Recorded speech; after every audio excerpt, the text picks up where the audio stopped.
I first want to say congratulations, Ambassador Greer, on your confirmation and your immediate work on President Trump's bold trade agenda. I know is keeping you very busy. Thank you for being here with us. The only mistake is you went to the Senate before us, but you won't do that again, I'm sure. The Trump administration's trade policies are leveraging the power of the world's largest market to create fair trade relationships that level the playing field for American farmers, workers, and producers. The Trump agenda prioritizes the long-term prosperity of working families and communities ahead of short-term stock market swings. The American people are counting on us to think beyond today's headlines and stay focused on growing the economy and creating good-paying jobs. Prior to President Trump's reciprocal tariff action, an estimated 2/3 of the 600,000 products exported by American companies paid higher tariffs than foreign trading partners paid on similar exports to the U.S. Thailand charges a 50% tariff on U.S. beef. Japan charges a 700% tariff on U.S. rice. Australia effectively blocks the sale of U.S. beef while we imported $3 billion from them just last year alone. The European Union rejects our biotech crops through a torturous 6-year regulatory process. It's only fair that we levy tariffs similar to the ones faced by American-made products. Since Inauguration Day, we have seen more than $5 trillion in commitments for new investments in the U.S., including after the announcement of the reciprocal tariffs. Since Liberation Day, nearly 70 different nations have come to the table asking to reset our trading relationship. This approach will generate more market access under better terms for American producers. And if any nation chooses not to cooperate, these tariffs, they will generate significant revenues. Based on President Trump's tariff policies, so far, it seems conservative to expect the U.S. to collect hundreds of billions of dollars in additional tariff revenue each year. President Trump is continuing the successful strategy he used in his first term. Tariffs brought China to the negotiating table for the Phase 1 agreement, which has netted $40 billion in annual tariff revenue paid by importers from China and increased fairness for American producers. Other agreements, like USMCA, opened markets for American-made products and ensured fair treatment for our workers and businesses. An America First trade policy is needed now more than ever.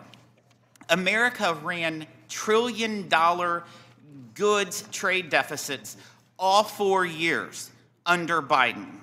Previously, America has never run even one year. We ran a $32 billion agriculture trade deficit last year. Under President Trump's first administration, we had an average annual agriculture trade surplus of $5 billion. The Biden administration failed to counter China's moves to reorder the global economy around Beijing. Failure to assess whether China was adhering to the Phase 1 agreement meant the agreement was never truly enforced. The Trump administration is reviewing potential violations of the agreement, as well as exploring Section 232 and 301 investigations to further address unfair trade barriers ripe for enforcement actions. President Trump has made good on his promise to tackle China's abuse of our trade laws and ended its access to the de minimis privilege. The administration's actions mirrored committee legislation passed last year to crack down on the instance of China's trade abuse, and President Trump has now set in motion a process to end the de minimis privilege globally to improve trade enforcement. The Biden administration had to be dragged into fighting Canada's denial of market access to our dairy farmers and Mexico's similar treatment of our corn farmers. The Trump administration will enforce trade agreements to benefit farmers and ranchers. Strong enforcement should be complemented with trade relationships that respect American workers and manufacturers. President Trump's tariffs have set the stage for the United States to negotiate from a position of strength. I fully anticipate more nations to come forward to reset their trading relationship with the United States. I represent an agriculture and manufacturing region under unfair trade policies. We've had factories shut down and lay off people in our district. The Dana Corporation, an auto parts company in Cape Girardeau, closed, killed 440 jobs, and shipped them to Mexico. A Briggs & Stratton factory where my mother worked in Rolla, Missouri, closed, killing 450 jobs, and shipped them other places. The Brown Shoe Company in Sikeston, Missouri, was just one of numerous brown shoe factories in our congressional district that closed, costing hundreds of jobs. Nordine closed in Poplar Bluff back in 2013, cutting 500 jobs and moved that production to Mexico. Noranda shut down its aluminum plant, costing 900 jobs in New Madrid, Missouri in 2016, before the aluminum tariffs. I could go on, as could every member on this dais, changing course and undoing the damage caused by years of unbalanced trade relationships won't happen overnight. President Trump's economic agenda, from tariffs to tax relief to deregulation, is about making it competitive again to build, manufacture, grow, and produce in America. I look forward to working to change our trading relationships to a source of our nation's economic strength and revenue, not a source of decline and dependence. Thank you for coming before the committee, and I look forward to hearing your testimony. I'm pleased to recognize the ranking member, Mr. Nill, for his opening statement. Thank you, Mr. Chairman, and I want to thank you, Ambassador Greer, for being with us today. There's a new political caucus, as you know, that has been formed in this town. It's called Republicans for Tariffs. This is the first time that we've heard them ever embrace tariffs. And I must point out that Liechtenstein doesn't stand a chance. From the economic soft landing that President Trump was handed, a low unemployment rate, 2.9% average growth GDP, and millions of jobs created during the previous 4 years, it's only taken him 79 days to inflict this permanent damage. Recession odds are getting higher by the day. We are following the largest tax and tariff hikes in decades. The average family will confront about $3,800 in new costs. Look at one's 401k, retirement savings, education plans, new home and auto sales been wiped out. The layoffs continue, and the plant closings that the chairman referenced today are continuing as well. Trillions of dollars have been lost just in the last week. The National Review and the Wall Street Journal, hardly left-wing publications, have both warned against the tariffs, and National Review saying today it's time for Congress to assert itself and end this trade war. Last night, the president said he's now coming for higher drug prices. Between the cuts they've planned to our programs at lower cost and the rising prices of these tariffs, their giveaways won't make a dent in the higher cost our colleagues have planned, apparently, for the American people. The Wall Street Journal editorial board said it best. This is the dumbest trade war in history. It's not only dumb, it's unconstitutional. It started with the Trump administration's unprecedented opposition and imposition of emergency tariffs on two of our closest allies. You and I, Mr. Ambassador, know something. We negotiated USMCA. It was a good deal. 195 Republicans voted for it. 196 Democrats voted for it. It was a real negotiation, coupled with the fact that it is to be reviewed next year. Instead, we're now imposing tariffs on two of our longtime friends and neighbors. The president has given himself delegated powers under the International Emergency Economic Powers Act, IEPA. It's not a blank check for this president or any president to utilize without congressional assent. On April 2nd, he stretched it even further to self-delegate more emergency powers. Now he's defying economics and attempting to convince people that the trade deficit that we've had for the last 50 years is suddenly an unusual and extraordinary emergency. I've had the highest regard for USTRs. I've worked with all of them during my time on this committee. I know what they really think. But whether we or you think that this trade deficit is a concern or not, most serious economists say it is. It's clear that it does not meet the definition of an emergency statute. Republicans in Congress are missing in action, afraid to speak up, knowing that they've never embraced tariffs as an economic suggestion. I could never have imagined witnessing this as our Republican colleagues act as though nothing is happening. The Constitution clearly vests trade authority in Congress, and the powers that have been delegated to the President and USTR over the years remain paramount. But the constitutional arrangement has always been based on trust and adherence to the law, and we've had a lot of trust with USTR over the years. That trust is now fractured and on the verge of being permanently broken. I've heard your defense of tariffs, and I expect we'll hear more today. We don't object to all tariffs. Targeting tariffs, the threat of tariffs, it frequently can bring about an outcome that is negotiated and desirable. But to raise prices on the American family and to kill our own exports is unacceptable. Starting a trade war with every other country at the same time is bad strategy, and driving away allies that have stood with us for decades. None of us on this side of the dais understand it. The courts will often see these trumped-up emergencies for the pretext that they are, and eventually will declare many of them to be illegal. Trade policy should return to serving America's interests and being consistent with the law and, indeed, our Constitution. The people cannot afford more amateur-hour undertakings. Trade policy needs to move back into the hands of Congress for real negotiation the way it was intended. We can begin by restoring some of that trust that has been so badly damaged in the last week. Mr. Ambassador, we want to work with you on these trade agreements. Closing the doors to America is not sound policy. It can be fixed, but it's going to take putting the rule of law over ego and greed. I yield back my time, Mr. Chairman. Thank you, Ranking Member.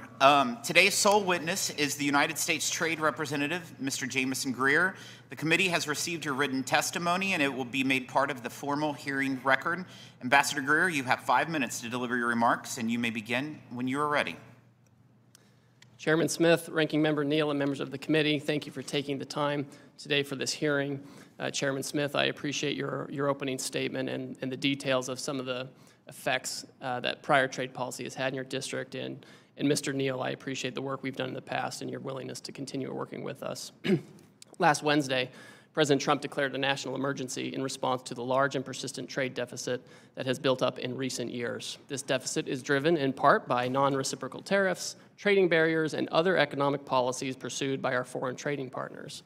President Trump imposed tariffs to address this emergency. These measures are aimed squarely at achieving reciprocity and reducing our massive trade deficit. This national emergency declaration and tariff action is the most significant change in U.S. trade policy since we allowed China, unfortunately, to join the World Trade Organization. The American working class, in particular, has suffered concentrated losses from the so-called China shock and other adverse effects of past trade policy and the conditions that give rise to our massive trade deficit. The United States has lost 5 million manufacturing jobs and 90,000 factories since 1994. President Biden left us with a $1.2 trillion trade deficit in goods, the largest of any country in the history of the world.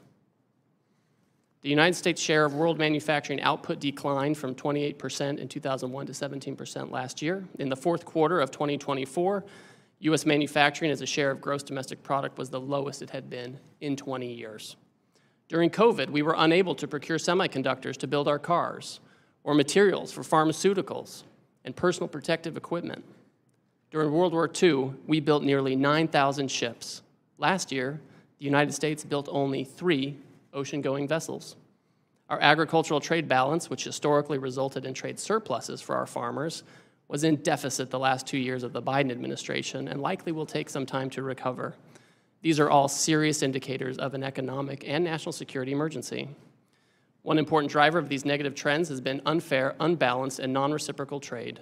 This includes the effect of higher tariffs imposed by other countries on the United States, the effect of non-tariff measures that promote other countries' exports and obstruct U.S. exports, and other foreign economic policies favoring overproduction and degrading America's manufacturing capacity. This lack of reciprocity is an important driver of our global trade deficit and with particular countries. For example, the European Union can sell us all the shellfish they want, but the EU bans shellfish from 48 states. The result is a huge trade deficit in shellfish with the EU. We charge only a 2.5% tariff on ethanol, but Brazil charges us an 18% tariff. The result is we have a huge trade deficit in ethanol with Brazil. Our average tariff on agricultural goods is 5%, but India's average tariff is 39%. You get the picture.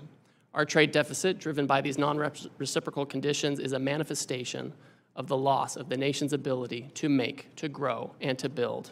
And it's dangerous. And the president recognizes the urgency of the moment. On the very first day of his second term, President Trump issued a comprehensive memorandum setting out his trade policy direction. And over the past 10 weeks, he has executed on nearly all of these priorities. He has tightened tariffs on steel and aluminum, imposed new measures on auto and auto parts not made in the United States by American workers. On April 2nd, he declared his national emergency and imposed the reciprocal tariffs. The president's strategy is already bearing fruit. Over the past few weeks, a planned layoff for an auto production shift in Tennessee has been suspended. That shift continues to operate. Another automaker is hiring additional employees and expanding overtime to increase auto production in the United States. Companies have announced $4 trillion in new investment in the United States. Nearly 50 countries have approached me to discuss the president's new trade policy and explore how to achieve reciprocity. Several of these countries, such as Argentina, Vietnam, and Israel, have suggested they will reduce their tariffs and non-tariff barriers. These obviously are welcome moves. Our large and persistent trade deficit has been over 30 years in the making, and it will not be resolved overnight, but all of this is certainly in the right direction. We must move away from an economy based solely on the financial sector and government spending, and we must become an economy based on producing real goods and services by American workers in our communities here. This adjustment may be challenging at times. This is a moment of drastic and overdue change, but I'm confident that the American people will rise to the occasion as they've done before. I trust them. I trust that they can do this. I appreciate this committee's interest in President Trump's trade agenda, though we may not agree on everything and may have some severe disagreements at times. It's my hope that our shared interest in doing what's right for the country will allow us to collaborate in the coming weeks and months. Thank you again for your time, and I look forward to our conversation.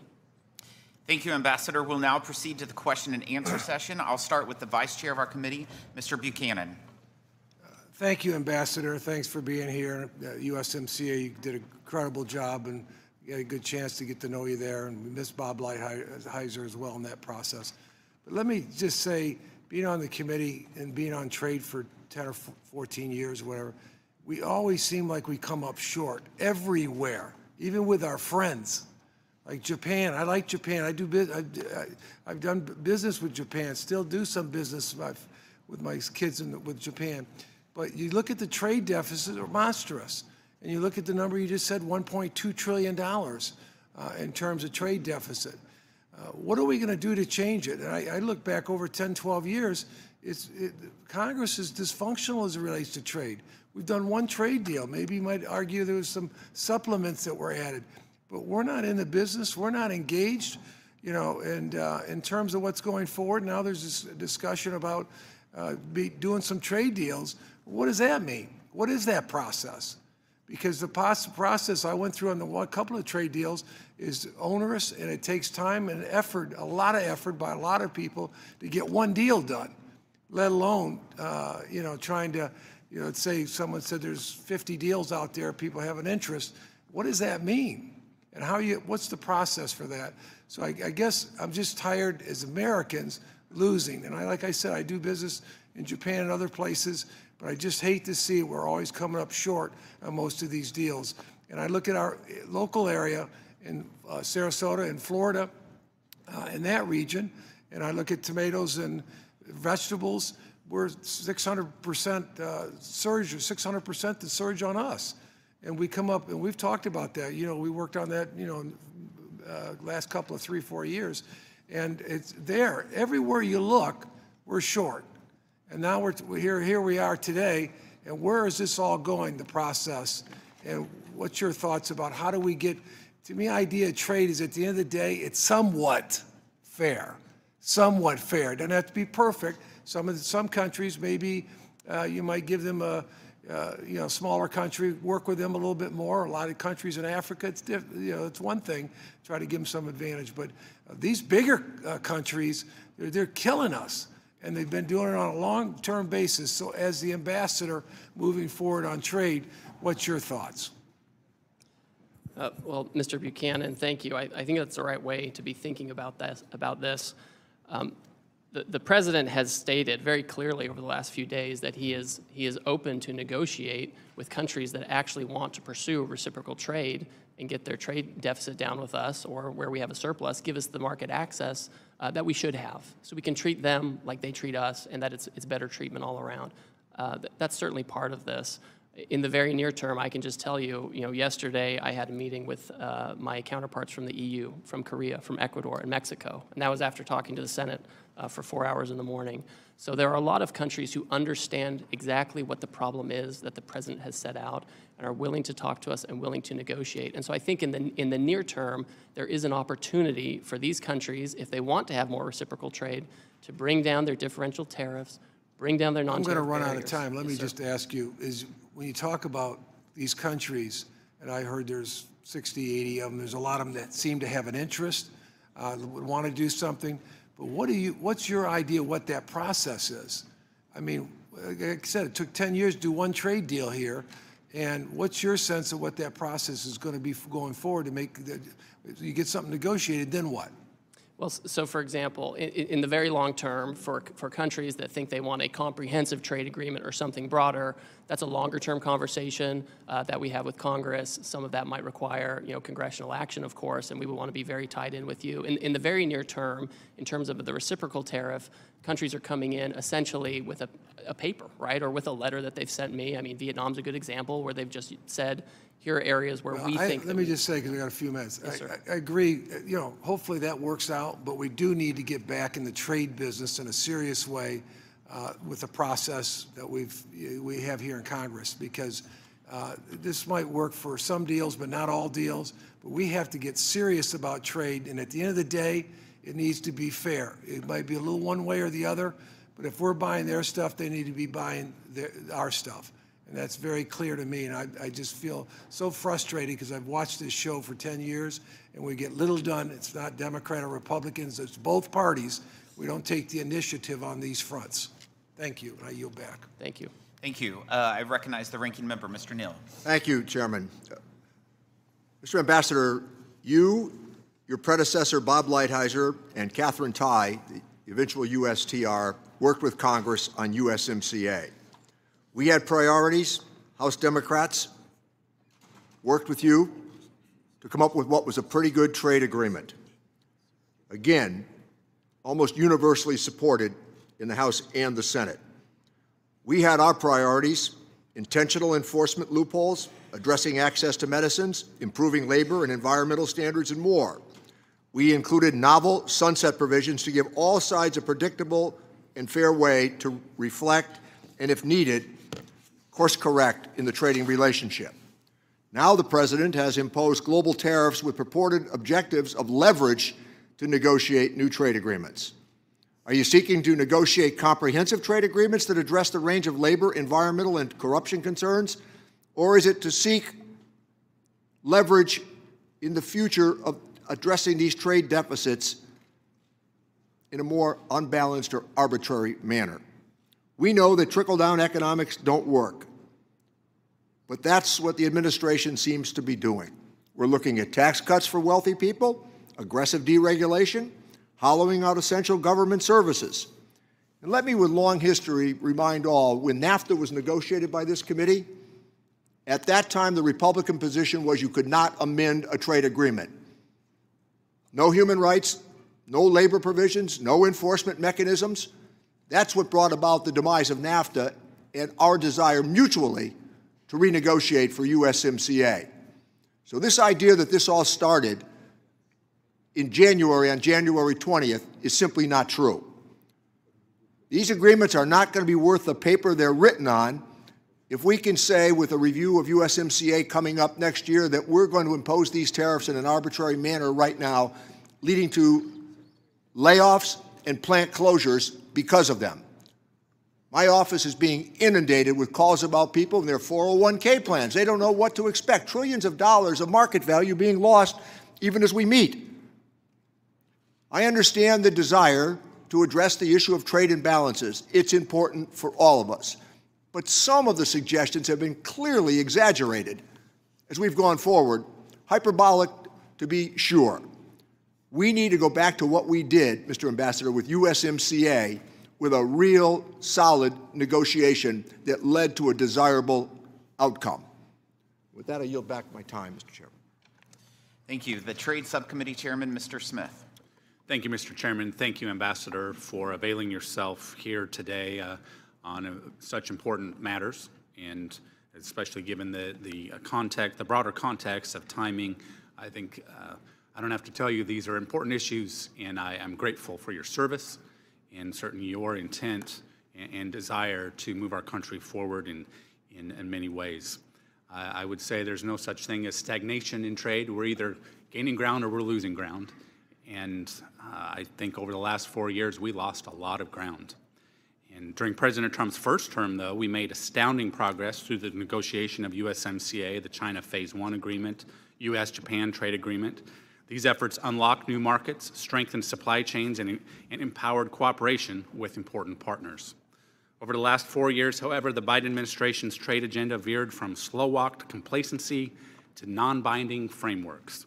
Let me be very clear, the world was watching then, as it is now, and it was watching as digital trade barriers, which disproportionately impact American companies, were built while USTR actively withdrew from digital trade negotiations at the WTO and in the Indo-Pacific.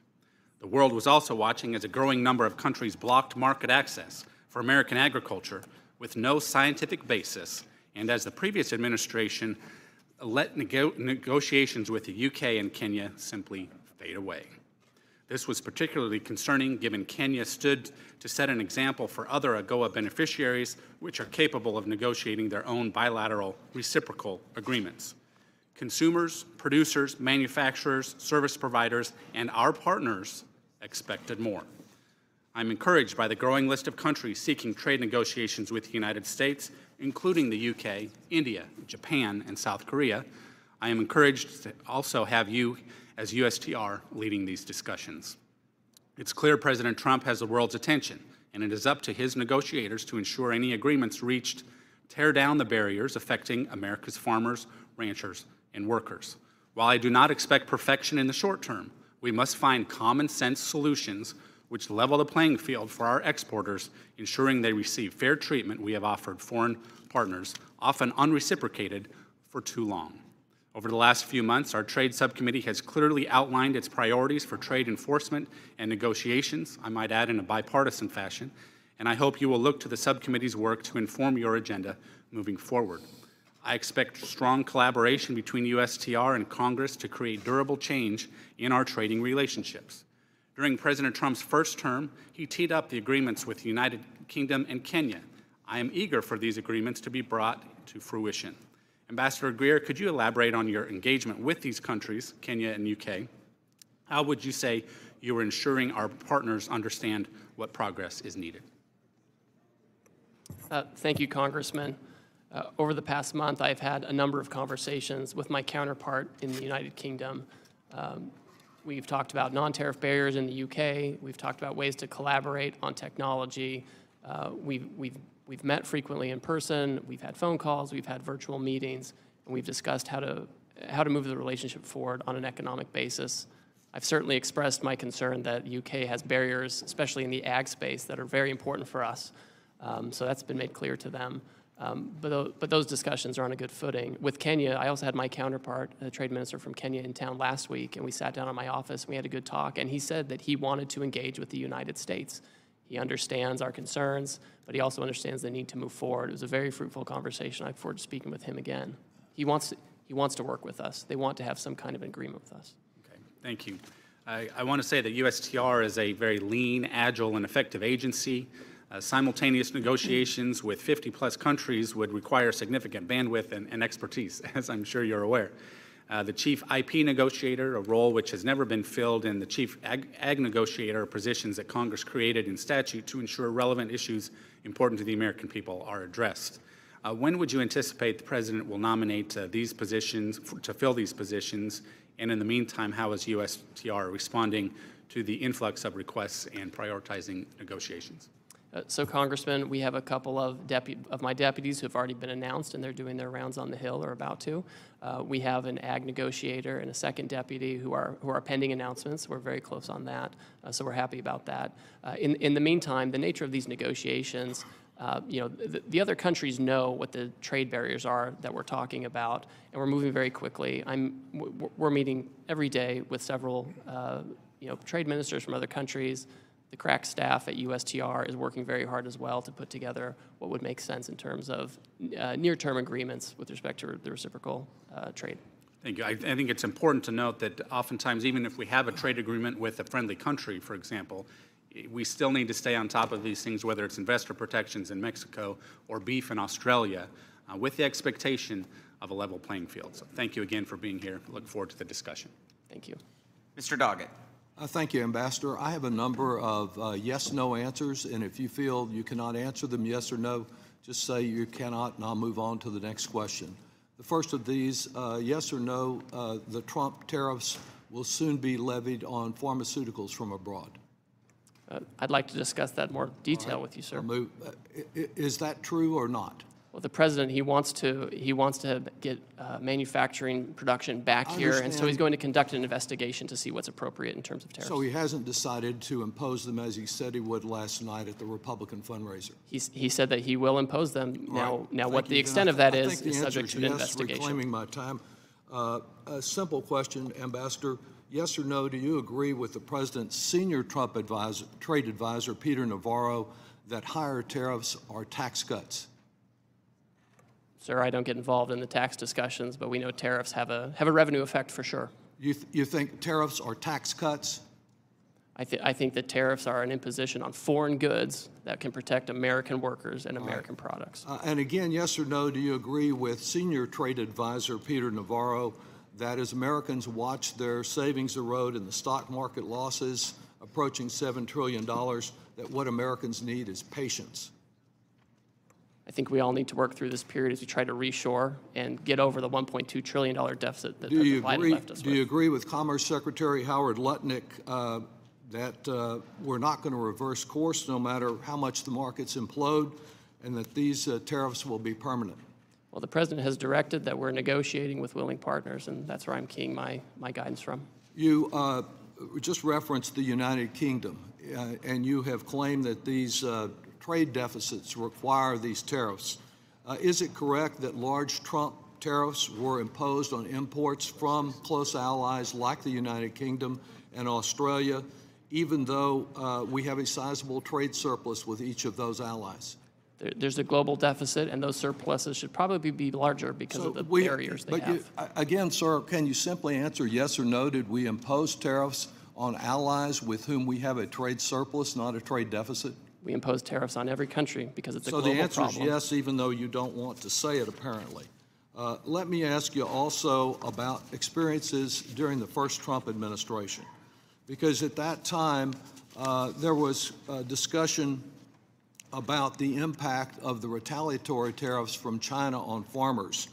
And as a result of that retaliation, there was a significant amount of farm welfare payments that were paid. We know this time that the tariffs and the retaliation are much broader, like the Chinese substituting Brazilian soybeans for American soybeans. Will American taxpayers be asked once again to finance welfare payments to farmers that lose foreign markets? Yes or no? It's not clear yet whether that will be necessary. Might have to and might not. Similarly, last time there were concerns about the selective nature and the exceptions that were made to these tariffs. And it seems that those who hired Republican contributors, lobby firms, did much better on exceptions. The whole exception process was criticized by the Government Accountability Office. Can I be assured that if one of my businesses hires a a Republican lobbyist and contributor who can get a table down at Mar-a-Lago that they will not get an exception to these tariffs or an exclusion? There are no exceptions or exclusions to this No program exceptions. for the president. All right. You know, it's not one of my regular allies, but the National Taxpayers Union sent me a question yesterday, and I'll pose it to you as they did to me. They note that the United States has run trade deficits for 48 straight years, during which time the U.S. economy has grown by 255% in real terms, that these decades of trade deficits have corresponded with increases in American wealth and household incomes that far exceed the progress in Canada, China, and the European Union. Do you think that this growth in American wealth as a result associated with deficits is something that constitutes a national emergency? The giant and massive persistent trade deficit that Biden left us with is an emergency. It's not like the small deficits from the 60s when we had auto workers here making production. We've offshored all this stuff, Mr. Doggett, and we are really in an emergency situation, and we're not passing the buck. Reclaiming my time, we seem to have done much better than in the Gilded Age, which the president prefers. I would just say that on the eve of his inauguration, the president promised to bring prices drastically down, and there's nothing that you've said in your answers or non-answers to me today that will give Americans any assurance to believe anything other than that their prices will continue to soar and their savings will continue to shrink. The president's lies continue to cost the American people dearly. I yield back. Mr. Kelly. Thank you, Chairman. Ambassador, thanks for being here.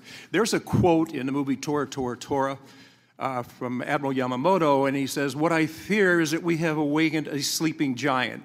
Thank God we've looked around at what's happening in the world. Twice America has gone to world war to save the world. We did it in World War I, we did it in World War II, and after World War II, the people that we saved and some of the people that we fought against were absolutely devastated. They had no way to build themselves back up again. So what did America do? We opened our markets because we have always been the most generous people in the world, and we're always the first responder. No matter what happens anywhere in the world, who's there first? It's always the Yanks. We have ceded so much market share. We have rebuilt, for most of the world, an economy that they never could have achieved on their own. Now we're facing a situation with all those who we've helped don't like us playing in their market. They love coming to America, but they don't want America coming to them. They make it very hard for us to do trade with them, whether it's through tariffs or barriers, which our manufacturers can't meet. And we sit here today trying to make this a political event instead of a country-saving event. I come from a little town called Butler, Pennsylvania. Butler at one time was a home of a steel mill, still is. We built railroad cars. Pullman was there. We built the first Jeep. We were known as that town, blue-collar town. People get up in the morning, work hard, and what they look for is that chance to get some overtime. Last summer, we became known as the town with the attempted assassination of Donald Trump. We're resilient. We always bounce back. We always will bounce back. And I got to tell you, I have some statements from the people that actually work every day, get up and go to work, and they're looking at a market that they're constantly losing market share in, and they wonder, who is going to stand up and do something? Who's finally going to talk about the real problems in America and quit talking about the stock market? Stop talking about all these other things, because I've watched it go up, I've watched it go down, I've watched it go sideways, I watched it where some people say, I don't like to play in that because I don't understand how it works. Here's the one thing I do know, and you know it too. It's all about work. It's all about market share. Jamie Sychek from UAW 3303, we were in a dire situation, not because of foreign competition. That hurt us a lot. We went from a steel plant that were 7,000 people down to there's about 1,300. We produced something called grain oriented electric steel, the only producer of that product in America, and we were in danger of losing it because we had an administration that had a blind eye and a deaf ear to what they were giving up.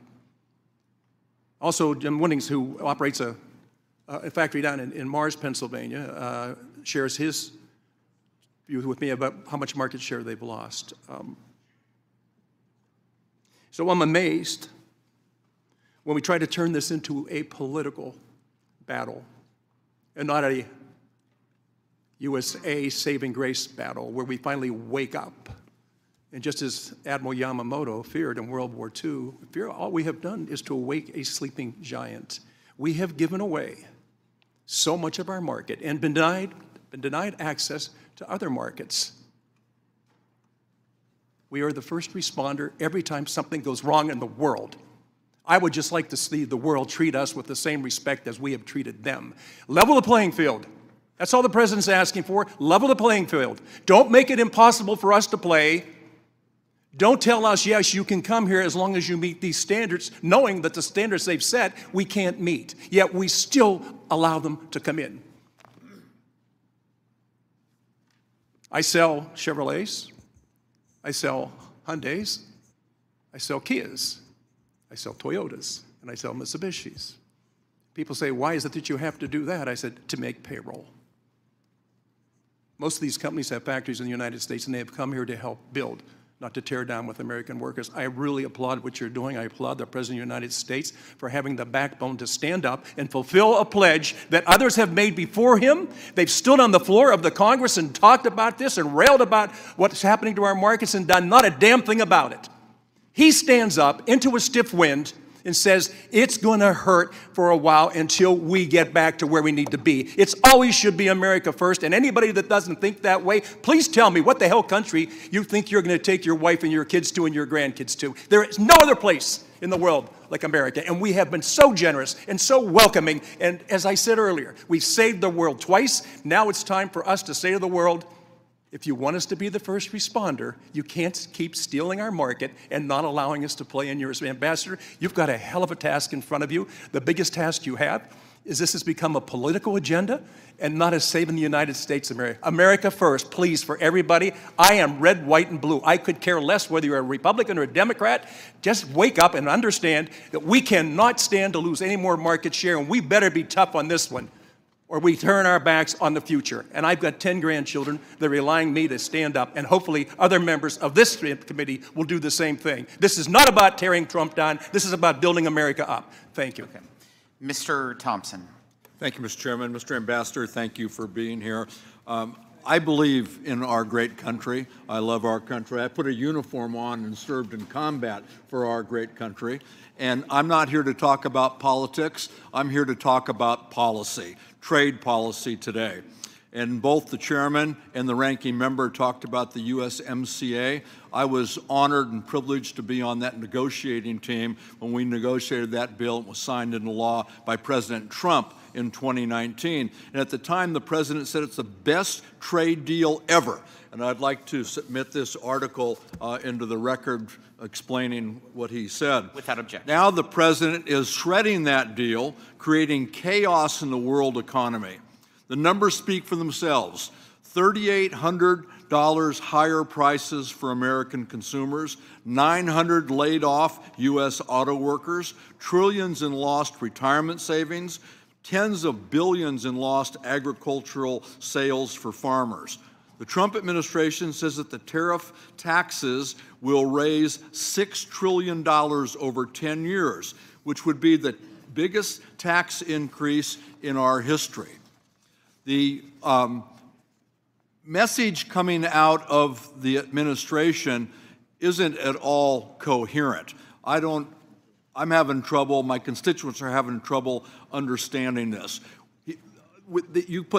He puts a tariff on some 180 other countries, no tariff on Russia or Belarus or North Korea, and he's putting tariffs on UK, Ukraine, France, an island that only has penguins on it, but not a country that is clearly working against us and we have a trade deficit with. It's confusing in every instance. He says that tariffs are here to stay, to support domestic manufacturing and to raise revenue to pay for tax giveaways to people who really don't need that tax giveaway help. And at the same time, he's saying that tariffs are part of a negotiation to secure better trade conditions and that this will be over soon.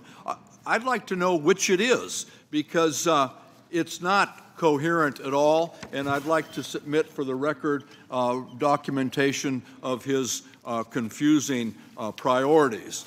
And Mr. Ambassador, I'm at a loss to what I tell my constituents. As Mr. Neal said about his constituents calling, my phone's ringing off the hook. I'm getting emails every day. I see people on the street, they're asking. They want to know, a $6 trillion tax on the U.S. economy? What do you tell people when they ask that question? $3,800 higher prices for the average American family? What do I tell my constituents when they ask that question? The major agriculture, I have an ag district. My major agricultural producer just lost all access to the #1 foreign market to which they export their product. Not only has Canada closed the market, Canada has taken every U.S. product that my constituents send there off the shelves and off their web pages. And what do I tell them when they say, I've been working decades to build that market share and it's all gone that quick? What do you tell them? What do I tell my constituents who say, I have a container that it's already paid for of products coming in, and I will not be able to afford the tariff when that container lands? What do I tell my constituents who say we've lost trillions of dollars in our 401ks? How do I make that up? What do I tell my constituents when they say my kids are getting ready to go to college and my 529 is in the dumps? How am I going to pay for my kids' education? Wait, things are going to get better? Their kids are going to school now. They can't wait for stuff to get better. And pharmaceuticals, we had a hearing in the subcommittee yesterday on pharmaceuticals. And this tariff war is pricing pharmaceutical consumers out of the market. A 25% tax or tariff on pharmaceuticals? How are my constituents going to be able to afford their medications? This doesn't make any sense. This is an unprovoked tariff war that's costing us a lot of money with no confusing answer as to what we're doing, where we're going, or when we're going to get there. I yield back. Mr. Schweikert. Thank you, Mr. Chairman. Mr. Ambassador, just so I can clear my head, what's our trade balance with North Korea? I don't think we have any trade. There's an embargo. A lot of those countries have embargoes already. And that's so the rhetorical thing of you didn't tariff these countries, that we don't trade with them. You know, but there's the problem is, you know, sometimes our rhetoric doesn't have any basis in fact. Mr. Ambassador, the folks sitting behind you, is this your team? This is our congressional staff who's been up meeting with all your Okay, so that's congressional staff. Where I do have a concern, let's say both the left and the right, we agree we want to move as much robustness back to the United States. We, you know, whether it be a manufacturing renaissance, whether it be in the service industry, those things. Okay. When you're doing your formulas, when you're advising the White House, others, do you spend some time on infrastructure issues? One of my personal fixations is pharmaceutical manufacturing, just looking at the steps in these things. We actually had testimony in this room 2 years ago. And it was, part of the discussion was, okay, we'd like to make precursor inputs into, you know, small molecule drugs, except it produces some really nasty toxic byproducts. And the United States doesn't have mitigation. We don't have ultra high temperature incineration, those things. So you want to build a policy to re-domicile pharmaceutical manufacturing in the United States. Do you, with your staff, say, oh, but guys, we don't have the infrastructure mechanics to deal with the byproducts, the EPA permitting process to actually get the permits. Maybe we should approach Congress and say, hey, guys, I need you to help us get these things so we can actually, whether it be through tariffs or other incentives, move them. Do you spend time analyzing the infrastructure realities we have to actually be able to produce these products? So, yes, Congressman, absolutely. And when we talk about trade policy, which is in the news today because of the president's recent action, we're also talking about favorable tax policy, which is important for pharmaceutical production. We talk about permitting and environmental policy. All of these things go together. That's why President Trump had such a successful first term in terms of the economy, because all of it moved together, and we talk about that. So what's happened in the last week? Would I find that somewhere? Look, in many ways, I'm finding myself, I support the ultimate goal. I'm just wondering if the sequencing has been done with the details that are necessary to make it successful. And then I've been waiting for the team to provide people like me the input saying, David, I need you to get off your backside, and we need this on permitting reform, or we need this on certain regulatory issues. And I haven't seen that input yet on, do you see where I'm going? Is if this is the ultimate goal, how do we get there? Is it straight through a tariff regime? Or do we have to have our series of sequencing before this actually happens? I think we certainly would welcome Congress supporting the reshoring of manufacturing. I think, unfortunately, during the last administration, we saw a lot of studies by the Biden administration about how to reshore pharmaceuticals, which is valuable. But we could kind of do studies for years and years and never reshore this. So you have the information, so you have the studies, so you know what we need to do. And the president can do what he can do, right? He doesn't have the power of the purse, but he can create incentives to drive people This back is beyond to manufacture here. Even the infrastructure mitigation, it's not enough to say the company wants to get it back here in our country. They can't get the permit. And that's why we're working closely with other economic cabinet members. We're talking about the importance of this. And I'll tell you, Administrator Zeldin and others, they're out there. They're trying to expedite permits. They're trying to make sure that regulations are appropriate to allow the kind of reshoring we need to So, Ambassador, what do you need from us? What can we do? The ultimate punchline here is, what do you need from those of the members of Congress who actually support the ultimate goal? A little concerned about the path, but ultimate goal. What do you need from us? And please bring that to us so we can actually do our work. I have plenty of ideas. I'm happy to talk to the White House Office of Legislative Affairs about that. I think there's a lot Congress could do if they would like to. We look forward to those documents. Thank you, Mr. Ambassador. Thank you, Mr. Chairman. Mr. Larson. Thank you very much, Mr. Chairman, and Ambassador Greer. Welcome to the committee. Thank you for all your service. I just have a direct question because I'm a little puzzled. Being a great James Bond fan, I was kind of wondering what this whole deal is to Russia with love, and why,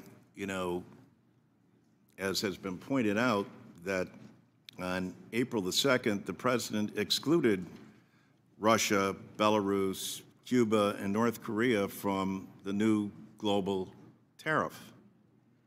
The Treasury sector said Russia wasn't on the list because they already imposed sanctions to prevent most U.S.-Russia trade, making higher tariffs unnecessary. The question's kind of twofold. Is that the case with Russia, Belarus, Cuba, and North Korea? While trade in goods has decreased, trade with Russia is still significant.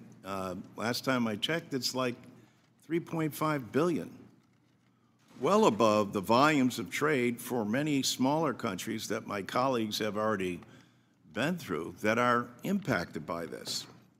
So first, was this an oversight, or is the president trying to reinvigorate trade with Russia?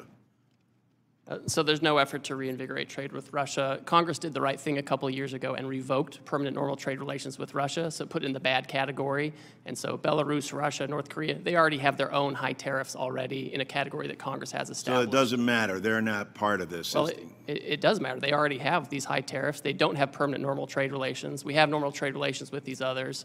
And I think if there's So trade why with are the Russia, penalties that much more, why are the tariffs that much more higher on other country and allies than they are in Russia? Because we're already doing enough with Russia?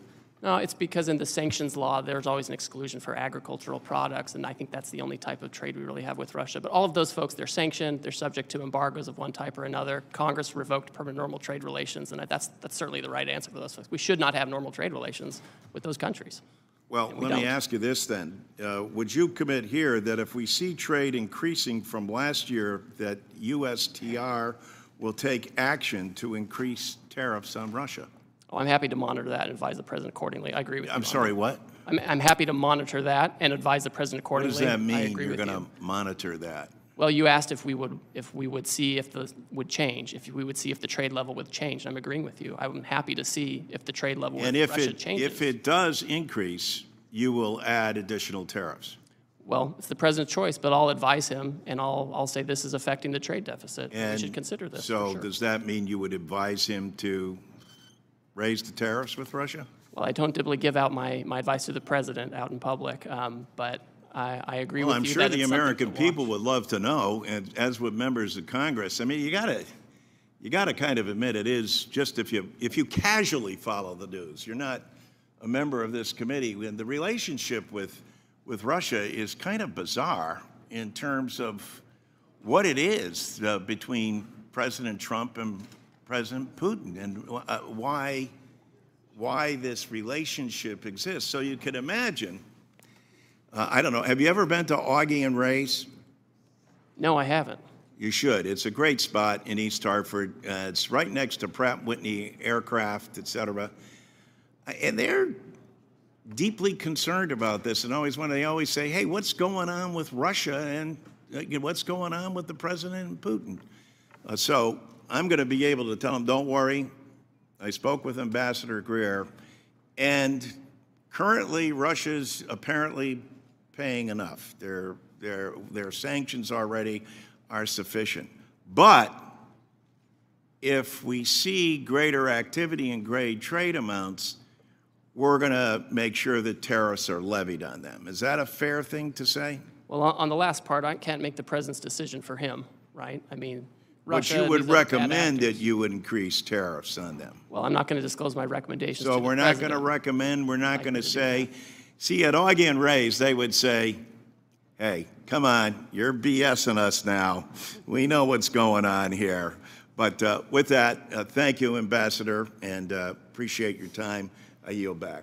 Mr. LaHood. Thank you, Mr. Chairman. Ambassador Greer, welcome back.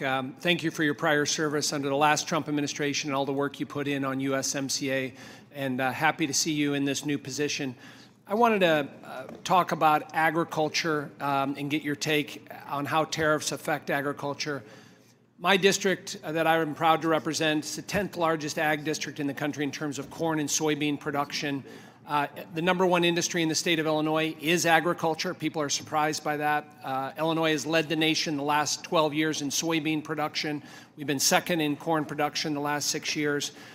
And in my district, we load up a lot of commodities on barges on the Illinois and the Mississippi River. They go down to New Orleans, they get offloaded, and they go all around the world. About 40% of the corn and soybeans in my district, again, go to places all across the globe.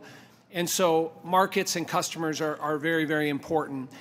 And I will just say at the outset that I appreciate what President Trump is doing in terms of addressing long-standing trade deficits and bringing down barriers to trade, and also your commitment for looking for new trade deals and entering negotiations to address tariff and non-tariffs across the globe. But as I talk to my farmers, there's a lot of anxiety, a lot of stress, a lot of uncertainty, because when we get into a trade war, usually the first pawn in the trade war is agriculture. And as we look at the timeline and chronology moving forward, Ambassador Greer, what would you tell my farmers in terms of that uncertainty and anxiety that they're feeling right now? Well, the first thing to note is that almost all countries have announced that they're not going to retaliate against the United States. Obviously, we have China that has made its own choice. They've always given us a hard time. They've always limited our access over there, and they're doubling down on that path. It's an issue of Chinese agency. Indonesia, India, so many other countries have affirmatively said we're not retaliating. And those are actually many of the countries that are coming to us and saying we're willing to take down our tariffs. Vietnam unilaterally decided to reduce its tariffs on apples, cherries, certain corn products, ethanol, et cetera. So we're already seeing the kind of movement we would expect, and that's something that I think is an important message to our farmers. Thank you for that. I want to switch topics to digital trade. And I believe we have a tremendous opportunity in digital trade, and the United States must lead in setting global rules and standards. We can't allow non-market adversaries like China in particular to set these standards and further manipulate the digital trade agenda. Unfortunately, under the Biden administration, we ceded this authority, and we've seen the consequences of discriminatory policies hurting U.S. innovation. I think we can be aggressive working with our like-minded partners and allies to build on the progress made during President Trump's first administration, including the digital agreement with Japan and the robust standards set in the digital chapter of USMCA, which is, in my view, kind of the gold standard for future trade agreements. What can you say today, Ambassador Greer, on how you view the expanding U.S. leadership in digital trade moving forward in this administration? Well, I think it's a huge comparative advantage that we have. Our digital commerce companies and digital trade companies are the most competitive in the world. And they're competing with ones from China. And in that competition, we have to win. And if I have other countries discriminating against our champions, that's bad for America, it's bad for our companies and workers, and it's bad for the world. And I know we're having a national conversation, politically on how to regulate, digital tech, et cetera. But in no case can we allow discrimination to undermine our competitive advantage here. Thank you, Ambassador Greer. I yield back. Thank you. I now recognize Mr. Davis for 5 minutes. Thank you, Mr. Chairman, and thank you, Ambassador. It is important that the executive administration respect and recognize that Congress has authority over trade agreements, and its purpose is to guide and/or direct the administration on the content of that agreement. Unfortunately, what we have seen from the Trump-Musk administration in the trade and tariff space over the past month has been anything but comprehensive, well-balanced, and measured. In fact, the president's recent approach to advancing his America First trade policy has been confusing, chaotic, inconsistent, and at times even contradictory. Ambassador Greer, I represent companies in the vehicle supply industry that assemble and produce parts for the automotive industry. The vehicle supplier industry employs more than 930,000 people directly and 4.8 million indirectly. Individuals across the country representing the largest sector of manufacturing jobs in the United States. Tariff impact on the automotive industry is massive and may result in shutting down businesses within the automotive supply chains, which will harm the U.S. economy as a whole. The automotive supply chain is not agile in its ability to make changes. However, the motor vehicle parts sector and many others have adjusted supply chains to support more regional production. My question is, since it would take years to adjust production and supply chains back to the U.S., in the meantime, the auto sector will be hit with multiple layers of tariffs that will soak up any free cash that could be used for the very investments in the U.S. that the administration is seeking. Is the administration planning any relief for auto part suppliers and the auto industry? And what other help can the government provide to these suppliers due to the most recent changes in tariffs? So, Congressman, the autos action is under the Department of Commerce, but I'll just make two brief points. First of all, right now, if the parts comply with USMCA rules of origin, the agreement we all agreed to 5 years ago, they continue to come across duty-free. So that's a good development. And second, the United Auto Workers are huge supporters of the action on autos and auto parts. And they put out a long statement supporting this long overdue issue. We have Chinese vehicles flooding global markets. The only reason they're not in this market is because President Trump put a tariff on Chinese automobiles in 2018, and the Biden administration kept them and put them in place. It's really critical that we protect our auto industry, and the auto workers understand that. We've accounted for parts that have U.S. content and content from Canada and Mexico, and we have to be very deliberate about doing this to save this industry. Thank you. And let me ask you, have you conducted an analysis on the net impact of tariffs across different sectors of the economy? And what steps is your office taking to mitigate negative employment effects? So with respect to, we have a lot of historical data about tariffs. For example, the International Trade Commission, they put out a report following the Trump first-term tariffs, and they found that there were positive effects on domestic production in terms of employment and better profits for domestic production. We know in the first term, when we put tariffs in place, inflation went down, unemployment went down, and real median household income went up. We expect that with good energy policy, good trade policy, good tax policy, good permitting regulatory processes, this can all rise together to again lead to an increase in real median household income for Americans. Thank you very much, Mr. Chairman, and I yield back.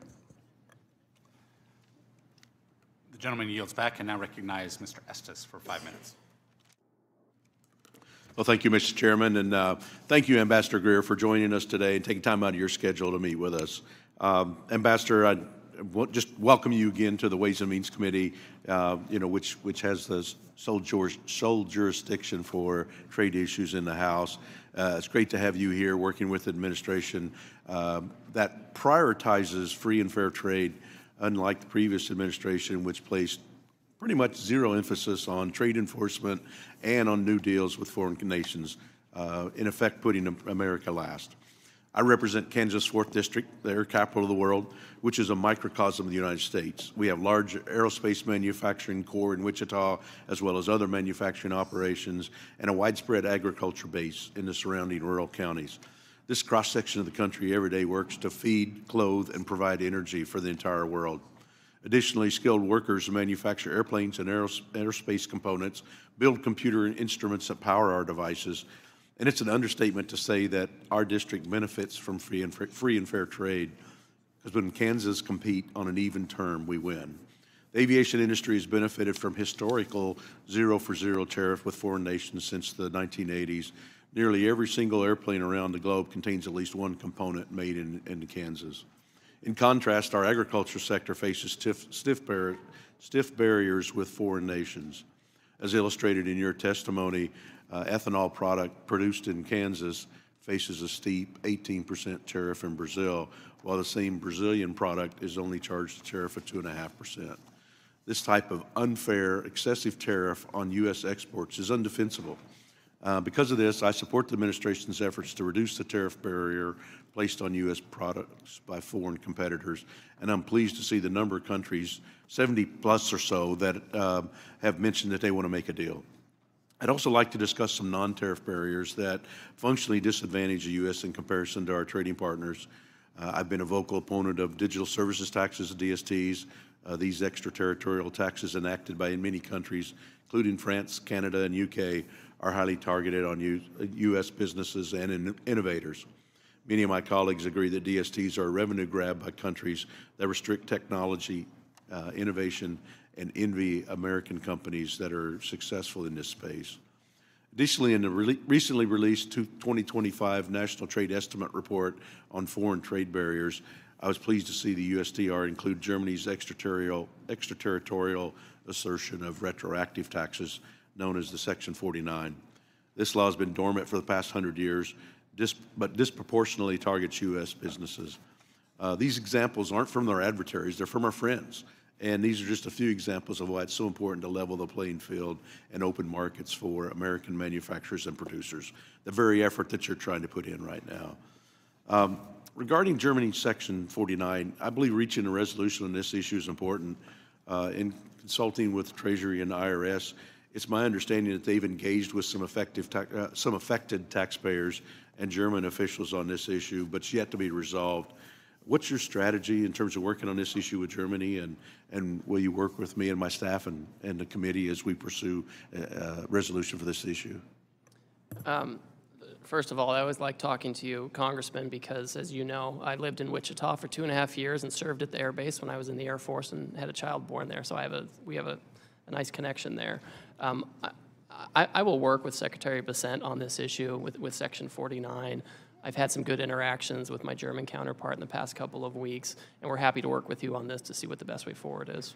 Yep. Well, thank you. And I know some of that crosses over, as you mentioned, with Treasury Secretary and the issues there. And there's so many things moving on in your direct sphere of influence with all the activities trying to make sure that there's free and fair trade for American companies and American competitors. And I just applaud your efforts in helping make putting America first in these efforts. And thank you. And I yield back. Thank you. Gentleman yields. I now recognize Ms. Sanchez for 5 minutes. Thank you. As the ranking member of this committee's Trade Subcommittee, I want to say a few words about President Trump's latest scheme, his so-called reciprocal tariffs. Let's start by making one thing perfectly clear. These tariffs are not reciprocal. But don't just take my word for it. According to the Wall Street Journal, the president's tariff scheme is not reciprocal, nor is it based on measuring foreign trade barriers. Before getting into Trump's latest scheme, I just want to note that I recently returned from a NATO bureau meeting, and I witnessed firsthand how President Trump's chaotic trade decisions have damaged our global leadership with our allies. And it's appalling to see how Trump is treating our friends and allies compared to how he's treating our adversaries. It was mentioned that under this tariff scheme of Trump's, Russia gets a free pass, while our allies, including those who stood with us after the terrorist attacks of 9/11, are hit with increasing tariffs. Russia's tariff rate is 35%, and we have hit our trading partners with far higher tariffs. It's sad to say that our NATO allies don't trust us anymore, so his scheme isn't just damaging our economy, it's actually undermining our long-standing security partnerships around the world. And in addition to undermining our relationships with our allies, Trump's scheme imposes randomly high tariffs on numerous countries, including our FTA partners. For instance, under the Korea-US Free Trade Agreement, Korea eliminated tariffs on most goods from the United States. Last year, Korea's effective tax rate for goods imported from the United States was less than 1%, yet Trump has imposed a 25% tariff on South Korea. Trump repeatedly insisted that he wanted to impose the same tariffs on other countries as they impose on us. And I want to read a quote from the president, quoting him, "On trade, I have decided for purposes of fairness that I will charge a reciprocal tariff, meaning whatever countries charge the United States of America, we will charge them no more and no less." But as we now know, that is not true. That is completely false. And because it isn't true, the Trump administration came up with a fake formula to justify this tariff scheme. Now, it doesn't take a genius to figure out that the trade studies called for by the president in January and the so-called reciprocity rationale of his latest trade scheme are completely bogus. It's made up. To understand why Trump is pursuing this crazy scheme, you need to understand his MO. First, he threatens a huge tariff. Second, he tries to use those tariffs as leverage to extort countries, many of them are allies. And third, he declares anything that they promise as a huge victory, even when it's an insubstantial deal meant only to appease Trump and his cronies. And fourth, repeat this corrupt practice over and over again. This is all intended to distract and divert the media's attention. I urge everybody to take a step back from the daily chaos that comes out of the White House to consider the bigger picture here. Trump should not fool around with the economy. American families should not be forced to pay higher prices to fund tax cuts for the rich, which leads me to suspect that these tariffs are not temporary in nature because they need the revenue to give tax cuts to the wealthy. Trump shouldn't fool around with workers. Workers are pawns. Instead of this chaos, workers need robust industrial policy paired with workforce development and targeted tariffs to reshore certain American industries. Yet the president doesn't have a comprehensive plan to do any of that. Trump shouldn't fool around with our democratic values. Trump's trade agenda is all being done behind closed doors. There's no transparency. Backroom deals are corrupt and they're anti-democratic. As members of Congress, we need to reassert our voice in the face of Trump's insane trade policies. Republicans need to stand with Democrats and decisively call out Trump's harmful tariff scheme. As I said in our previous hearing, House Democrats are open to new trade agreements with partners that are committed to advancing workers' rights, protecting the environment, defending human rights, and safeguarding our intellectual property. Unfortunately, the president's corrupt tariff scheme is trampling on our Constitution by sidelining Congress's jurisdiction over trade. Let this administration's record in trade policy and elsewhere serve as a grave warning, and there is no denying that this president and his cronies are rapidly working to consolidate power. With that, Trade Representative Greer, I have a couple of questions for you. In the April 2nd announcement, did the president issue tariffs on the European Union, Japan, and South Korea? Yes. Yes, every country. Okay, I don't need an explanation. I just need a yes or no answer. Did the president issue any new tariffs on Russia, Cuba, North Korea, or Belarus? They already have sanctions embargoes, so no. No, the question was yes or no. I recently read news reports indicating that you are the new head of the Office of Special Counsel. Is that correct? I'm the acting head, that's correct. And you currently serve as USTR. With the trade wars, don't you think that your time should be focused exclusively on trade? And isn't it a gross conflict of interest to be the body that oversees your own agency and position? Oh, I certainly would recuse myself if there was an issue involving Well, me. I think it's ridiculous that you hold both, and I urge you to resign as special counsel. It makes no sense for you to have oversight over yourself. That's not true oversight. And with that, I yield back. Members' time has expired. I now recognize Mr. Smucker for 5 minutes. Thank you. Excuse me. Thank you, Mr. Chairman. Hello, Ambassador. I want to thank you for the work that you're doing, for the change that you're working to bring about. And I also want to point out the differences that we've seen in the past 4 years of the Biden administration compared to the 4 years of the Trump administration, specifically in regards to trade. I think Democrats and Republicans alike were very unhappy with the past administration's approach to trade, basically, which was to do nothing, to try to generate new agreements, and to not do nothing to try to open markets up for American manufacturers, to do nothing to try to bring jobs back to America. And that's just in such stark contrast to what we saw during the previous Trump administration. He had a bold and effective approach to trade, one that really delivered prosperity and brought our trading partners to the table. So we appreciate the work that the president did during his previous administration. We appreciate the work that he's doing and that you're doing on trade. It's a refreshing change to what we've seen over the past 4 years. And we trust the president to get this right again. We believe that we're seeing already the impact when you have tens, I don't know how many we're up to now, but countries coming to the table that have for a long time had tariffs in place for our goods, but we weren't doing the same. And so the idea of reciprocal trade, I think, is a great one that I can tell you the American people in my district, business owners in my district, very much support, and they support the goals of this administration to bring back manufacturing jobs to the country, to bring back that investment in the country, and then to open up markets to our great American businesses. So I will So I will also say this, many of those business owners who love what the president is trying to accomplish are feeling a little consternation. They're concerned about what this, how we're going to achieve what the intent is here.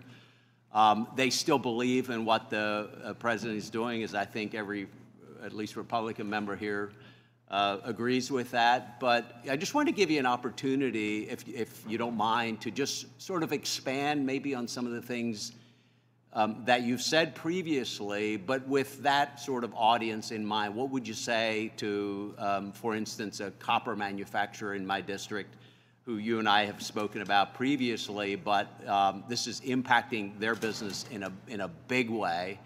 And what would you say to other businesses who are in a similar situation? And maybe if you could just paint a picture of what success will look like here, again, in the context of the successes that we've seen with USMCA, negotiated under previous administration and all that, but take us out a few months, take us out a few years. What is the end goal here? I think I know what that is, but I'd love to give you a chance just to expand on that. What will success look like? How will that help every American business? Thank you. Thank you, Congressman. I think we'll find that American businesses are much more competitive when they have open markets overseas. People talk about the high cost of doing business in America and manufacturing in America and growing in America. But when we cannot access foreign markets or we face barriers overseas, and not just tariffs, but also all the non-tariff barriers that we've outlined in this 400-page book, that increased costs. And it makes it difficult to be competitive globally and even domestically. At the same time, we have foreign producers who receive subsidies. They have countries where economic policies depress domestic demand. They make more stuff than they can consume. They send it here. And so I think what we're going to see in the near term, we're going to see a handful of partners who open their markets more to us, and it makes it much easier and much more competitive economically to have manufacturing here, to grow products here, to process them here, and export them to the rest of the world. So it's a virtuous cycle that you create when you create a situation where you have open markets, you create broader economic policies, whether it's good tax policy, good energy policy, to give you the tailwind you need. We have to reshore manufacturing. This is an important way to do it. We can have tariff protection as we get rid of the trade deficit, reshore manufacturing, and as other countries open their markets, they can potentially have a different arrangement that helps us as we try to have reciprocal trade and get rid of the deficit and get back to being a producing economy. That's where we need to be. Well, thank you again for your work. I'm out of time, but appreciate your work, and we're with you. Thanks. Thank you. I now recognize Ms. Sewell for 5 minutes. Thank you, Mr. Chairman. Welcome, Ambassador. It was a pleasure working with you on USMCA, and for what it's worth, I still believe that USMCA is a gold standard for our trade agreements that we make. It was done so with Congress and the executive, and that should be the standard. Unfortunately for both of us, President Trump has decided that he doesn't want to work with Congress and that he is not bound by our Constitution or trade laws. President Trump has unilaterally imposed the largest tax increase on working families in decades by implementing broad tariffs that are crashing the economy and threatening the livelihoods of so many working families in Alabama and all across America. Moreover, he is doing so by abusing the International Emergency Economic Powers Act, or IEMPA, clearly states that the president can only use this authority in response to, quote, unusual and extraordinary, end quote, threats. However, both you and the president have described the trade deficit as persistent. I don't know how you can claim that our trade deficit is persistent and at the same time use an emergency authority which requires it to be, quote unquote, unusual. My question to you, I have a series of questions, and really I just want a yes or no answer. As our trade representative, do you believe there are any restriction on President Trump's emergency authority, or do you believe that President Trump has unlimited power to tariff any country for any reason? Yes or no? Congress has put a number of limitations on that authority. So is that a no? It is not unlimited. It's not unlimited. Did President Trump ask you, or do you believe that using the emergency authority for this purpose of trade deficit is legal? Of course it's legal, yes. Do you believe Congress has any role in providing oversight of this administration's implementation of tariffs? Certainly, that's why I'm here today. Many of us on this committee have serious concerns that foreign nations will be pressured into negotiating as a result of this. And those negotiations could also extend to them purchasing the Bitcoin with the president's name and face on it. That would be illegal, right? I have never looked into Bitcoin purchases by foreign countries. Reclaiming my time. With this, are tariffs regressive or are they progressive tax? Well, tariffs can protect, and that's why the United Auto Workers want them in place and have cheered the tariffs. I'm reclaiming my time. Who spends a higher portion of their income on goods, the wealthy or working class? I think the more wealthy have a higher percentage of consumption overall in the United States. Well, according to the Tax Foundation, a conservative entity,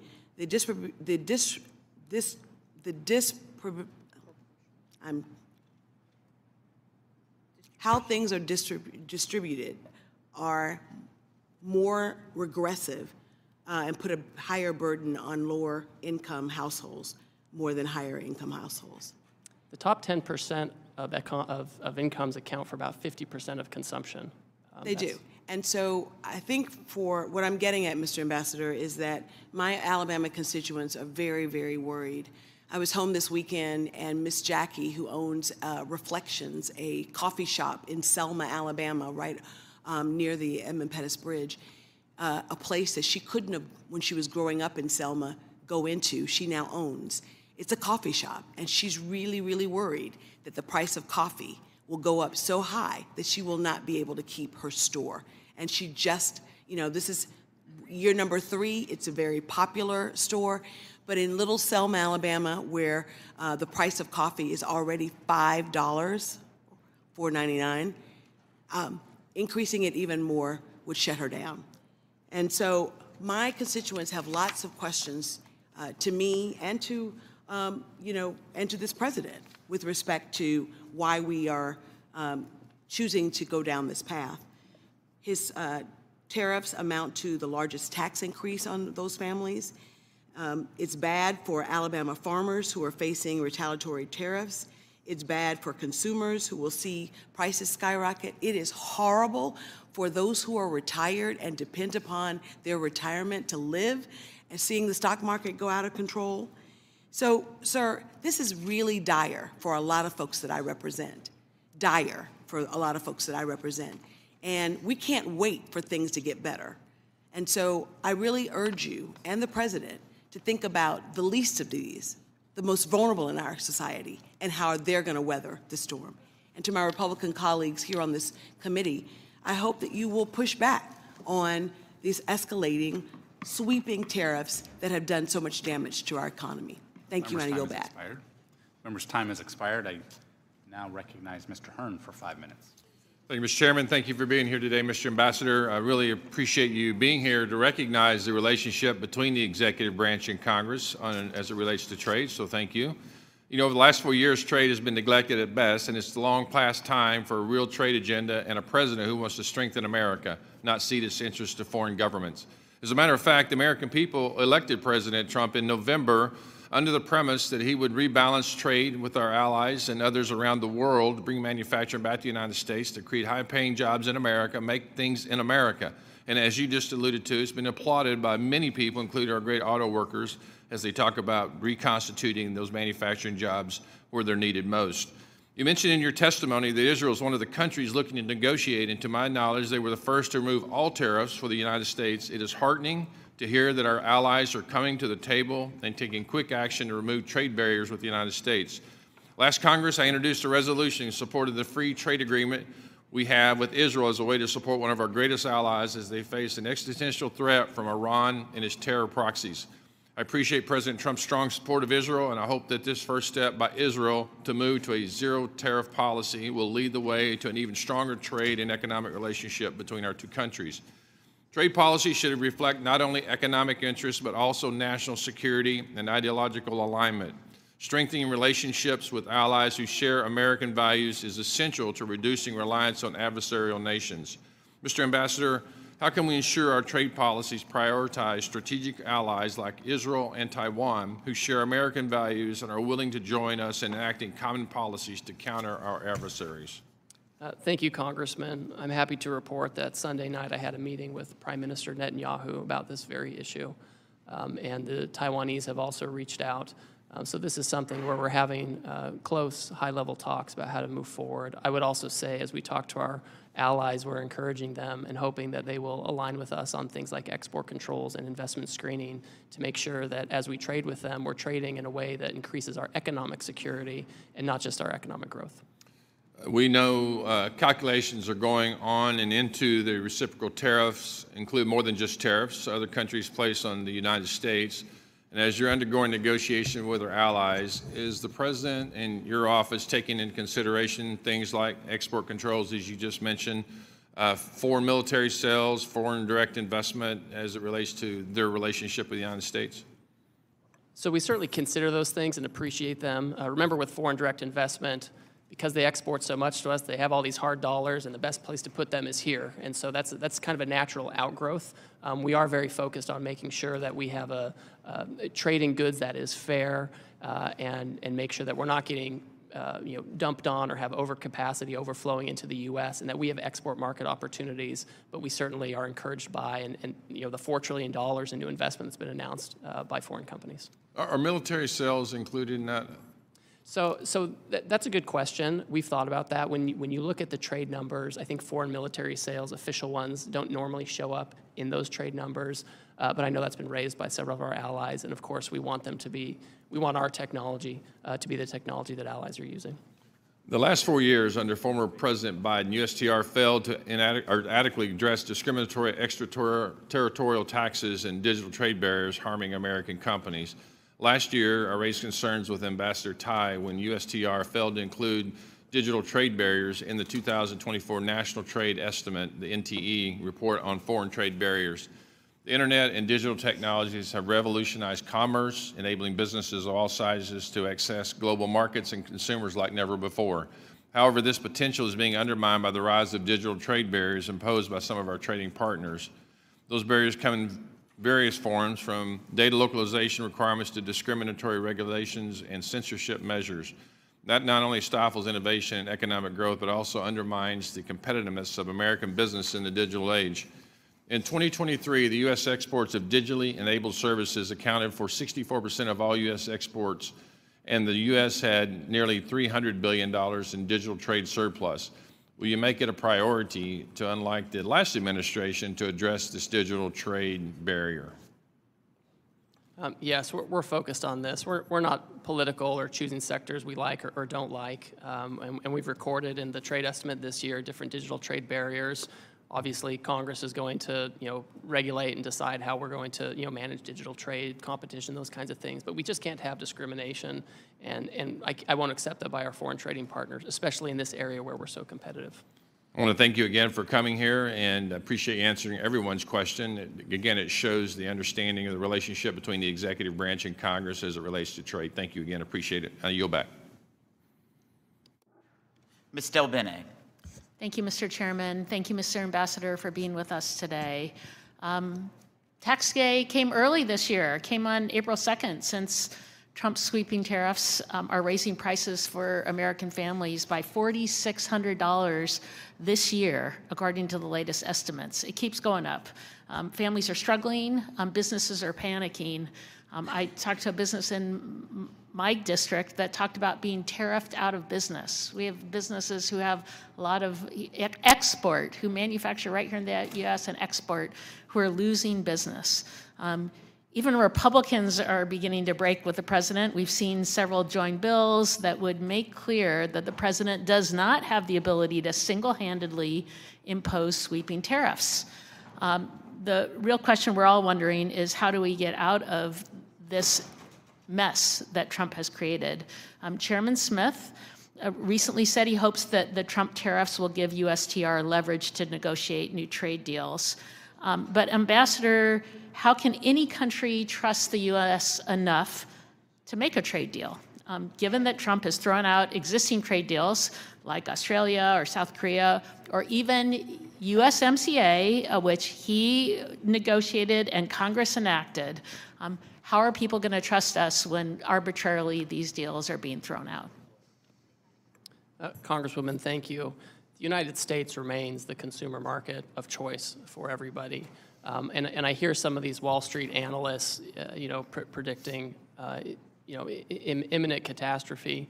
And that's just, when we look back at Trump 1, we put tariffs on China and we reinvigorated NAFTA to be USMCA, we saw real household medium income go up. We saw inflation go down, unemployment go down. And the countries are coming to us every day. We're having several meetings with them every day to do these deals. So they're not showing hesitance. It's quite the opposite. But if we have a deal that's being blown up, then you can say you're negotiating a deal. 2 seconds later, you can throw it out. What kind of deal is that? Are these deals that you're supposedly negotiating, are they going to come to Congress for a vote like USMCA did? These are deals, so first of all, if we did a comprehensive free trade agreement, of course we would come to Congress, et cetera, and we will certainly keep Congress up to speed on any kind of any deal that you do. Are you going to bring that to Congress for a vote? We'll do what the law requires. Some of it's consultation, some requires a vote, so we'll follow the law on that front. But the countries are coming, right? If they were hesitant, they wouldn't be knocking down our But door. I don't understand what the countries are coming to do. You put tariffs in place, sweeping tariffs with no specifics in terms of what the goals are, no plans, and then you say countries are coming to what? To individually negotiate with President Trump, and it's his whim what's acceptable or not acceptable?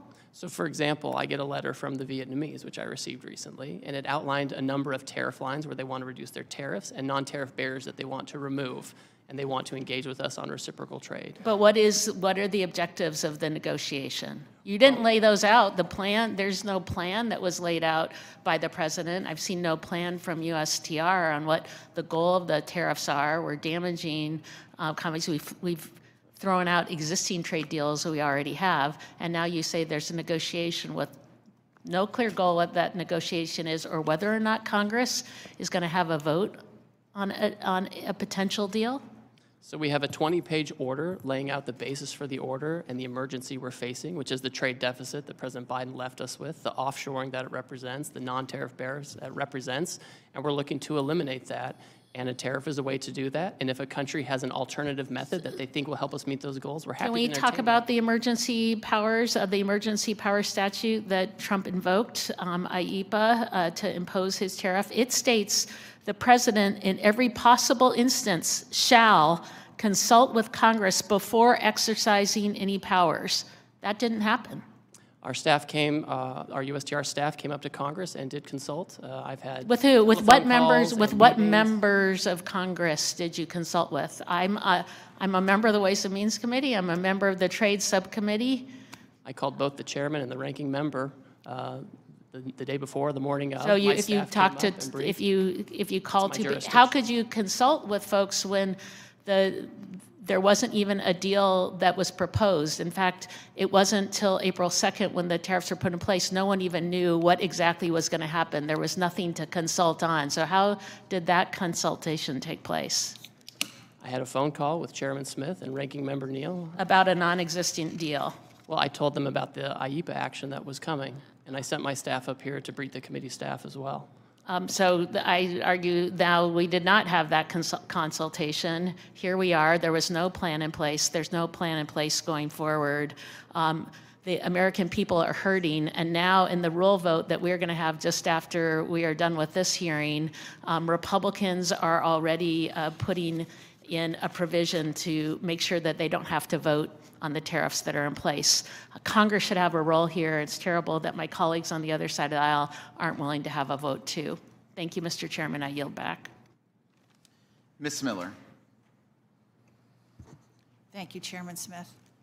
Welcome, Mr. Ambassador. Thank you for being here. It's my opinion that part of the reason President Trump has taken such drastic action on trade is due to the fact that there was no trade agenda under the Biden administration. And I didn't hear any sniping from the other side about that. The past administration's failure to engage in meaningful conversations with our trade partners opened the door for countries to run afoul of the World Trade Organization tariff agreements and to impose excessive non-tariff barriers.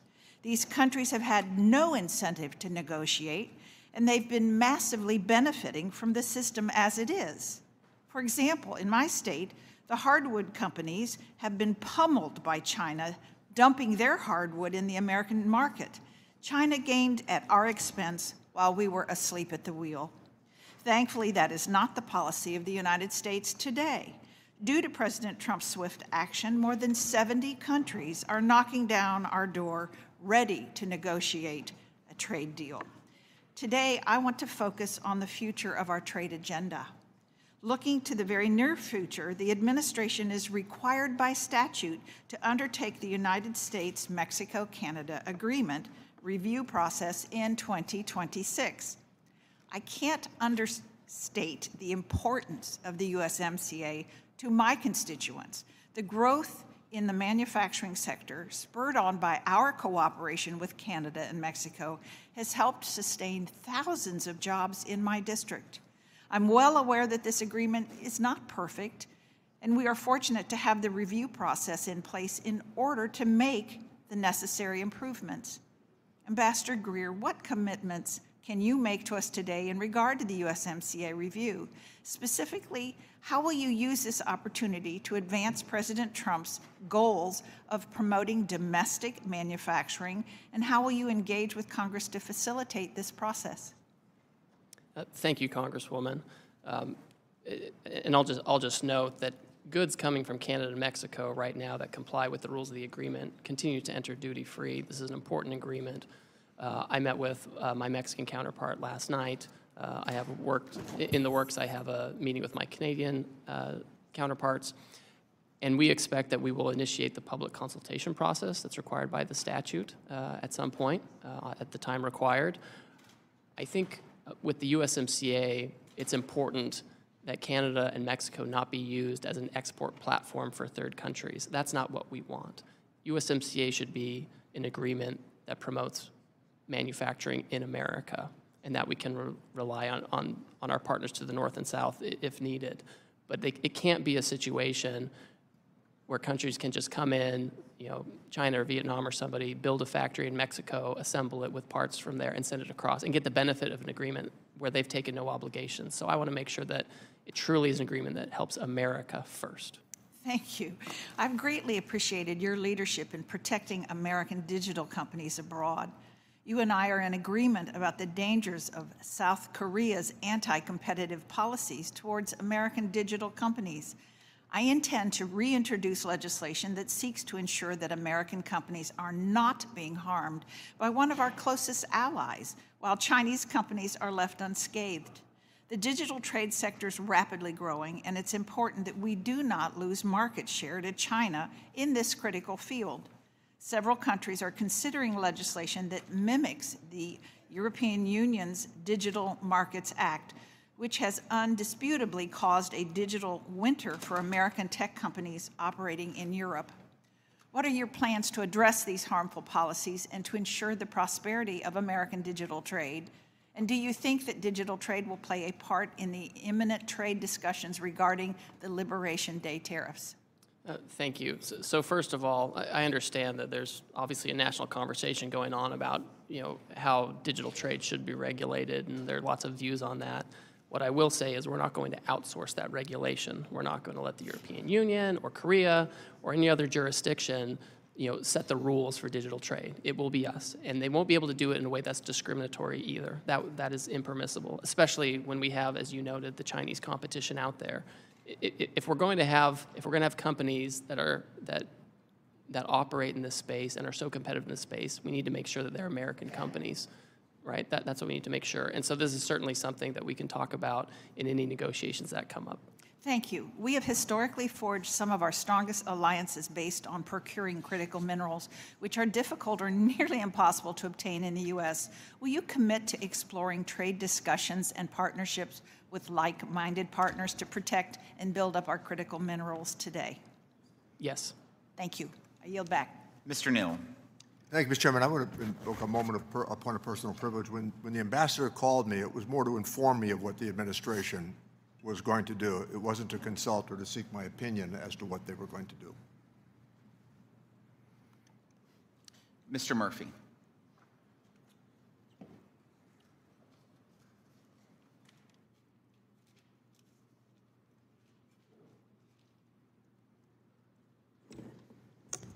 Thank you, Mr. Chairman. I just want to show a slide to everybody documenting where we are with the United States and the U.S. trade deficit. I think this really shows why this is an emergency. If you look at where we are with manufacturing goods, that's in the red column here. If you look at what has happened to the manufacturing capacity of the United States, we have plummeted, absolutely plummeted down.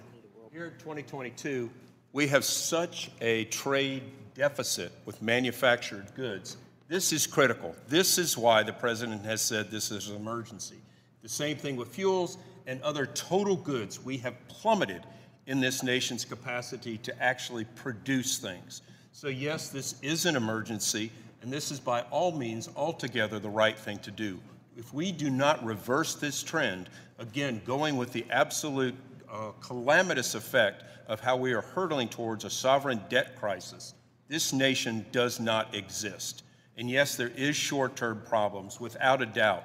But it's the same thing by taking medicine you don't want to take. If we don't help the body by intervening and doing what is critically important for this nation, nothing else matters. So this is why how manufacturing has plummeted, and this is why we are in a state of emergency.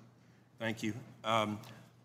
Thanks just for that moment. I want to briefly say something before I begin my remarks. I've gone down in many times to Haiti. We talked about this before and done a lot of mission work down there.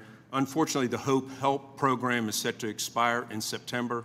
I hope some work is being done in reauthorizing this program. We're trying to nearshore, onshore. We want to stabilize our Caribbean nations, our Central American nations, and Haiti has fallen into such decay right now. It makes Somalia look like Wonderland. We really need to help these nations stabilize in our hemisphere.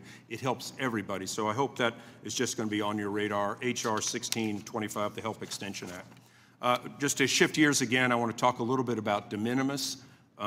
The legislation, HR 7979, the End China's De Minimis Abuse Act, did not make it to the floor. However, we're seeing that packages being abused by this loophole, literally with China, overwhelm the CBP, leading to billions of dollars of lost revenue and jobs. This has allowed Chinese companies to send so many goods into this country without paying tariffs. Can you discuss why the administration is taking on de minimis, why this is so necessary? Yes, it's essentially for all the reasons you just described. De minimis originated as a way for tourists or others to go overseas, buy souvenirs, come back, bring them in duty-free, and that persists, right? That continues. I think everyone's comfortable with that. But what we saw were foreign companies abusing the system and taking advantage of it and building a commercial case for it, their entire business on it, and that ended up undermining a lot of retailers here in the United States. And so it's important to make sure that tool is used for its original purpose and not for other countries to avoid duty payments or things like that. One of the comments were that we shouldn't be doing tariffs to our friends. Friends don't treat friends with horrible tariffs like we are being done by other countries. So I think sunlight is the best disinfectant. So we're able to see what the rest of the world has been doing to the United States. I don't think the American public understands this. And this is why I think it's just so critical that we shine the spotlight on this. Quickly, just with one thing that happened in the pandemic, I'm a physician, and we saw that our supply chain for pharmaceuticals, for health-related PPE, et cetera, is critically at risk during these things. If China were to shut off all its exports overnight, medical supply chains would be one of the industries hardest hit, and we would have American patients literally dying because they could not get medicines or other type of devices. Can you discuss how the Trump administration's trade is helping to secure our health supply chain? Yes. So first of all, we have to reshore. We have to reshore pharmaceutical production to avoid the very situation you talked about, and we have to do it now. We can't wait for the next crisis. We can't wait for the next conflict. We have to do it now. I understand the Commerce Department will be undertaking an investigation of the pharmaceutical supply chain to assess what tools we can use. The President's talked about tariffs that might apply to certain things to incentivize reshoring, but I assume that investigation will also have other ideas as well. We have to make sure that in this tariff incident, we're not hurting American companies and hurting them over helping out foreign countries. And, going back to, Kamala's famous phrase of getting to the root causes of immigration, they did absolutely nothing to bring industry near shore, trying to prop up Caribbean nations so they won't have everybody trying to run over a border. Look, I've talked to you about Puerto Rico. I was in Puerto Rico this last week, and there's so much of an opportunity to go there and onshore in an American territory to bring back American pharmaceutical industries, so many other industries that help us with our national security. And at the bottom line, this is what we're talking about. We're talking about national security. Thank you, Mr. Ambassador. I'll yield back. Ms. Chu. Ambassador Greer, my constituents are sick with worry about the high costs that the Trump tariffs will bring them. They are barely able to afford their everyday living expenses, but now they're hearing that the average family will have to pay $4,600 a year more because of the Trump tariffs. They are hearing this will be the largest tax increase for the American people in our nation's peacetime history. They are hearing Goldman Sachs say that we face a recession. The increases will be for food items that the U.S. does not produce domestically, like cacao beans, coffee beans, tea and spices, and certain nuts. But non-food items like clothing, consumer electronics, shoes, cell phones, furniture, and household appliances will be especially hard hit, as more than 50% of our consumption comes from countries facing tariff increases of 30% or more. I must point out that there are some items on the list, like bananas and cacao beans, which the U.S. can never grow enough of to meet our own demand because of our mostly non-tropical climate. In fact, the U.S. produces a tiny number of bananas in Hawaii and Florida, but depends enormously on importing bananas from Guatemala, Ecuador, and Costa Rica, all of which receive tariffs. And in fact, the U.S. is the world's largest importer of bananas. So this shoot first, then aim approach is making Americans' lives much worse with no actual plan and doesn't make any sense. I see this in three ways. First, the president said that these tariffs would bring manufacturing business back to America, but thousands of Americans were immediately laid off, and manufacturers are telling you that this will crush them. And why would the president impose this tariff tax on tropical countries when America can by far not produce their own bananas, coffee, and chocolate? Is the president aware that these crops only grow in tropical climates? Second, in imposing these tariffs, the president claims that the U.S. is being ripped off by other countries that are profiting off of us. Yet these tariffs are being imposed on countries with whom the U.S. has trade surpluses, including the Netherlands, the UK, Belgium, Panama, and so on. Using the formula that USTR released to the public to justify this chaos, no country with whom the U.S. has a trade surplus should be subject to additional tariffs. How can you and the president justify forcing the American people to pay more for goods from these countries that already import more of our goods than we do theirs? Third, then if there's an actual formula, why would the Trump administration decide to reserve its most severe punishment not for Russia, which was entirely spared, but for some of the poorest, least developed countries in the world?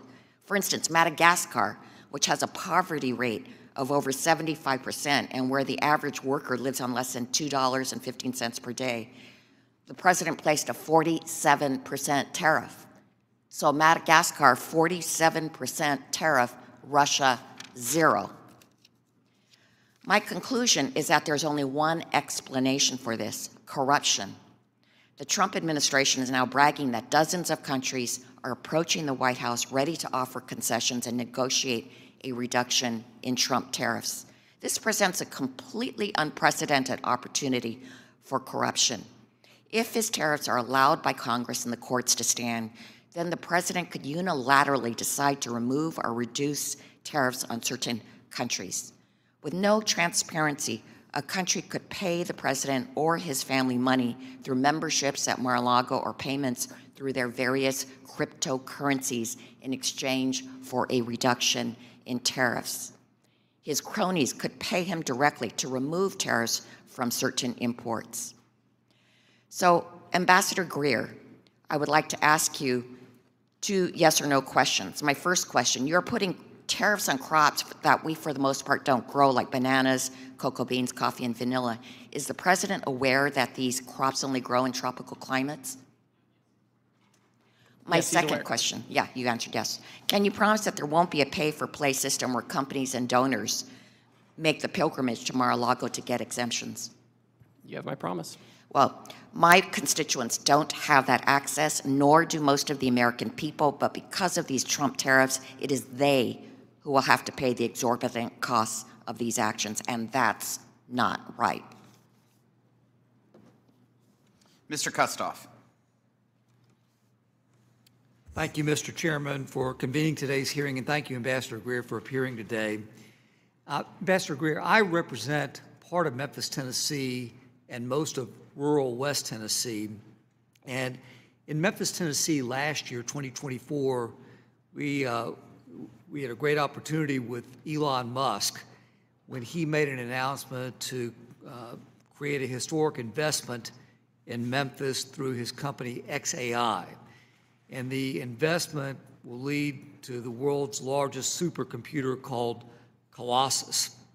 So Colossus is the core infrastructure behind Grok, which is the artificial intelligence system that Mr. Musk is developing or has developed and that I use and probably a lot of other people use. I've toured Colossus, and frankly, the capabilities are absolutely remarkable. From what I understand with this project and with Elon Musk is he places a strong emphasis on sourcing American-made products with XAI whenever feasible, demonstrating a commitment to domestic innovation. The issue is that supercomputers like Colossus depend on a variety of advanced components that right now are not produced in the United States. And I think we can all agree that we want the United States to be the absolute leader when it comes to AI. The other issue is the reliance presents obvious and serious strategic vulnerabilities because a disruption in the supply chain could hinder U.S. capabilities. So I understand that the entire industry is working on building domestic capacity. And thanks to President Trump and his efforts and the efforts of the administration, we've seen massive investments from companies like NVIDIA and Taiwan Semiconductors. But I think we all also realize that that transition is going to be several years, or it's going to take several years. So could you talk about how USTR is balancing the near-term need for components with the long-term goal of onshoring these critical supply chains? Certainly. So when the president took his action on reciprocal trade, there were some items that were not covered by the new tariff because further investigation was needed. This includes pharmaceuticals, as I've discussed, but it also includes semiconductors. And so many semiconductors are not covered by the reciprocal tariff because the Commerce Department, as I understand it, is looking into doing a further investigation to see where tariffs may or may not be appropriate on semiconductor chips or the downstream components. And that's something I know that the Commerce Department is looking at very closely. Thank you, Ambassador. If I can, because there's been a lot of talk here, some talk about Russia and the suggestions that the Trump administration has let Russia off the hook when it comes to tariffs. My recollection is that this committee, several years ago, took the lead on bipartisan legislation to change the trade treatment as it relates to Russia, specifically revoking the permanent normal trade relations, specifically banning the import of all energy products from Russia, specifically by providing a path to raise tariffs on many other products from Russia.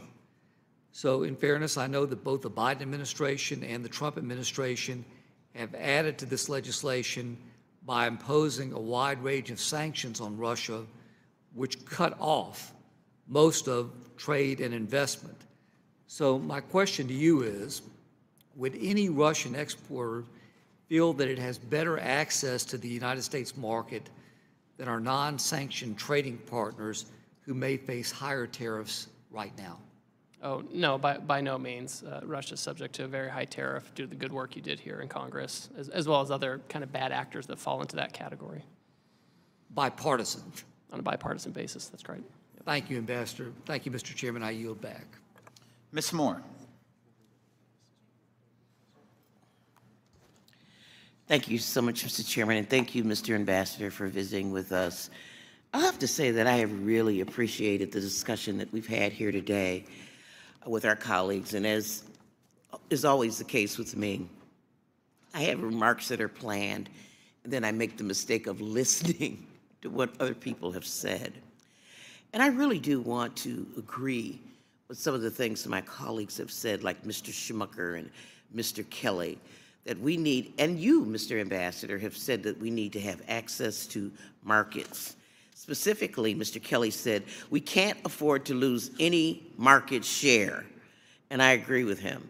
He went on to say that we need to level the playing field. Mr. LaHood talked about his soybean farmers in Illinois, and I'm from Wisconsin, sir, and so I do know that we have $1.3 billion worth of soybean product, and our main partner is with China. And so I think Wisconsin farmers, that's just one example of how we are at risk of losing market share. And then Mr. Doggett went on to say how, you know, instead of allowing, like my soybean farmers to do that, what we would revert to would be to give them welfare. And I guess I don't agree with that characterization. I don't even agree with it as a characterization of a subsidy, because it's actually a ripoff. You know, farmers lost about $27 billion in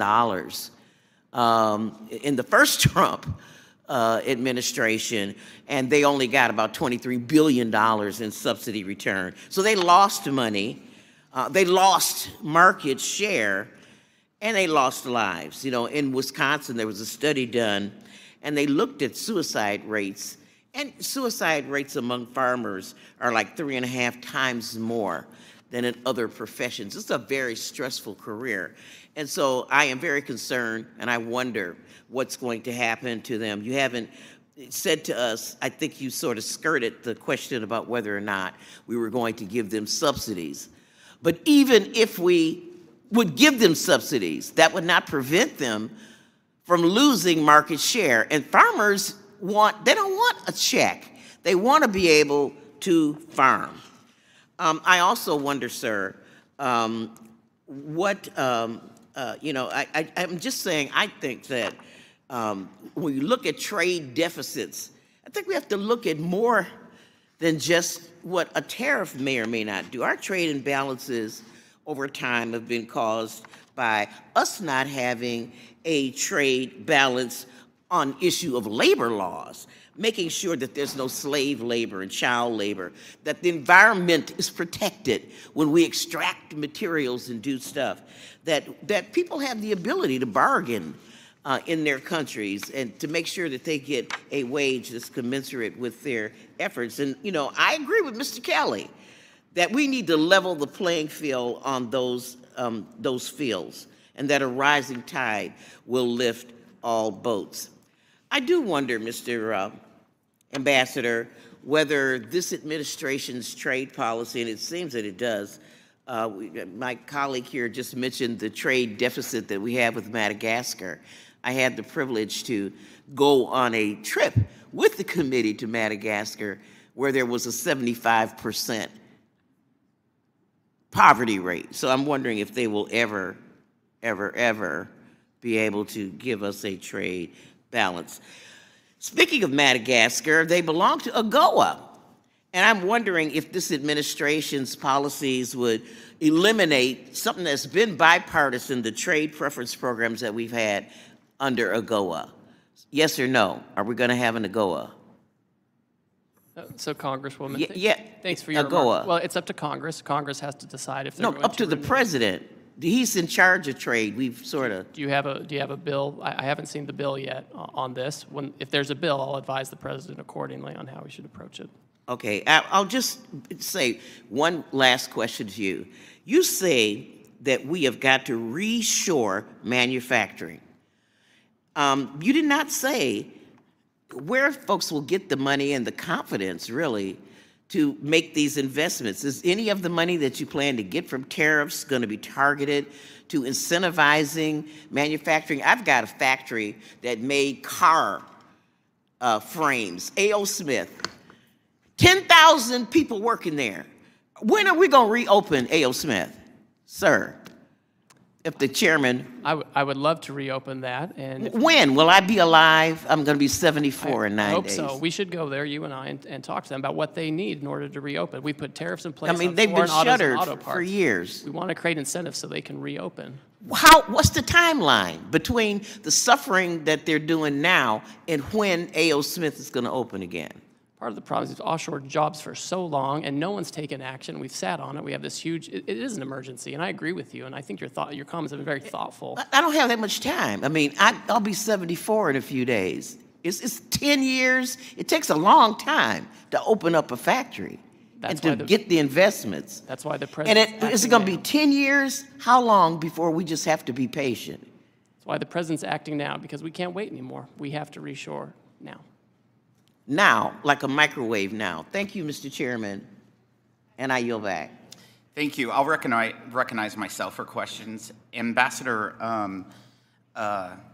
thank you for calling and consulting with me before a lot of these trade agreements, so I appreciate the correspondence there because you have.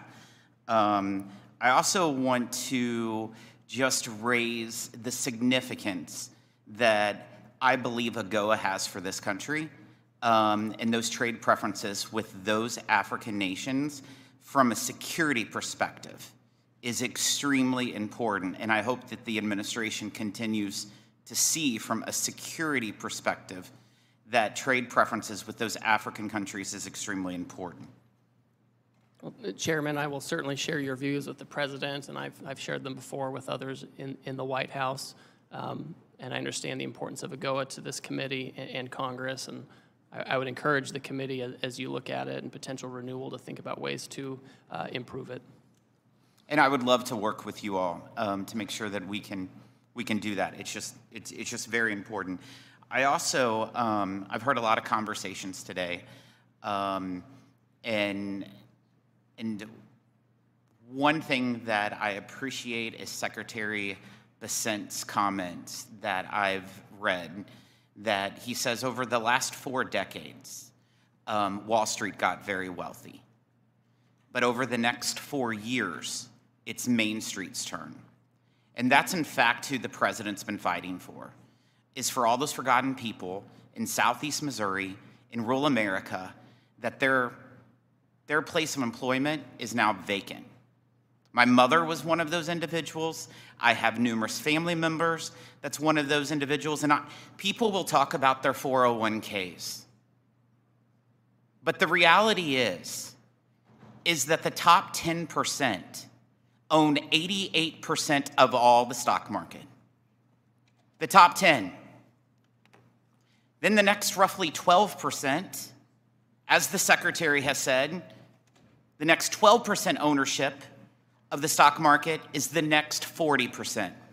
So that bottom 50%, the people who make less than $42,000 a year, those people, they're worried about their debt, their credit card payments, Their interest rates. And that is who President Trump is fighting for in bringing more jobs and manufacturing, open up factories and coming down here. And I want to thank you for standing here. I want to thank you for working for this cause. And I think it's extremely important, and it will be transformational. It may be bumpy for a while, but it's about time Main Street is representative instead of Wall Street. I want to ask you a few questions about the European Union. As you know, I have shared my opinion about the European Union and how disappointed I am of how they've taken advantage of U.S. farmers and U.S. agricultures. I heard him say that they're willing to lower their tariffs on industrial goods. That's not good enough, Ambassador. They have to address their non-tariff barriers when it comes to agriculture goods. The country of Honduras purchases more pork than the entire European Union. And there's only 10 million people there. There's 450 million people in the European Union. And then you look at the country of Angola, one of those African countries. They purchase more chicken from us than the entire European Union. And the European Union has a GDP times 200 of that in Angola. These are trade problems. And this administration better continue to fight for the American farmer, that Missouri farmer who's been screwed for such a long time by our friends. And I want to thank the president. I want to thank you for continuing with it. I do want to ask you, do you agree that there's a serious trade problem when it comes to agriculture in the European Union? Yes, Chairman. It's fundamentally unfair. It's structurally unfair. It has been for decades, and I've been very clear with them that any kind of agreement or negotiation or anything, it has to have an ag component for all the reasons you described. Super important. Last year, I requested the International Trade Commission to complete a detailed study of the competitiveness of the U.S. rice industry, with a particular focus on the ways that unfair subsidies and other practices in other rice-producing countries harm American rice farmers by distorting markets and reducing export opportunities. The study was completed earlier this year, and I was not surprised to learn that India is one of the worst offenders. Its subsidies and particularly are particularly problematic because of the lack of transparency around some of them. Do you share my concerns with unfair practices in India and elsewhere that harm American rice farmers? And will you attempt to address these issues through any negotiations with India? Yes, I will. And as you know, Chairman, I'm from Northern California, from rice country there too, so I'm particularly sensitive to that. Appreciate it. Thank you for being here. Mr. Boyle. Thank you, Mr. Chair, and thank you, Ambassador, for being here today. 3 times in this century, 3 times in the last 25 years, we've had a recession. 2001, right after the September 11th attacks, 2008, when the housing bubble burst, and 2020 with COVID-19 pandemic. All 3 of those were caused by some external event. Now, most economists and most Wall Street firms agree that it is more likely than not we're either in a recession now or headed to one. This will be the first recession in at least 25 years directly caused by the president's policies. The last week has been an unmitigated disaster. Markets are roiled, retirement savings taking a hit, 401ks becoming 201ks. People are genuinely scared, especially those, including a couple I talked to yesterday, who are just hitting retirement age. So I would really like to know why exactly the president is doing this. China, I completely understand. I think actually there's been bipartisan agreement around here for quite some time that we needed to get tougher with respect to China. But why going after Canada? Why going after our closest allies in Europe? This does not make any sense. And frankly, it doesn't exactly inspire confidence when the so-called formula that was advertised last week came from absolutely no textbook that any of us are aware of. I mean, yes, it had 2 fancy-looking Greek letters. That does not make it well-thought-out policy. So I am curious what exactly the strategy is of going after Canada and our closest allies and actually uniting the whole world right now, not against China, but against the United States. Well, Congressman, I know that Wall Street and you and your colleagues want the status quo. That's what I'm hearing. Excuse me, reclaiming my time. That is not what I'm arguing. I want an end to the chaos. I represent a very working-class district in Philadelphia. I don't think there's one person in my district who counts as one of the top 1% of Americans.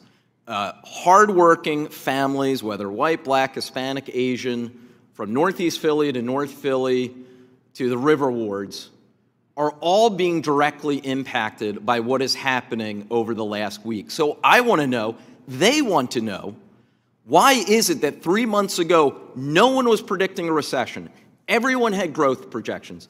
The Fed, most economists, whether liberal or conservative, and now the base case is a more than 60% chance of a recession. That is directly because of White House policies. So when will it be enough? Really, I can't take all this winning, and nor can the American people and the folks in my district I represent. These Wall Street analysts are the same ones that predicted decline in the first Trump administration, where real household median income went up by $7,000, coupled with tariffs. The president has to get the trade deficit down. We've lost 5 million manufacturing jobs. It has been a massacre in American manufacturing, and we have to have those jobs back, and it's urgent, and we can't keep passing the buck. President Biden did nothing on trade for 4 years. That's what I've heard from both sides, and we have to act. We have a huge trade deficit with the European Union, which we heard about from the chairman. We have a huge trade deficit with foe and friend alike, and we have to deal with it. And that's why our friends are coming to us and saying, why don't we talk about how to achieve reciprocal trade? They're not running away. They're not announcing retaliation. So since I have just under a minute left, can we look forward to hearing about these big, beautiful trade deals over the next week, like with Canada? What exactly is going on? These countries that are clamoring, talking to us apparently right now, according to your words, do you have any hope that you can offer us that we're going to see one of these trade deals inked very soon? Well, Congressman, I can't prejudge the timeline, but I'm spending all my time when I'm not here with you all doing consultations, talking with them. So I'm hopeful that we can move quickly on a handful of countries. And finally, just in the final 17 seconds, when will this end? What does success look like? Because a lot of people right now, whether Democrat, Republican, or Independent, are really trying to figure out what exactly the end game looks like here. Because right now, we all see the chaos and not what the actual end result would look like. The deficit needs to go in the right direction. Manufacturing as a share of GDP needs to go in the right direction. The non-tariff barriers and tariffs we face in other countries, they have to go down in the right direction. Those are the things that we're looking at. Those are the basis of the national emergency. That's what we're looking at. Time's expired, so thank you. I yield back. Mr. Stubbe. Thank you, Mr. Chairman. And thank you, Ambassador Greer, for appearing today. Under President Trump's leadership, we've seen a bold reassertion of American economic strength and leverage on the global stage. I'd like to walk through some of these wins and clarify the intent behind the administration's trade actions. Ambassador Greer, can you start by reminding this committee why President Trump felt it necessary to take such divisive action with tariffs and what problems he inherited from decades of failed globalist trade policy? Yes, certainly. As I've mentioned before, President Biden left us with the largest trade deficit for any country in human history, $1.2 trillion. It's extreme, it's unsustainable, especially when we have a $36 trillion debt and a $2 to $3 trillion budget deficit. None of these numbers are sustainable, and anyone who wants to pass this on to the next generation or to our kids or to the next session, they're doing a disservice. We have to deal with it now, and we need to deal with the reshoring and remanufacturing now before we're in another crisis, whether it's a conflict or a pandemic. That is not the time to try to get back pharmaceuticals and semiconductors and autos and all these kinds of things. We have to do it now. What distinguishes the Trump approach from the past 30 years of so-called free trade policies that gutted our manufacturing base? Well, Wall Street, we've heard a lot about Wall Street today and how important Wall Street is and all their analysts. And their entire goal has been just to make money for that top share of the elite, right? That's been their goal.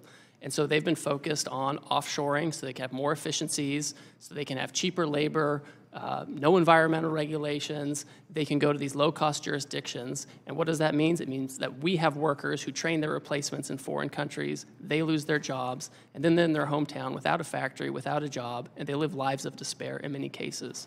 And that's what's different with President Trump. He wants to reverse that, and he wants to change it. And isn't it true that over 60 countries have already come to the table to negotiate since the president announced the new reciprocal tariff structure? Well, I'm starting to lose count, but yes, that's the neighborhood of the folks who want to come in and work with us on reciprocal trade. And what does that say about the global leverage we've regained under this administration? Well, that's exactly right. We are the market destination for both consumption, investment, et cetera. And other countries want access to our market. They understand now that we have to have it on fair terms, and that's why they're here. They'd be running the other way. That's why almost all of them have said, we're not going to retaliate, we're going to work with the administration. And how important is it from a national security standpoint that we reduce our dependency on foreign steel, aluminum, and automotive components, and how have the tariffs moved us in that direction?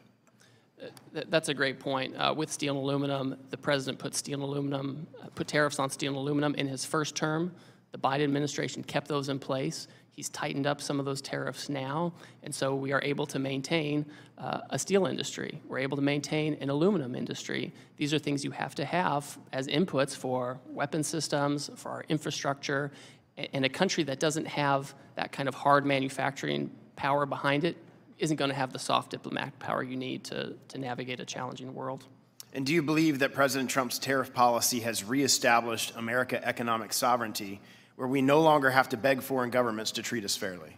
Yeah, I think there's no question about that. And we can see it from the first term when we imposed tariffs on China in an effort to get them to change their unfair trading practices. When that happened, we saw our trade deficit with China decrease, which is really important. So it shows that we can become less dependent on foreign powers for the most critical goods and services.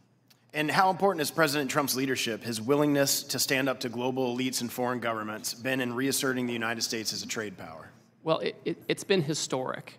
It's been historic because in the past we've had leaders and politicians who were either in the pocket of Wall Street or they had some other special interest, and he's been willing to take a stand and do hard things and show others that he's not going to cave. This is really important because if other countries think about power in a different way. Some politicians want, foreign countries to say nice things about them. That's like their end purpose in foreign policy or trade policy. President Trump wants the right thing for Americans, and sometimes it means you have to stand up for yourself, draw a line in the sand, and say, we're not going to do this anymore. What would you say for the first time in decades, American workers have a president who fights for them, not for multinational corporations or foreign bureaucrats? That's exactly right, Congressman. That's why workers voted for him. That's why unions support the tariff actions. That's why we see, op-eds in the newspaper about union presidents wanting to work with President Trump on trade. That's why we're seeing all of that change, that realignment. And I'll end with this. What evidence have you seen that President Trump's tariffs are driving jobs back to the United States and helping to rebuild our manufacturing base? Well, for example, the auto tariffs that were imposed, we've already seen that one company is increasing employment, including temporary employment. In Indiana, we've seen in Tennessee, there was a shift that was going to go down to another country. They kept that shift in America. Everyone knows if you want certainty, if you want access, you build in America and you use American labor. Thank you. My time's expired. I recognize the acting ranking member, Ms. Moore.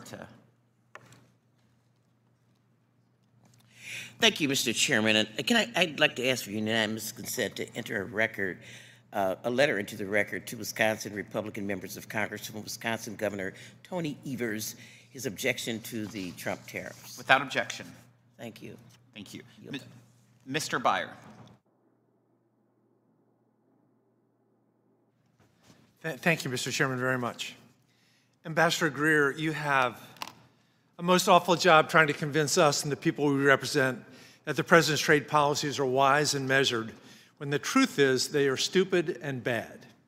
The last time the U.S. started a trade war, Smoot-Hawley tariffs, June 1930, the world did retaliate, and we get the Great Depression that lasted 10 years. I want to quickly run through a few of the ways the logic behind the Trump tariffs make no sense. You got the math wrong, according to the people whose research you cited. Mr. Chairman, I ask unanimous consent to enter into the record a New York Times article by former Treasury official Brent Nyman titled, "The Trump White House cited my research to justify tariffs. It got it all wrong." The math error had the effect of quadrupling the tariffs Trump applied on some of our biggest trading partners. Trump accepted some goods, notably oil, but not others, including things we simply cannot produce in the United States. Why tariff bananas? Why tariff cocoa? Why tariff coffee? We don't have the capacity to produce these things at a scale that meets domestic demand. Trump logic equates any trade deficit with cheating. In fact, he called it rape. But even this stupid logic didn't help Australia or Brazil or Singapore, all countries with whom we have a trade surplus. How does Australia negotiate an end to a trade deficit that doesn't exist? Some countries have a deficit because we import things that we want, but they're too poor to afford our exports. Perfect example is Madagascar. We buy something like 60% of our vanilla from Madagascar, but they have one of the lowest GDP per capita rates in the world, and they just can't afford many of our products, but we just hit them with the 47% tariff. Trump is hinting that maybe if countries lower tariffs on us, he might drop tariffs on them a little bit or some or possibly, but Vietnam, knowing that Trump was coming, massively cut their tariffs to appease him ahead of his announcement last week, and instead, you slapped a 46% tariff on them anyway. So what are the Vietnamese supposed to do? Trump declared a phony national emergency and imposed tariffs on Canada to punish our closest ally for quote-unquote fentanyl smuggling, despite the fact that our own government says the amount of smuggling at the northern border is vanishingly small, less than 1%. How does Canada get out of a tariff imposed on them for doing something that we admit they're not doing? Trump is risking our economy to bring back factory jobs that pay far less than the 8 million jobs that are listed in the JOLTS report right now. 8 million jobs available in America that pay far more in fast-growing sectors like healthcare, clean energy, or data science. The Secretary of Commerce, Howard Lutnick, is on television raving about shifting millions of Americans to work on, and I quote, screwing in little screws to make iPhones. You guys are blasting nearly every product from nearly every country with these tariffs. Senator Tillis yesterday called it, quote, a trade war on all fronts. It hurts our alliances, it hurts our economy, it hurts our ability to make and keep free trade agreements, which is supposedly your job. Ambassador Greer, the world is watching you. They're watching this hearing across the country. Global markets are in chaos. The U.S. economy and our most important alliances are in serious danger. I had met a couple of nights ago with a dozen ambassadors from Eastern Asia, and the conclusion of the discussion was that we are creating a unipolar Asia, an Asia led by China with America excluded. America first is America alone. And meanwhile, you're now serving as acting head of both the Office of Special Counsel and the Office of Government Ethics. These are both busy jobs in the best of times, but extremely demanding during one of the most ethically challenged presidential administrations in history. It's absurd to think that you're actually doing these jobs, but I think it's fair to ask if the many hats you're supposedly wearing are causing dangerous mistakes that damage our country in ways that's going to be difficult to recover from. You know, President Trump also imposed tariffs on China. China responded with tariffs on agriculture. European Union today announced $21 billion worth of new retaliatory tariffs on us. China's announced 84% retaliatory tariffs on us. The legal pretext, you said, is that this is a national emergency. You refer to the state of emergency as, quote, the largest and persistent trade deficit that's built up in recent years. The actual emergency is that markets are slumping, consumer confidence is crashing, and financial forecasts of recession are coming pretty quickly. And the Fed is projecting that these tariffs are driving prices up. We finally got inflation down. Now we're going to do exactly the opposite. Coming to the table, I don't know. Our trade balance has been in the negative for 50 years, and yet we have built the strongest economy in the history of mankind.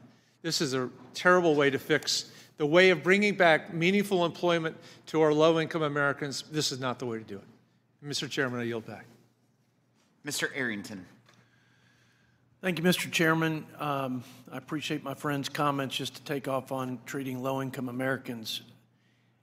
It's no way to treat our workers whose wages have been suppressed because of this unfair and unlevel playing field, who, by the way, because of the policies of the last 4 years, have paid a regressive 21% inflation tax. So our working families and our manufacturers and those who make the wheels turn in this economy have suffered a great deal. But other countries will flat put us out of the manufacturing business, out of the energy production business, out of the food making business if we let them. I thank God that for such a time as this, He raised up a leader with the political courage to take on the political and corporate establishment that is going to do everything in its power to stop you and the president from hitting reset before it's too late. Before we not only beg for our drug making and our chip making from other countries whom we are totally dependent on, but before we have to beg to feed our families and fuel our economy. I can't think of, other than the budget deficit, a greater threat to America's economic vitality, prosperity, and national security. I'm 100%, unwaveringly, unequivocally in support of President Trump's and your reciprocal trade policy. I can't imagine anyone along the spectrum from right to left politically who wouldn't want head-to-head competition for our guys. And we have allowed this unfair trade dynamic to persist for so long, there's no way out of this without some front-end pain. And I'm grateful that we have a leader who's not trying to diminish that or hide that fact, but is transparently calling this nation to persist through this front end so that we have exponential benefits and return to our economy, to our workers, to our farmers. There is no other path, and there is no other politician in this town that would ever risk what is necessary to risk and to exert the courage and will that is necessary to exert to confront this head on like President Trump and you. And we're with you. I'm with you, and I know many of my colleagues are. Couple questions. When we went through this before, in the first Trump administration, we were, I'd say, wildly successful with the reforms in China, with new free trade agreements, agreements in 5 nations that represented almost 50% of our entire export markets. So how important was the reciprocal trade posture in the first administration to getting lower barriers, greater access to those markets where we benefited by 26+% in export activity? Our wages went up, investment went up, job creation went up, poverty went down. How important is this posture to getting there? And is there any other way, Mr. Ambassador, to this greener and more glorious economic pasture once we establish the reciprocal trade dynamic? Congressman, thank you for your support and your words. You're exactly right. There are a few different approaches to trade negotiations. One is the typical one, which is where you ask others nicely to give you market access, and they do a dialogue with you for several years, and at the end you have no more market access. And then there's the Trump way where he says, we will have reciprocal trade and we can do it my way or we can do it your way, but we can work together because we should work together and we should have fair trade among us. And that's what we're seeing now. We're seeing countries come and say, we understand the issue, we're happy to talk about this, and we know that there are alternative pathways here, and we can choose which way we want to go, and that's the way to do it. I'm grateful for both of you. Thank you, Mr. Chairman. Thank you, Ms. Tenney. Thank you, Mr. Chairman, and thank you, Ambassador Greer, for your hard work. And I'm from upstate New York. This is the home of the Industrial Revolution, the Erie Canal Corridor, the Finger Lakes, all my region. #1 dairy district in the Northeast, #5 dairy district in the country. Third largest producing apple county is in my district.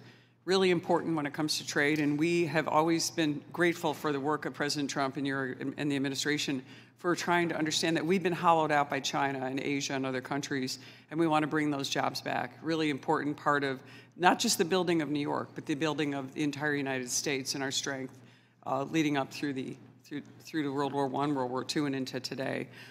I got a couple of questions I just want to talk to you a little bit about because there are a few nuanced issues here dealing with Canada, which is my entire northern border. #1, we have an emerging and really strong Finger Lakes wine region, and many of our wineries have reached out to us. We are at the cusp of putting out some really incredible wines, groundbreaking. We have wonderful water, soil conditions, and we're producing top-level wines. A little bit about some of these markets we'd like to have opened up for us so we can trade, and we appreciate the work that the President is doing. However, one of the issues we've experienced, and we hope that you can work on, is many of our Canadian visitors are not coming to our region. We're dependent on the Canadians to come for commerce. They're a great friend to the north. And we've seen a 23% drop just since February in visitors to our wineries. And we just want to know if we can help get your assistance and help in making sure that this sort of very important yet fragile relationship that my district has with Canada, an historically strong relationship, we can continue to work to make sure that we get that kind of trade and the kind of tourism that we've been getting from our Canadian friends to the north. Certainly, and I would note that goods between Canada and the United States that follow the rules of the U.S.-Mexico Canada agreement, they continue to trade on a duty-free basis, which makes sense, right? Yeah. And I would say, I know you're going to jump into this because this is my next beef with that. But when it comes to Canada, we are grateful and hope that you'll continue to pursue some of the dumping that's been going on against our dairy producers, because as I cited in my start,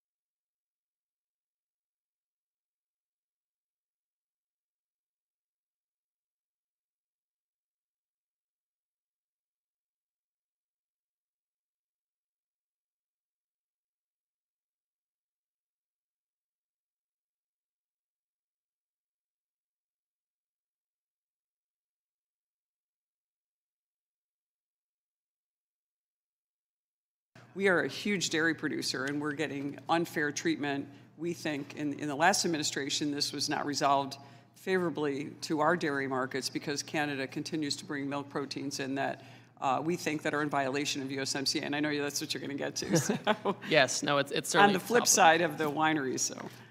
Yeah, that's certainly the top of my list. I would point out that President Trump reported that he had a constructive call with Prime Minister Carney last week, 10 days ago or so, and I continue to work with my Canadian counterparts to make sure that that relationship is one where we can have fair trade. Yeah, we greatly appreciate it. And when it comes to apples, we just have to say we are so excited about the USTR's efforts in trying to reduce some of these market access barriers, particularly with Israel going to zero tariffs.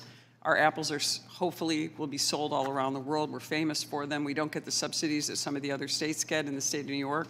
And we're hoping that we can do that, including getting our apples to India and around the world to actually grow our New York economy. So we appreciate all that the USTR is doing that. I think that we can have a great relationship in the future with Canada, and we are really pleased that you're working with the Prime Minister and working with everyone that we can to make sure that that northern border is protected, but also that we're getting the trade that we're so accustomed to with our great friends from the north.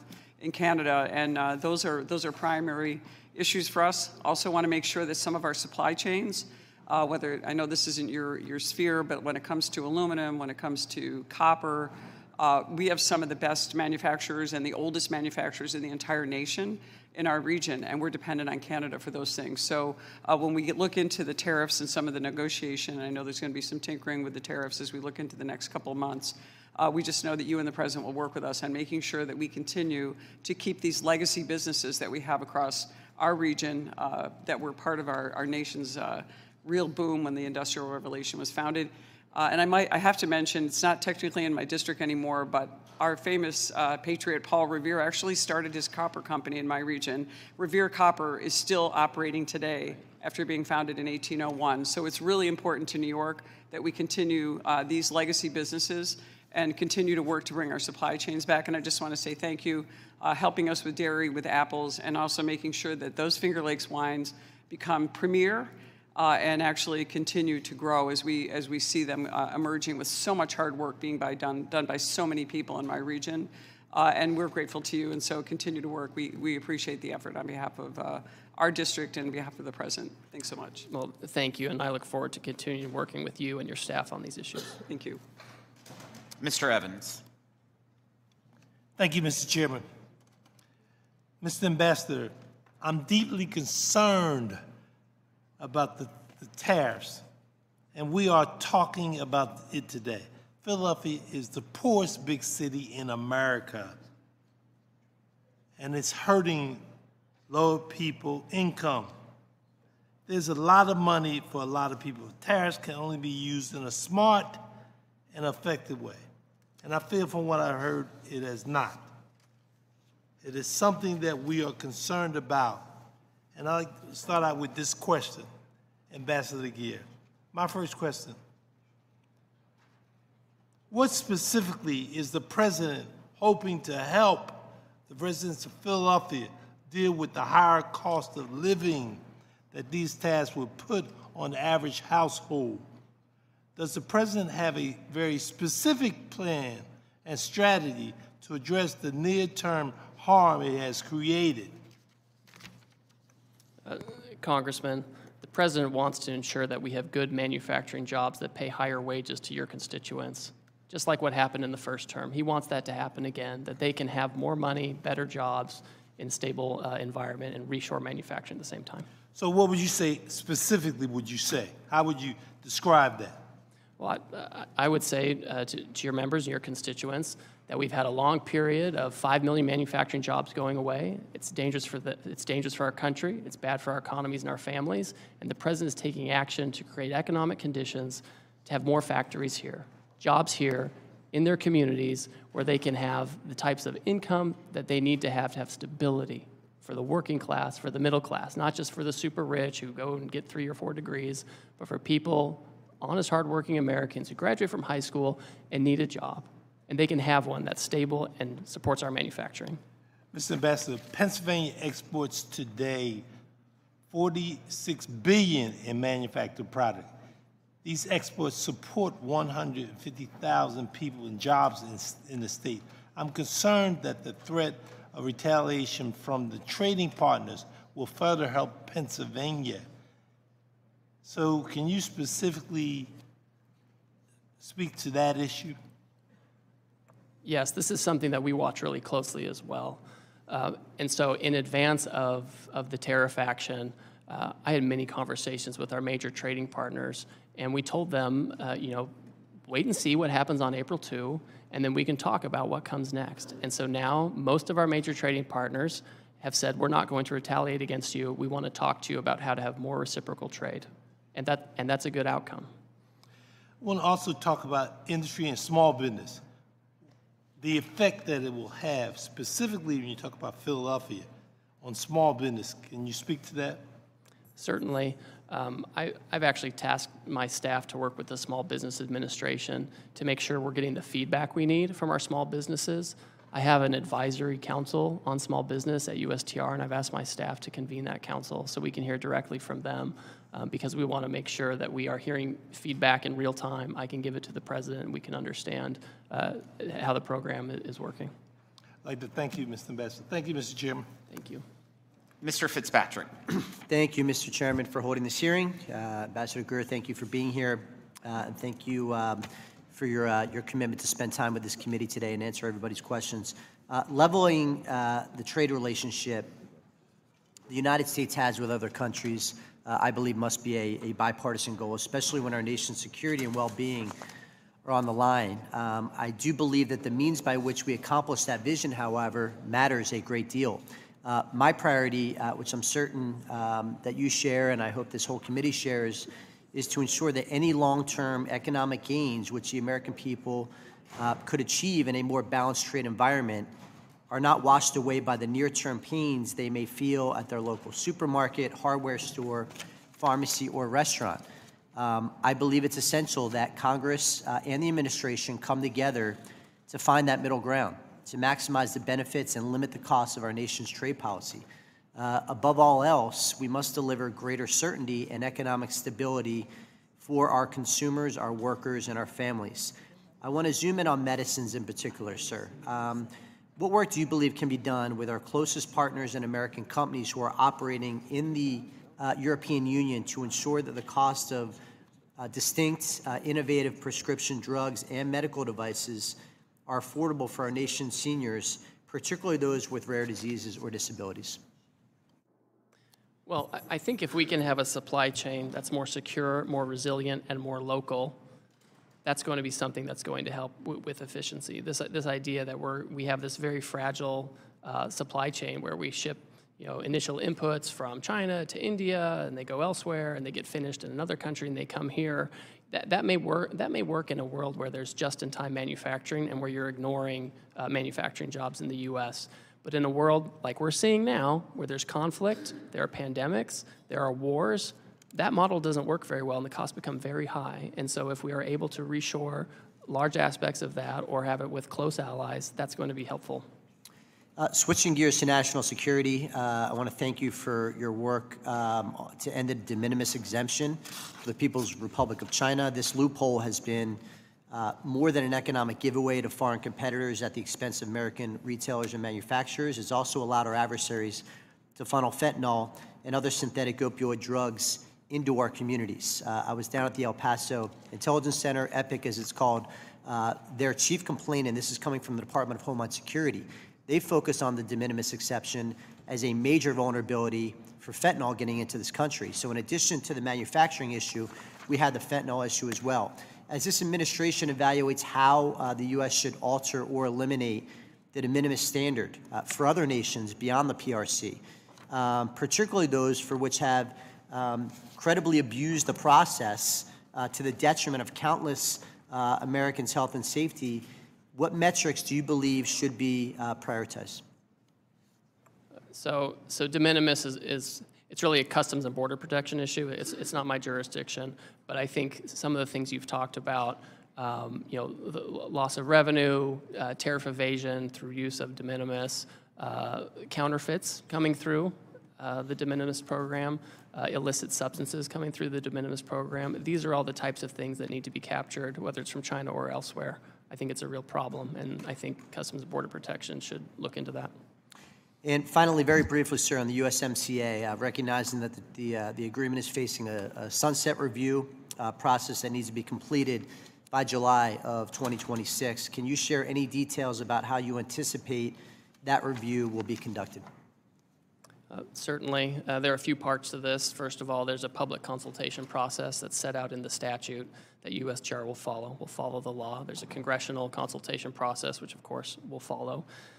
When I think about ways to enhance USMCA or our relationships with our trading partners, one thing that I'm very focused on is making sure that other trading partners don't benefit from the agreement without agreeing to the obligations of the agreement. I'm thinking of China or other Asian countries that want to use Canada and Mexico as an export base into the United States and benefit from the USMCA. I don't think that's the right approach. We need to change that. Just one follow-up. Will USMCA qualifying trade, which was not covered under the April 2nd tariffs, continue to be excluded in advance of this review to ensure certainty for our manufacturers?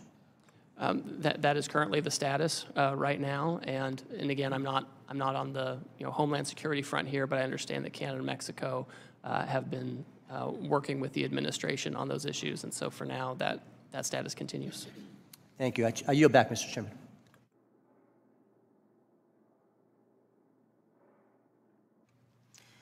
I now recognize Representative Fischbach from Minnesota. Thank you, Mr. Chair. And thank you, Ambassador, for being here and for all of the opportunity that we've had to have conversations or discussions about what's happening. And thank you for answering all of the tough or maybe not so tough questions today. So I appreciate it. And you may already know, but I represent a large rural, mostly agricultural district. And so we do it all. We've got corn, soybeans, hogs, turkeys, and dairy.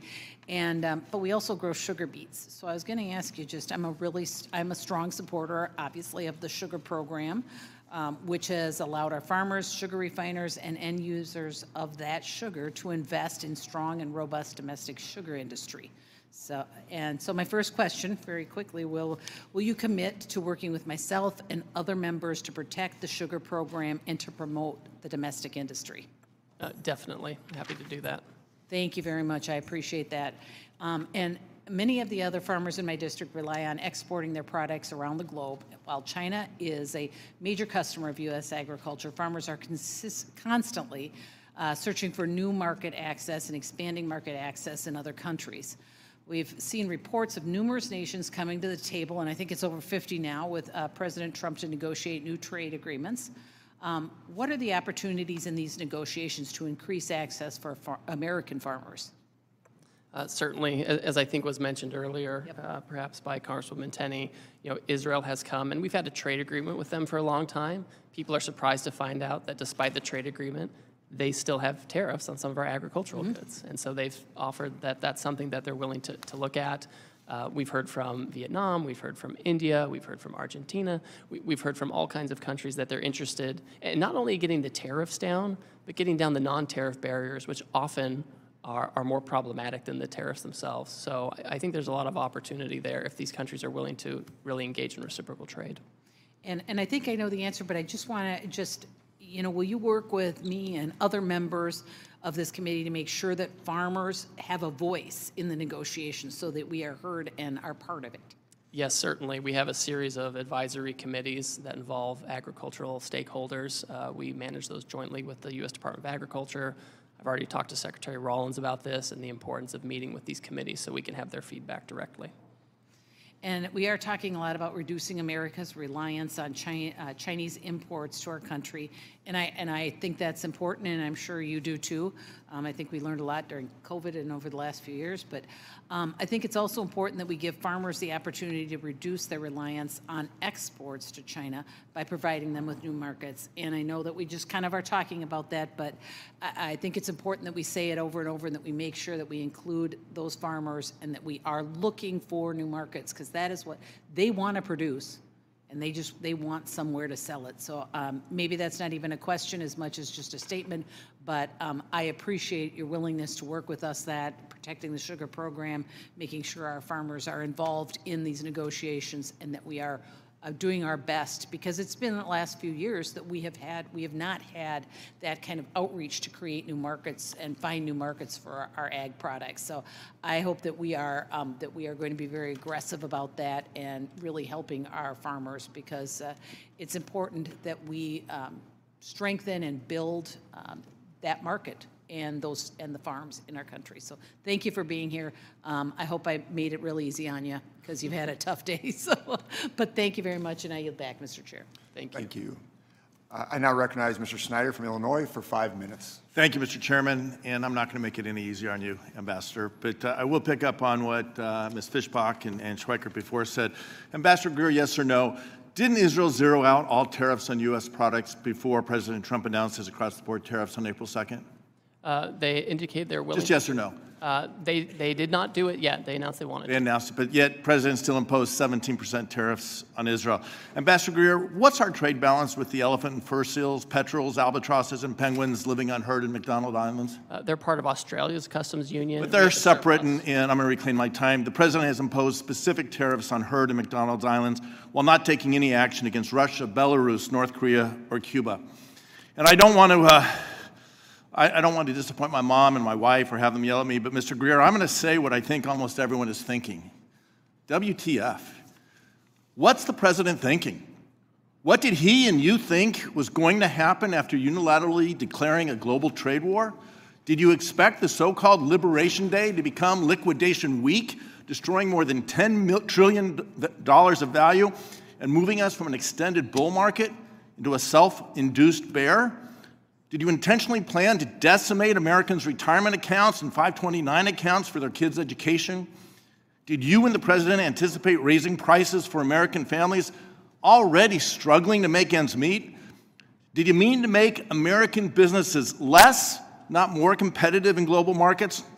Was the intention, with the largest tax increase in U.S. history, to put the United States and maybe the entire global economy into a recession because of what Wall Street Journal editorial board, let me repeat this, it was the Wall Street Journal editorial board said is the dumbest trade war in history.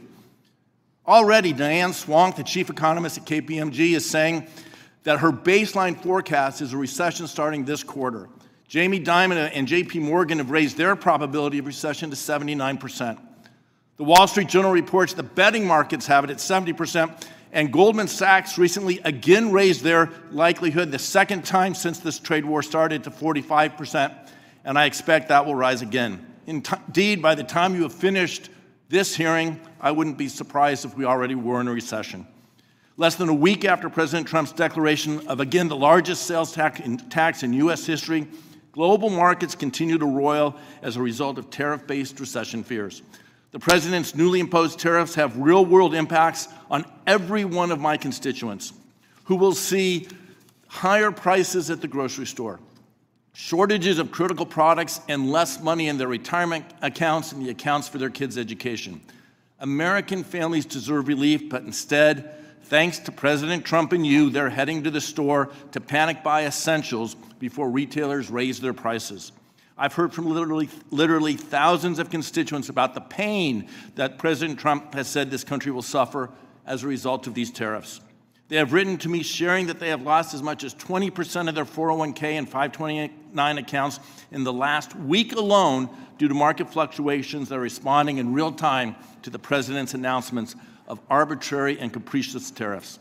Seniors who recently retired are worried about having to return to work to make sure they can make ends meet, and today wonder if they will now outlive their retirement savings. Small business owners are worried about laying off employees. Large companies in my district are preparing their next earnings report for investors and telling me that the impacts of these tariffs are material. That's business speak, for the tariffs are going to have a real adverse effect on their operations and likely adverse effect on their cash flows. Make no mistake, President Trump's trade agenda is slowing economic growth and job creation, weakening U.S. global leadership, and increasing the cost of doing business in the United States. These tariffs make life for Americans more expensive, make our nation less secure, and our citizens less prosperous. Congress must take back its constitutional authority to stop the chaos and the pain President Trump is inflicting on American families and dig us out of what could be a self-inflicted recession. Before I ask a question with my limited time, I ask unanimous consent to submit into the record the CIA World Factbook entry for Heard Island and McDonald Island. Without objection. I also ask unanimous consent to submit for the record an article from Scientific American, The Heard and McDonald Islands Are Pristine Biological Wonderland. The subtitle of the article is Trump's Tariffs Put a Spotlight on the Uninhabited Heard and McDonald Islands, which comprise a remote volcanic refuge for penguins and seals and a UNESCO World Heritage Site. This just once again illustrates that these tariffs are not strategic, they are not targeted, they are arbitrary and capricious in hurting our economy and our American citizens. I yield back.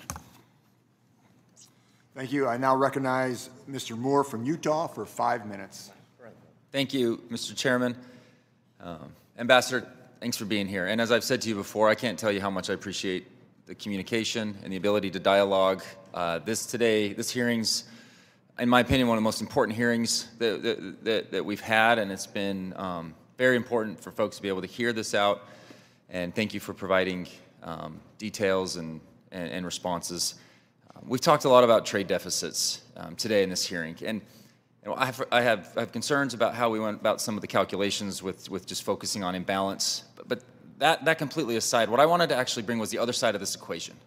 So we run massive trade surpluses in services with just about every major economy in the world, especially in high value and high employment technology software industries. And recognizing that there's digital service taxes that we don't like, and we try to address some of that on the tax side, and we're going to work on a retaliatory tax side with that in this committee, actually. The Europeans, Koreans, Japanese, they're all allowing us our U.S. tech firms to run surpluses in their markets for a reason.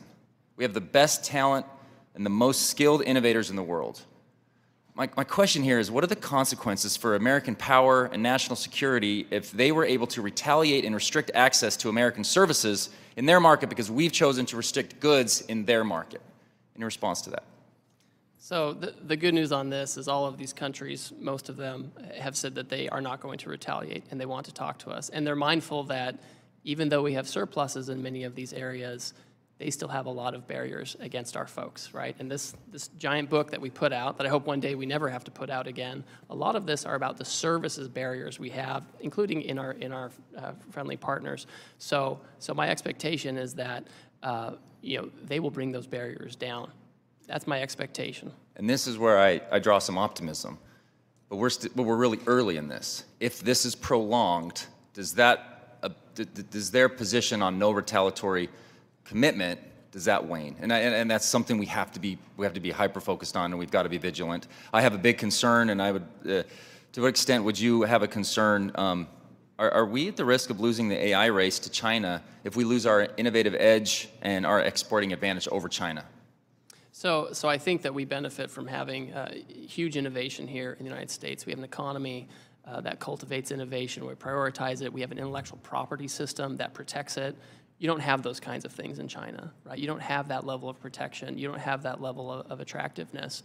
Now, we can't be complacent by any means. I think it's incumbent on us to continue to have domestic laws and incentives to make sure that we're innovating here. And it's important to have manufacturing, because manufacturing and innovation go along with each other. I'm going to add to that. So really what this boils down to, and I'll try to make it a little personal here. You and I went to rival universities. We're still working through some of those challenges. For now. Yeah. We may never see eye to eye on it, but we were both probably 40 minutes away from some world-class ski resorts on the Wasatch Back during those college years. During college, I always went to the Sports Den. It's a local sporting goods store, and I've known the owner, Mark, for over 30 years. I took my, every banner at every Little League thing has his banner there. He's committed to the neighborhood, to the community.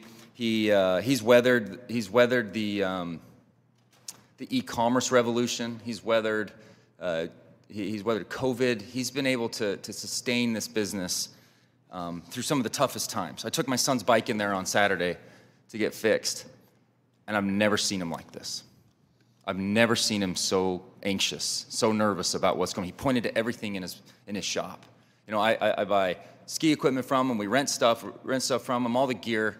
I've never seen him like this. And I would ask you, what do I say to him? He's really nervous right now, and I know it's impacting. I know it's just a lot of concern. What do I say to him? Well, I wish there was a silver bullet for this, Congressman, because I'm sensitive to this, and you all have constituents, whatever side of the aisle you're on, who are talking to you about this. The challenge is that we've seen 90,000 factories leave the United States, and we can have either the status quo and continue to lose that and continue to be dependent on other countries, in many cases foreign adversaries, for our businesses. I mean, to me, that's very fragile. To me, that's very high risk that we have to be so import dependent for our well-being. We're always going to trade.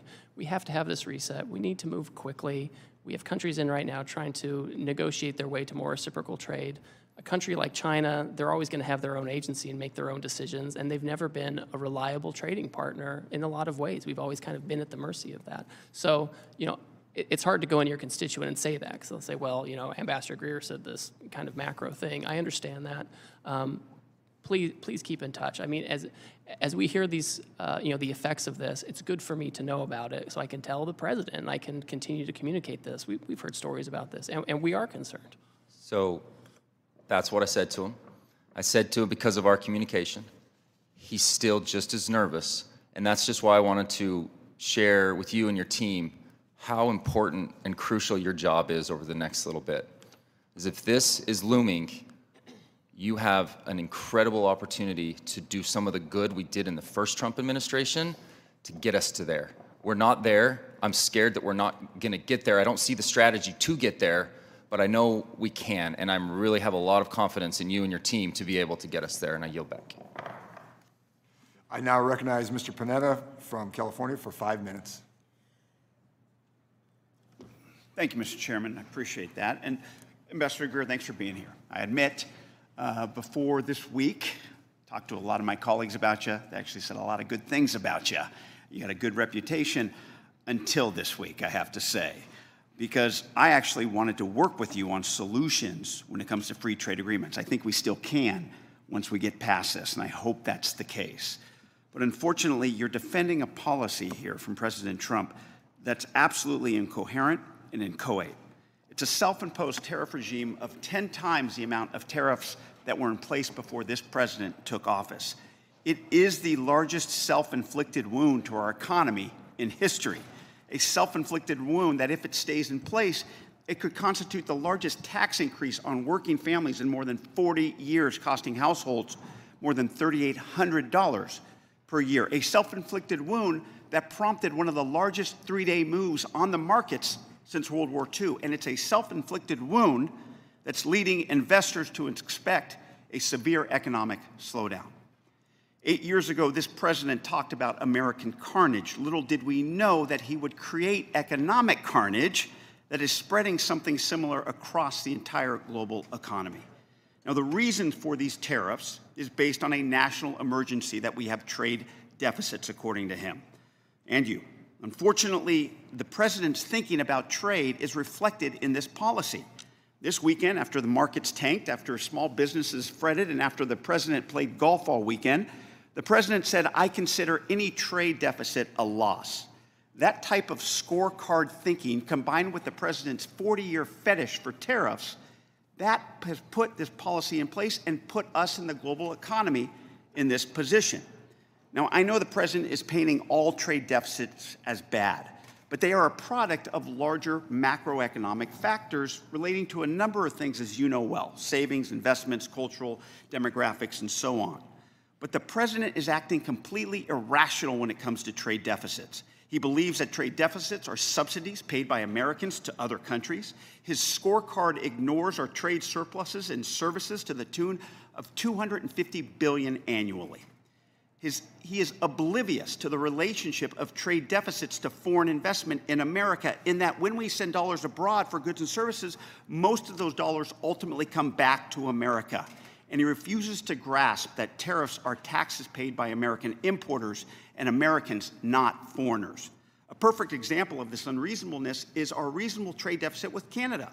The reason we have a trade deficit with Canada is because, starting with FDR, we entered into an agreement that would sell us oil at well below market prices. We entered into and maintained that deal because we maintained a trade deficit with Canada so that we can buy cheap oil, which is a huge benefit for America. And if we took that oil out of our trade relationship, guess what? We'd have a trade surplus. Yet Trump says we're getting ripped off, even though we are actually getting the benefit of that sweetheart deal. Now, absolutely, sometimes a trade deficit is a loss. Foreign trade barriers are a problem. That includes tariffs and non-tariff barriers, but there are ways to remedy these things. Free trade agreements, as I talked about. Free trade agreements that don't require a tariff policy that cripples our economy. Yet, due to the president's fetish for tariffs and superficial thinking on trade deficits, the president has imposed a trade policy that makes the global baseline of 10% with countries that have trade surpluses like Singapore, Australia, Netherlands. Countries we have free trade agreements are getting tariffs at 10%. Countries that are free trade countries are getting tariff at 10%. It does make no sense. It makes no sense of exactly what the president wants to fix or how he's going about these tariffs. Now, it's really contradictory based on the lack of clear messaging out of your administration.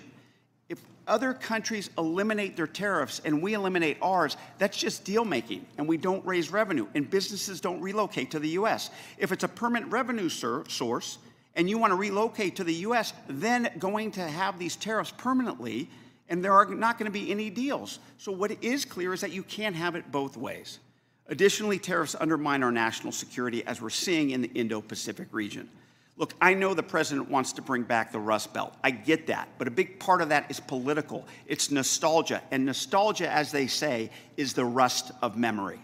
We are not victims here. Our economy is the envy of the world, partly because it was our choice to invest in other countries over saving. It was our choice to have bilateral trade deficits. This is not some unexpected crisis here. This is no extraordinary or unusual threat. This is because we chose to invest in other countries where labor is cheaper and therefore products are cheaper. And as we know, it's okay for working families to want to pay low prices for products in this country.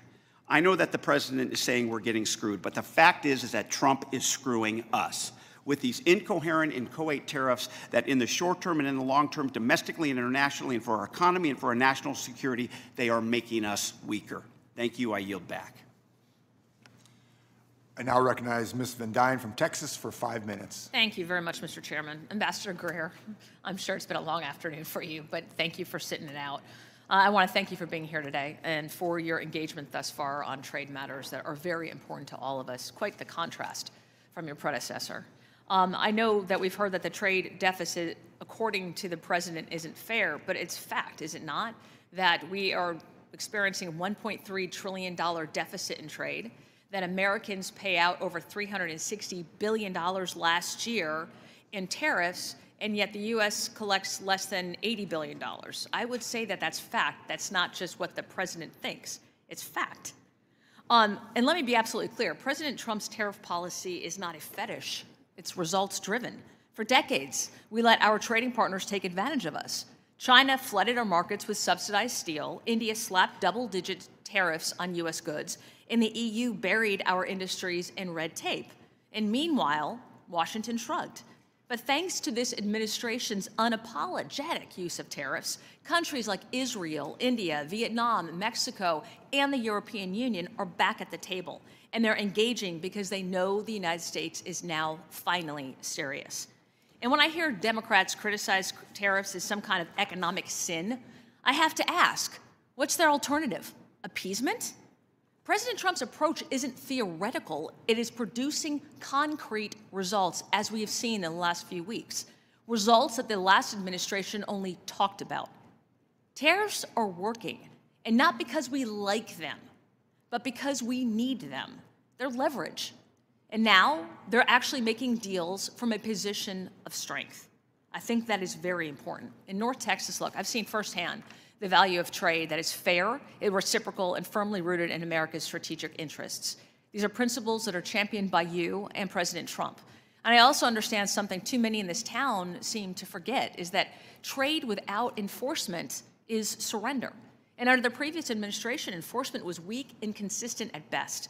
Mexico violated its obligations under the 1944 Water Treaty, and they violated the USMCA with impunity. And American businesses were the ones that had to pay.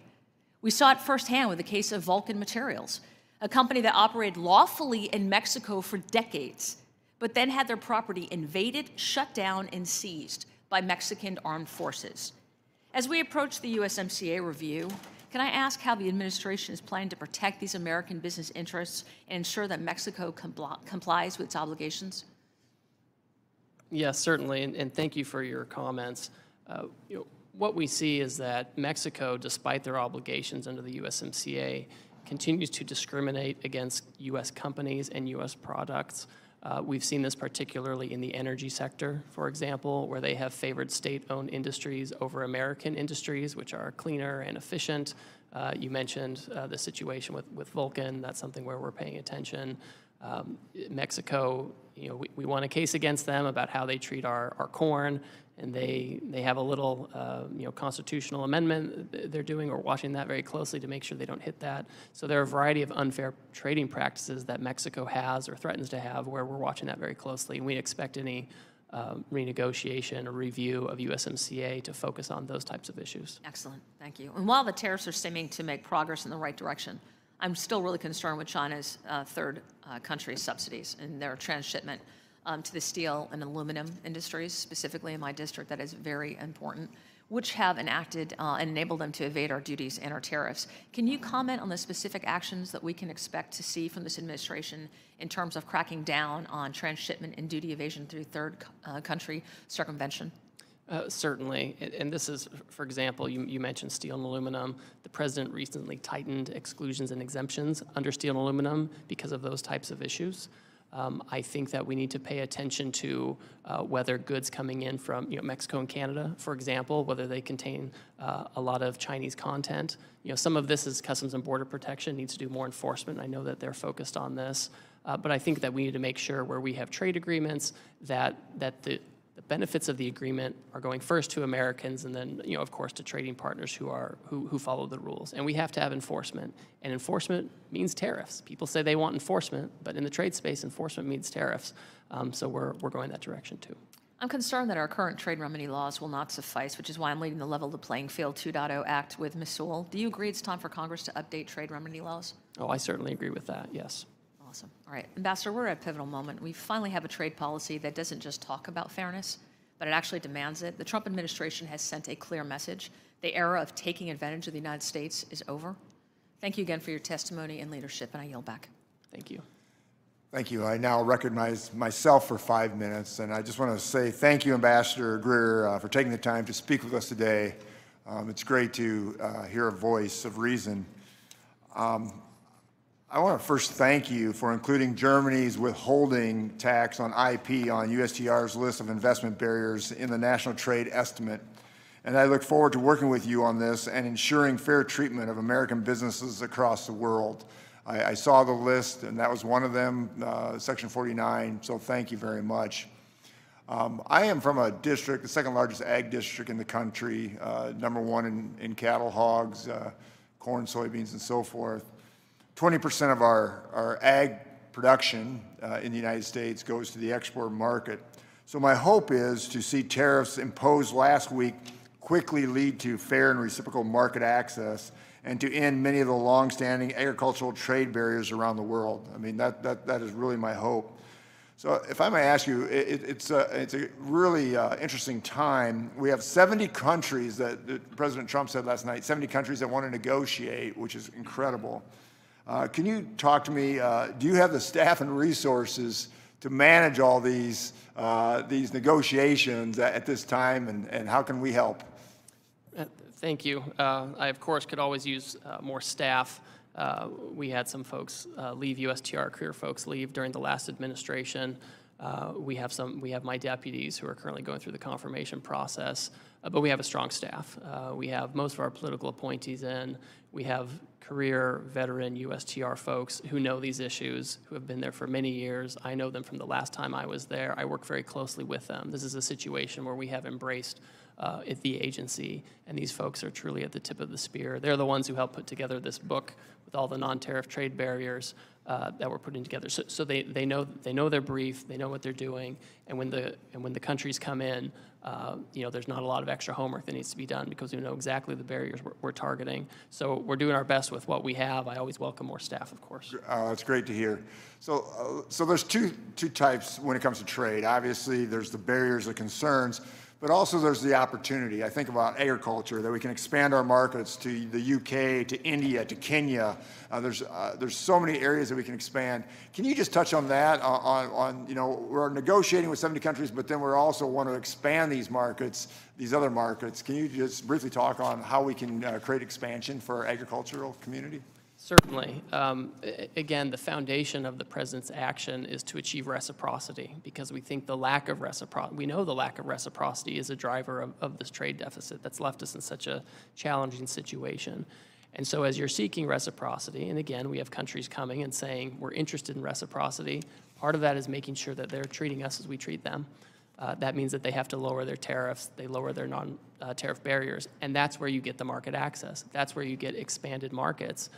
That's where our ag and other producers have the chance to really get their foot in the door instead of little bits and pieces here and there or an uncertain access. You get real access, you get reliable access, something that our farmers can count on. So just to clarify that, so I can tell my farmers by the end of the day, after this is all settled, we should have dramatically expanded markets for them. Would that be a fair statement? I think that's the expectation.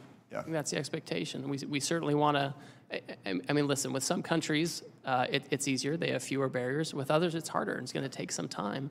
And in the meantime, they'll have that tariff. But my hope is that we can have a lot of these countries have reciprocal trade with us and make it, we can be more competitive, whether we're farmers or manufacturers or producers, if we have real access to these other markets. Be more competitive here and produce here. I want to thank you for your response to my letter to the USTR's proposed measure on Chinese-built marine vessels and for discussing it with me last week. The proposal of the USTR to counter China's shipbuilding industry would significantly increase freight costs on U.S. soybeans and soy products, in turn making the price of U.S. soybean products uncompetitive versus other countries. I'm hearing from my constituents that global soybean orders are simply being canceled and grain shippers cannot secure freight past May due to this uncertainty. I just wanted to hear from you again. So what can I tell my soybean producers, I'm the largest in the country, to give them some peace in this matter and what's happening? Well, first of all, we should have final decision on that by the middle of this month. Second of all, there were a lot of proposed measures in that Section 301 action on shipbuilding. I think that, and this could have been a communications issue, I think some people thought that all of those measures would be imposed. Those were proposed measures for people to comment on and receive feedback. We've now had that process where we've had the feedback, and now we consider which of those measures is most appropriate. Thank you very much. I now yield myself back. Now I recognize Mr. Gomez from California for 5 minutes. Thank you so much. I want to just get to the point. I want to start off by making sure we're speaking the same language, Mr. Ambassador. Do you agree that tariffs are a tax, yes or no? They're a tax on foreign goods. Okay, so I'm glad you're here to say that, because also economists say that 98% of that tax is passed on to the American consumer, right? 98 to 99% is passed on to the American consumer in higher prices. And it's going to fall disproportionately, especially on working Americans. So higher costs when it comes to food. 40% of our produce are produced out of the country. Cars, clothes, shoes, household goods, all of it. And yesterday, you said, quote, there'll be some short-term pain.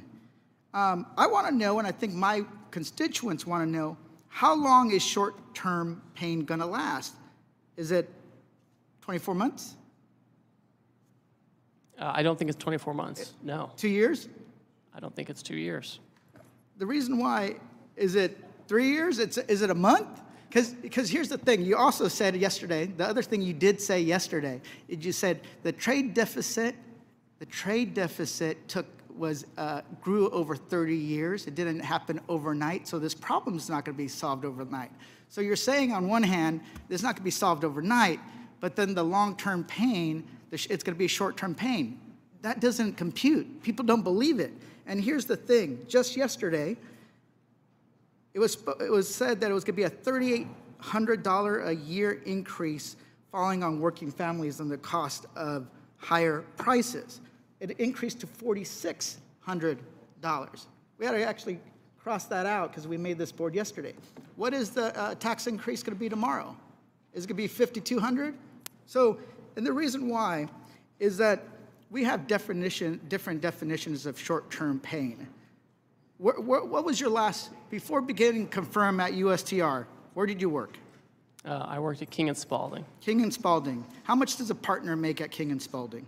Well, it depends on a lot of different factors. But so it makes I can pull up your financial disclosure. I don't have it in front of me. But one of the things that we're shown, it's about $1.5 million. My constituents don't make that. The average American consumer doesn't make that. The way we do it is every single month, we look at our budgets and see how much we spent, and then actually have to decide what do we have to pull back on. I grew up in a mobile home working several jobs. So here's I know what it means. Here's the thing. You in a mobile home. You also have a cabinet of billionaires. You have Lucknick, you have Besant, you have the president himself, you have Elon Musk, Donald Trump, who has billions. So for them, $4,600 doesn't mean anything. But for the average worker, it does. So this is where I say, you guys are out of touch when it comes to things. And I recognize you're working a lot of different jobs. So I'm going to move on to ask a question. In your testimony, you said, Ms. Sanchez, said you are the acting head of special counsel. Aren't you also the acting head of the Office of Government Ethics? I was recently assigned to that position, yes, Correct. Mr. Gomez. So let me get this straight. You are the chief USTR representative, the active chief of ethics. You're also the chief whistleblower, and now you're leading negotiations of 70 countries. So where's your priority? Those other jobs, or is it the trade agenda? Well, my first job is USTR, Okay, and we have so staff at the other agencies So to the help reason why execute it doesn't that. seem right, here's why. Because I've learned over the years, if you want to make somebody feel special, you give them more titles. Because in the end, who did Donald Trump said was actually running the trade agenda? Well, the Commerce president, Secretary Lucknick, that's who he said. Here's another question. Are you using Signal to communicate with the executive branch? Yes or no? with the community, we do some logistics from time to time. Okay. Well, make sure you're as required by the Presidential Records Act and Federal Records Acts that you're submitting those for posterity. We'll talk to our general counsel to see what's required thank by you. law. Also, do you still stand by the formula that was used to assign the tariffs? Oh yeah, the White House economist. Yeah, it's driven by the deficit. Okay, the reason why is that conservative economists have said that this formula was actually, there's miscalculations in the formula. That some people are even saying that it was ChatGPT was used to come up with the well, formula. that's not true at all. So here's completely false. Here's the reason. It's completely false that 'Cause one of ChatGPT was used. The That's reason just a why lie. is like nobody has confidence in what you're doing. Because you're basically, you guys are saying, trust us. Trust that's going to be short-term pain. But here's what we see. We see a plan that doesn't make any sense, a formula that has flaws in it that people have torn apart, that you've seen the price increase in the stock market crashing and red lights blinking on a recession. So, and then you impose tariffs on an island that is inhabited by penguins. So the consumer confidence is plummeting and it's going down, down, down. And you guys are saying, trust us. That the Republicans, Donald Trump, Elon Musk, and you guys know what you're doing. So that doesn't pass the smell test. It doesn't make any sense. We worked on other issues before, and I hope we can work on other issues moving forward. But you guys need to be straight on who's running the show, because this is going to fall and hurt the American worker. With that, I yield back. Ms. Malliotakis. Thank you, Ambassador. I very much appreciate your testimony here today. And I understand the President's goal of wanting to reduce unfair tariffs that are placed on the United States, that he wants to level the playing field, that he wants to reduce the trade deficit, that he wants to remove barriers to entry, and he wants to reshore manufacturing. I think we need to be cautious. I get concerned about doing too much at one time, about biting off more than we can chew. To date, though, we have seen trillions of dollars in new private investment. Since the President has taken office, domestic and foreign companies are expanding or opening new facilities here in the United States. And as you mentioned in your testimony, there's over 50 countries that are coming to the table because they want to make deals. I just want to bring up some of the concerns I've heard from manufacturers, importers from New York that I've spoken to, and they want to make sure that you're considering the impact that tariffs could have on materials, on parts, on supplies that are needed to manufacture here in the United States. Because obviously the goal is to bring those jobs home, to reshore as much as possible. But if there's tariffs on plastics, lumber, metals, it obviously makes it very difficult to manufacture here at home. And also, some of the importers that I've been speaking with have invested a lot of money to divest out of China and move into other friendlier nations, Cambodia, for example, Vietnam. And they're concerned that the across-the-board tariffs in Asia are impacting their supply chain and ultimately their businesses. And they're hopeful that deals will come forward very quickly. But they've made it also very clear that they can't wait 90 days for a deal to be made. And that it would literally close their business. And so I just want to hear from you on where you think you're making inroads there, on making deals with some of these countries to avoid that type of scenario, and if you could just answer those two, comment on those 2 points first. Certainly, I'm happy to do that. And again, just to reiterate, we've had these, this enormous trade deficit that developed under President Biden. These things are supposed to be self-correcting under normal economic theory. When they're not, it shows that there's something structural at risk here. So that's what's being addressed. we now have so many countries saying, we're not going to retaliate against you, we're going to work with you, we're going to try to figure out a way forward, that the president is looking forward to trying to find a way forward to make deals with these folks. China is on its own path. It's chosen retaliation for many years. It's chosen uncertainty. I won't comment much further on the U.S.-China relationship, but I think what you're talking about, Congresswoman, with respect to these other countries, I think we could count on having some deals with them within the next few weeks or months. Yeah, I hope it's more the few weeks, because I think, again, too many months may hurt the ability for these companies to survive there. At least if you're able to do some business in Vietnam or Cambodia, you don't have to rely on communist China, which they're already starting to move out. But I feel like that's a real issue, because even if we want to bring the supply chain home, this brings me to my second point about pharmaceuticals. We've all said it here today. 4 years that Joe Biden was there, he did nothing to reduce our dependency on communist China for our medical supply. In fact, from 2020 to last year, we saw $213 billion worth of medicine imported from China. That's a 2.5-time increase than the decade before. And so we are relying more today, post-COVID, on communist China for our pharmaceuticals, and that is a very dangerous thing. But my question is, with your goal of trying to bring facilities back home, I mean, it does take about 7 years to get one of these manufacturing plants up and running.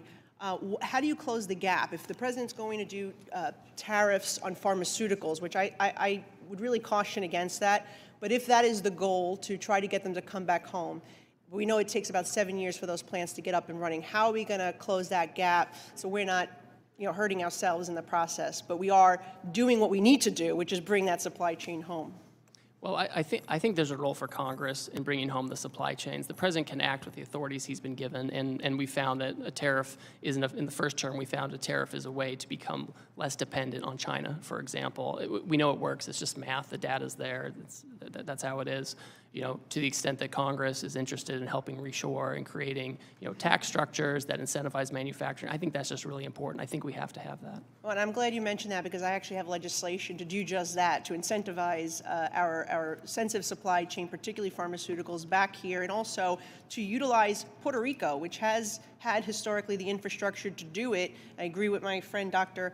Murphy, who pointed that out earlier, and I have 2 pieces of legislation that I hope the committee will take up, or perhaps we'll put a piece in the tax package. But I do look forward to working with you. I think it does take more than that. We also have to reduce some of the regulatory framework and some of the permitting process that takes too long. But we can get there, but we need to make sure we don't hurt ourselves in the interim. Appreciate your time. Thank you. Mr. Kerry.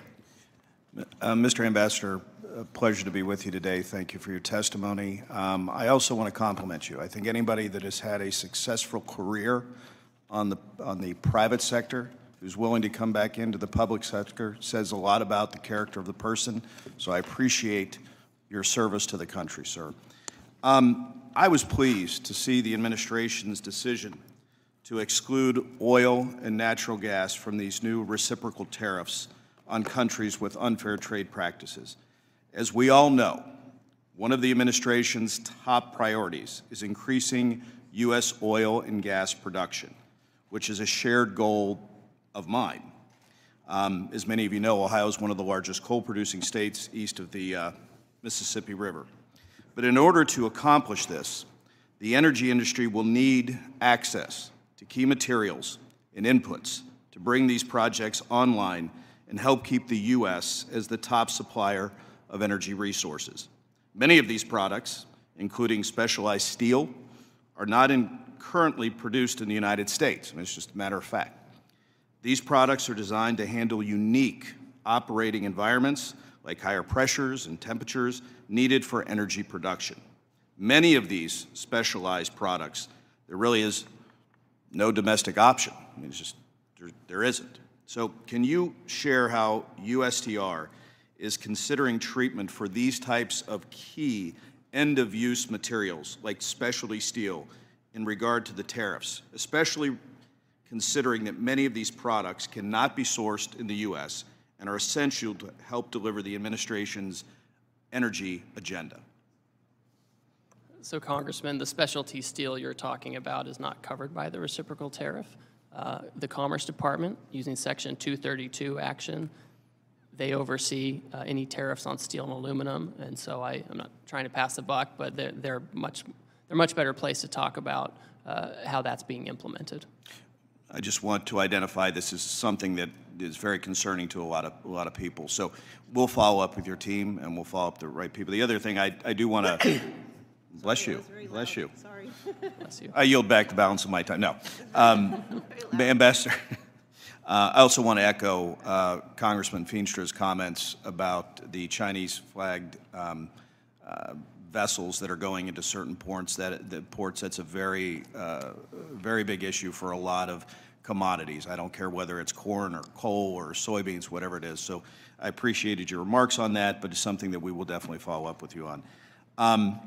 One of the things, President Trump unleashed the American LNG industry by ending the former administration's era permitting pause.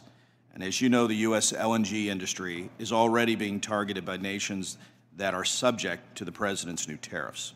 So my question to you is, do you have any plans to prioritize America's newly restored LNG export capacity in conversations with foreign nations? That's something that comes up regularly. Obviously, we've been talking about the trade deficit, and many countries have been quick to say, one area where the U.S. is very competitive is oil and LNG, and it's something that they want to buy. And so it's been very common in these conversations for them to suggest that that is one way to help achieve, more trade balance, et cetera. I appreciate your answer. And lastly, I'd like to briefly touch on the USMCA sunset review, if you don't mind. USMCA qualifying trade was excluded from the tariffs announced on April 2nd. This will help many of the U.S. manufacturers. The reason I wasn't in the room most of the days, they were in my office, that have made investments under the rules President Trump negotiated 5 years ago. USMCA is facing a sunset review process that needs to be completed by the end of July of 2026. Will the tariff exclusion continue to the lead-up of that review to give the manufacturers more certainty in the upcoming months? Well, that's the current status. All right, I don't want to get ahead of the president on how he wants to treat that, but that's certainly the current status, and I would expect that if Canada and Mexico continue on this path, that would continue to be the status. And again, I want to compliment you for your service to the country and being willing to go back into the public sector. A lot of people don't realize you're giving up on a lot. You're spending a lot more time, probably a lot more hours, a lot more time away from your family, and so I just want you to know, as a member of this committee, I certainly appreciate your service. So with that, Mr. Chairman, I yield back. Mr. Horsford. Thank you, Chairman Smith, and to the ranking member. Mr. Trade Representative, are you aware that the tariffs have been paused? I am, yes. When were you made aware of that? Well, I understood the decision was made a few minutes ago. It's something Sitting here. been under discussion. Sitting here, under discussion. So did you know that this was under discussion, and why did you not include that as part of your opening remarks? So typically what I don't do is divulge the contents of my discussions with What are the President details of the Congress. pause? Well, my understanding is that because so many countries have decided not to retaliate, we're going to have about 90 days. No, excuse me? China increased their tariffs on the United States. Trump blinked. What's the blink, sir? What do you know about this pause? What are the details of it? Well, the details, as I understand it, is that China continues to retaliate. Other countries didn't retaliate. The president 2 or 3 days ago said we wanted to negotiate with those countries that asked for meetings. That's what we're doing. What are the We've had details? discussions. How long is the pause? How many days? How many weeks? I understand it's 90 days. I haven't spoken to the president since I've So been the in this trade hearing. representative hasn't spoken to the president of the United States about a global reordering of trade. Yes, I have. I've And just yet been in the he's- hearing with you, sir. But yet he announced it on a tweet? WTF? Who's in charge? The president of the United States is in charge. And what do you know about those details? Well, as I mentioned, It looks like your boss just pulled the rug out from under you and paused the tariffs, the taxes on the American people. There's no strategy. You just found out 3 seconds ago, sitting here, we saw you. we've been discussing a If variety you of came these here actions. knowing that you were going to be turned off, that these tariffs were going to be turned off, why didn't you include that in your opening statement? Why didn't you reference that as part of your testimony? Well, I don't disclose my conversations with the president, sir. These were specific questions we asked you all along. What's the strategy?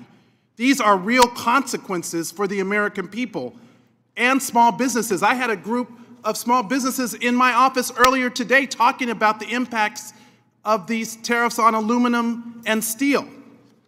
This is amateur hour, and it needs to stop. What does this even mean for your negotiating strategy? How are you in charge of negotiation if the president is tweeting about this from wherever the hell he is? The president was elected, and he runs the trade policy, and I advise him and execute his trade policy. Who executes the trade policy? I execute the trade policy. Did you know that this was happening?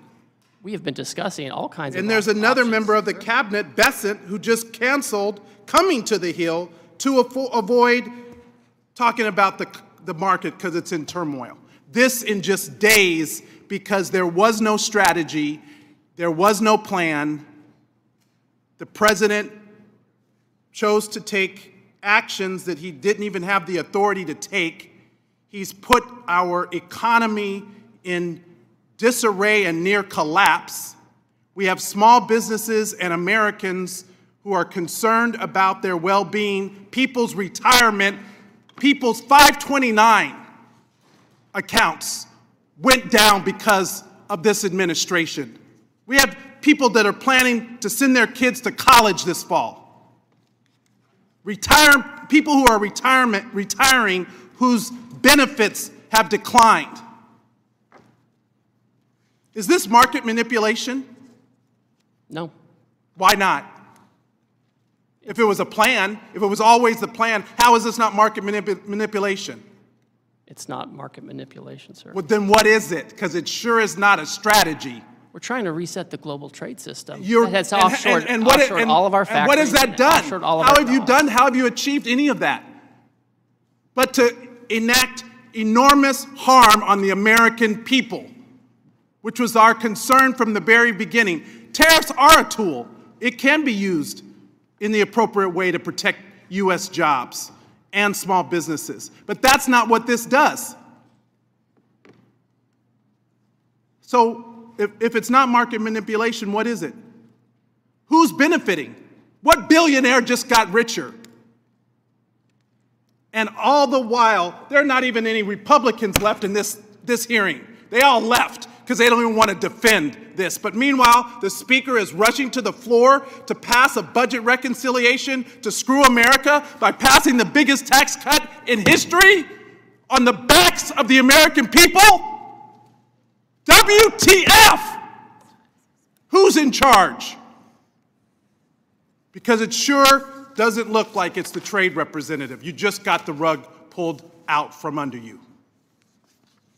I wish I could feel some empathy, but the empathy I have is for the American people whose very well-being and livelihoods are being affected. This is not a game.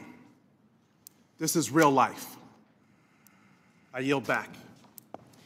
Let the record reflect that there's more Republicans in this chamber than there are Democrats currently in this committee room. There's 6 of us, there's 5 of you.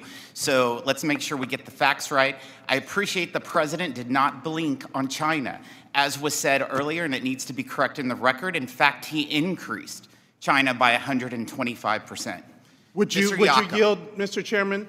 I do not. Can we have a colloquy? No. We don't want to talk about the trade policy here in the Trade Committee. This is our jurisdiction. Your time has expired, and I'm more than happy to talk to you. I asked if you would yield. And I said no. Because you don't want to defend the policy or the strategy. Kick me out. What you gonna do? Kick me out of Mr. Yocum, you're recognized. Thank you, Mr. Chairman. Ambassador Greer, it's good to see you today. As we discussed in the past, Indiana's 2nd District has the type of production economy that he would like to make for the entire country. We manufacture 85% of the nation's RVs, 60% of artificial knees and hips, as well as boats, trailers, buses, auto parts, Humvees, you name it. We also have a ton of ag in my district: corn, soybeans, eggs, dairy, ducks, beef, pork, lumber, potatoes, and tomatoes. I could go on. Lumber alone, I was actually just meeting with a cabinet manufacturer here a few minutes ago. I couldn't even remember if I had been to that cabinet manufacturer's site because we have so many of them in my district. I don't know how we do all that in one area, but somehow we do. All this to say, supply chains matter, both getting inputs in the door and outputs out to market. Small hangups can create expensive backups. A drip of price hikes can turn into a stream, and that stream can turn into a river for something with thousands of components. I hope we can get some good deals quickly. It probably won't come as a surprise to you, Mr. Ambassador, when I tell you that when an RV or boat is exported, it tends to not go very far. In fact, 90% of RV exports are to Canada. However, Canadian retaliation tariffs against RVs begin today, and boats are on the bubble. Are you consulting with industries and companies being targeted by these retaliatory tariffs? So, Congressman, in many cases, yes. I understand that the retaliatory tariffs by Canada are related to the steel and aluminum tariffs. And so that would be the Commerce Department. But we meet with all these folks, right? Whether it's covered by the Commerce Department or someone else, they want a meeting, we take it, we listen, and we provide the feedback that's necessary. You know, and obviously we're talking to all of these countries to get to a position where we have better terms of trade with them, where we can ensure that we have domestic steel and aluminum manufacturing and the other critical sectors that are so important to our economy. Thank you, Mr. Ambassador. I also want to get your thoughts on a recent New York Times article titled, "The Tsunami is Coming." China's global exports are just getting started. It reports that Chinese state-controlled banks lent an extra $1.9 trillion to industrial borrowers over the last 4 years. But all those factories aren't just churning out to gizmos and gadgets destined for their domestic consumption. China's promised shift to a consumption economy remains just that, a promise. Increased production paired with low consumption just means that China continues to double down on overcapacity. And these numbers bear that out. Exports rose 13% in 2023 and 17% in 2024. It seems like there's a global recognition that the threat posed by China's overcapacity is real. The EU, Brazil, Indonesia, Thailand, and others have also imposed tariffs on China to counter the flood of cheap exports. It's not just us. Reports suggest that Canada and Mexico are open to coordinating with the United States on China's overcapacity. Are you able to comment, Mr. Ambassador, on reports that Canada and Mexico are open to coordination on Chinese overcapacity? And if they were to coordinate with us, would that potentially create an off-ramp for Canada and Mexico on the U.S. tariffs? So in the first instance, I appreciate you highlighting that. And overcapacity in China, it infects the whole world, right? It can displace products in third countries that come to us indirectly. And that's often why we do a global tariff action, because the Chinese actions are not just bilateral. They cause a problem for the whole economy. And so we have to take global actions to make sure there aren't loopholes or Swiss cheese.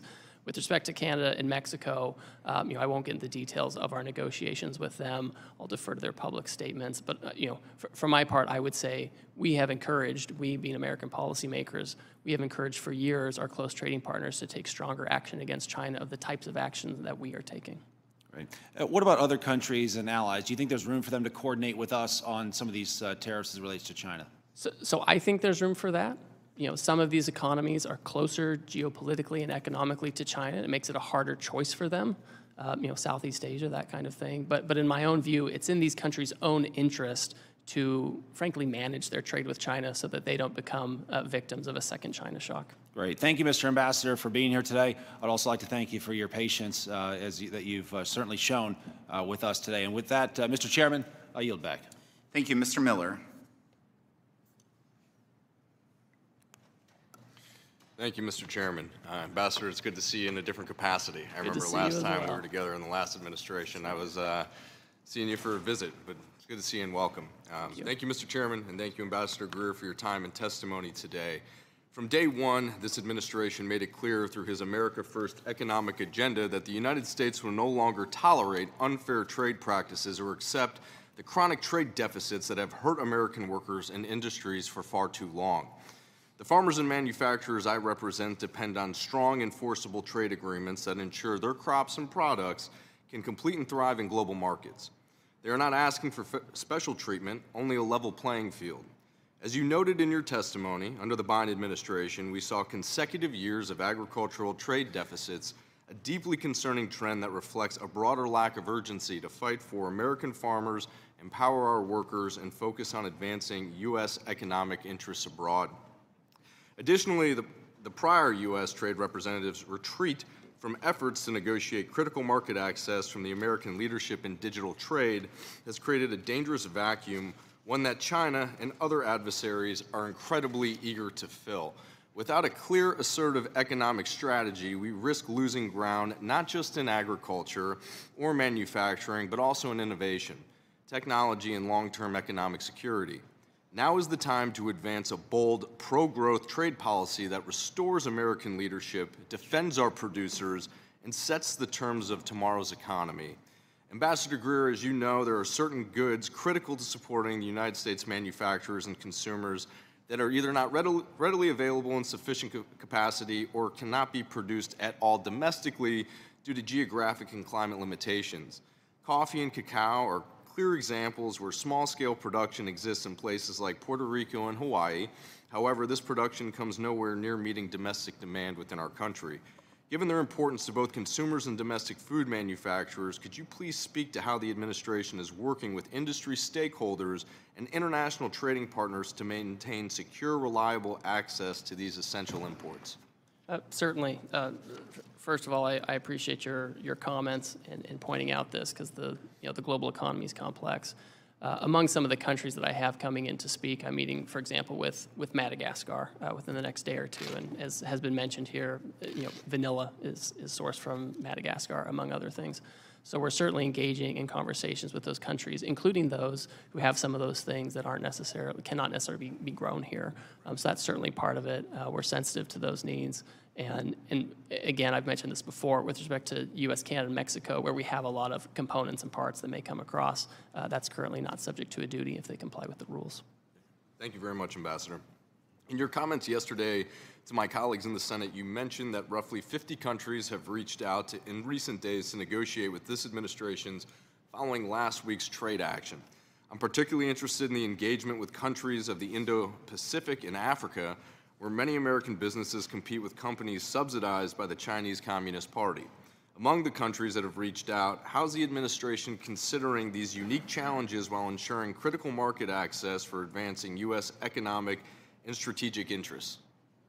So for example, you mentioned Southeast Asia. Some of the things we've seen Cambodia and Vietnam, for example, come forward and say that they want to engage in reciprocal trade. They've made certain proposals on lowering tariff levels. I think that, it can be challenging because they do have Chinese businesses operating there too. So I think if you're going to get to a situation where you're having to deal with some of these folks, one, you want to make sure it's real market access they're giving you, not just tariff levels, but also the non-tariff barriers. And you also want to make sure you're not giving a benefit to Chinese companies operating in those countries, right? We don't want some deal with them only to have it become Chinese companies, pushing product to the United States through Vietnam or Cambodia. So that's something we're looking at in terms of rules of origin, et cetera. Well, thank you very much for your attention to detail on this matter. It's big in our district, and so that's why I bring it up, and thank you for your answer. And if I may, and it's a little bit of a tough one, but on what timeline do you expect these negotiations to move, and the outcome, what should we be watching for as the trade commitments from our partners across the globe? Certainly. Well, before the action even went into place, trading partners knew action was coming, right? They heard the president, as everyone had, and so they came in advance to talk about possibilities where they could have more reciprocal trade with us.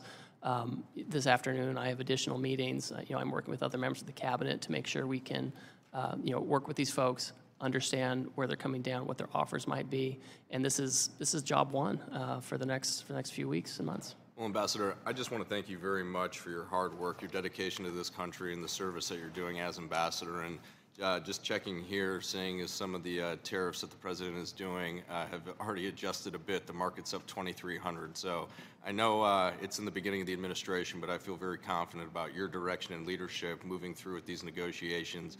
Thank you very much. Thank you, Chairman. I yield back. Thank you. Ms. Plaskett. Thank you very much, Mr. Chairman and Ranking Member. Ambassador, good afternoon.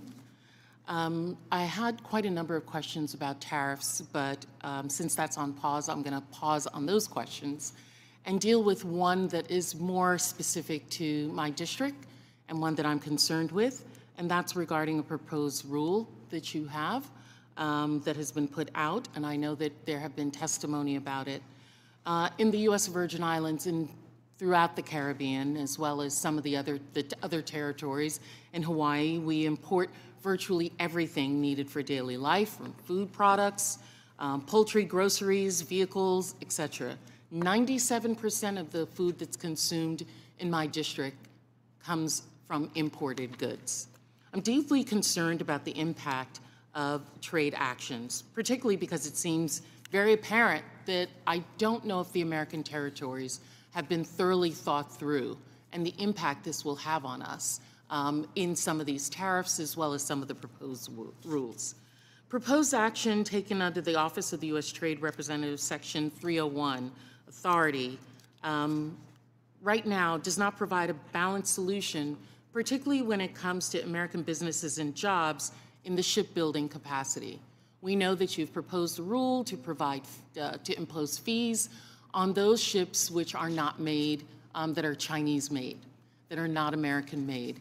However, a large portion of ships which are much smaller than those that are made in American ports, the American ports are predominantly making those for the military purposes. It's cost effective for them to do it for the military, but not for those kinds of cargo shipping that's done in the Caribbean region. It doesn't provide a balance for us, and we are concerned not only in the Virgin Islands, but Puerto Rico, as well as the other Caribbean islands, that this imposition of $1 million per port that is being proposed will bear incredible impact on us. U.S. shipping industry serving the Caribbean cannot absorb additional costs of the proposed port fees, which would have a significant economic consequence to us. I have the median income, family income in the Virgin Islands is $30,000 a year. The cost of $1 million per port is going to be passed on to the consumers in my district, to the business owners. We are about to start a rebuilding of 20 schools, 2 hospitals, a complete microgrid, complete utility rebuilding both in the Virgin Islands and Puerto Rico. All of the laying and supplies that are coming into us are coming from these type of vessels. If they are then going to be imposed this fee, we will, negotiations that have already been done with FEMA for the cost of rebuilding are going to skyrocket, and we need some support for that.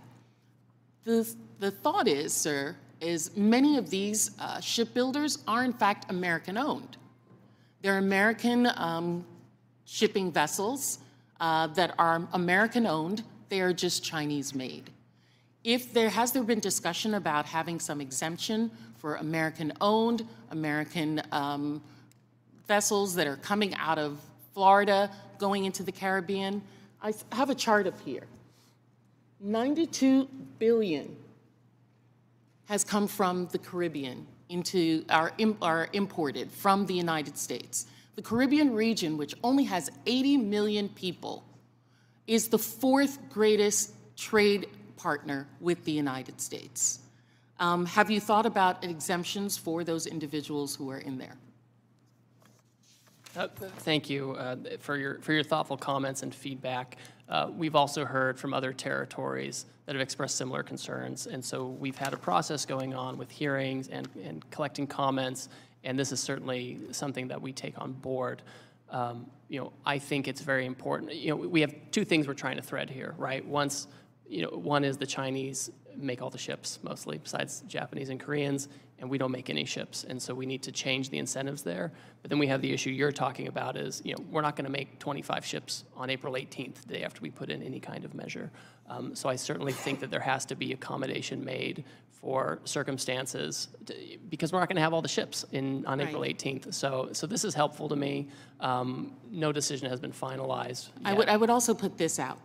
The other concern is one that has been mentioned by my colleagues as well, is national security. We cannot have Caribbean nations moving closer to China, who is already on the shores of these Caribbean nations, to try and do increased trade with them. If we are having a trade war with China, if we want to ensure that America is first, America needs to be first in its third border, which is the Caribbean. That was said by President George W. Bush. That is the third border. That is what we need to secure. And we're not going to do it if we are pushing American shipping companies outside of the Caribbean, and they have to go to China to do that. So I want to thank you for your consideration of this. Thank you. Mr. Bean. Thank you very much, Mr. Chairman. A very good afternoon to you, and good afternoon, Ways and Means Committee, and a special welcome to our special guest, Ambassador Greer. Thank you so much. As I look at the clock, you have sat in the hot seat for 4 hours. And the hot seat has gotten hot. I know it's gotten hot. It's gotten hot because you and this president, President Trump, have chosen to not ignore a problem anymore. It would be so easy just to ignore it. It would be so easy to ignore our collapsing manufacturing base. It would be so easy to just ignore that we're subsidizing the rest of the globe right now. But it's not how you roll. It's not how this president rolls. We're determined to make things better. The problem is, as you know this already, since 1994, we've lost 5 million manufacturing jobs, 90,000, I'm looking at a camera somewhere. I want the American people to know what's at stake. 90,000 manufacturing plants have closed. You have said enough. You have said enough. This President Trump said, I'm going to fix it. I'm going to leave it better than I found it. And for our kids and grandkids, no more.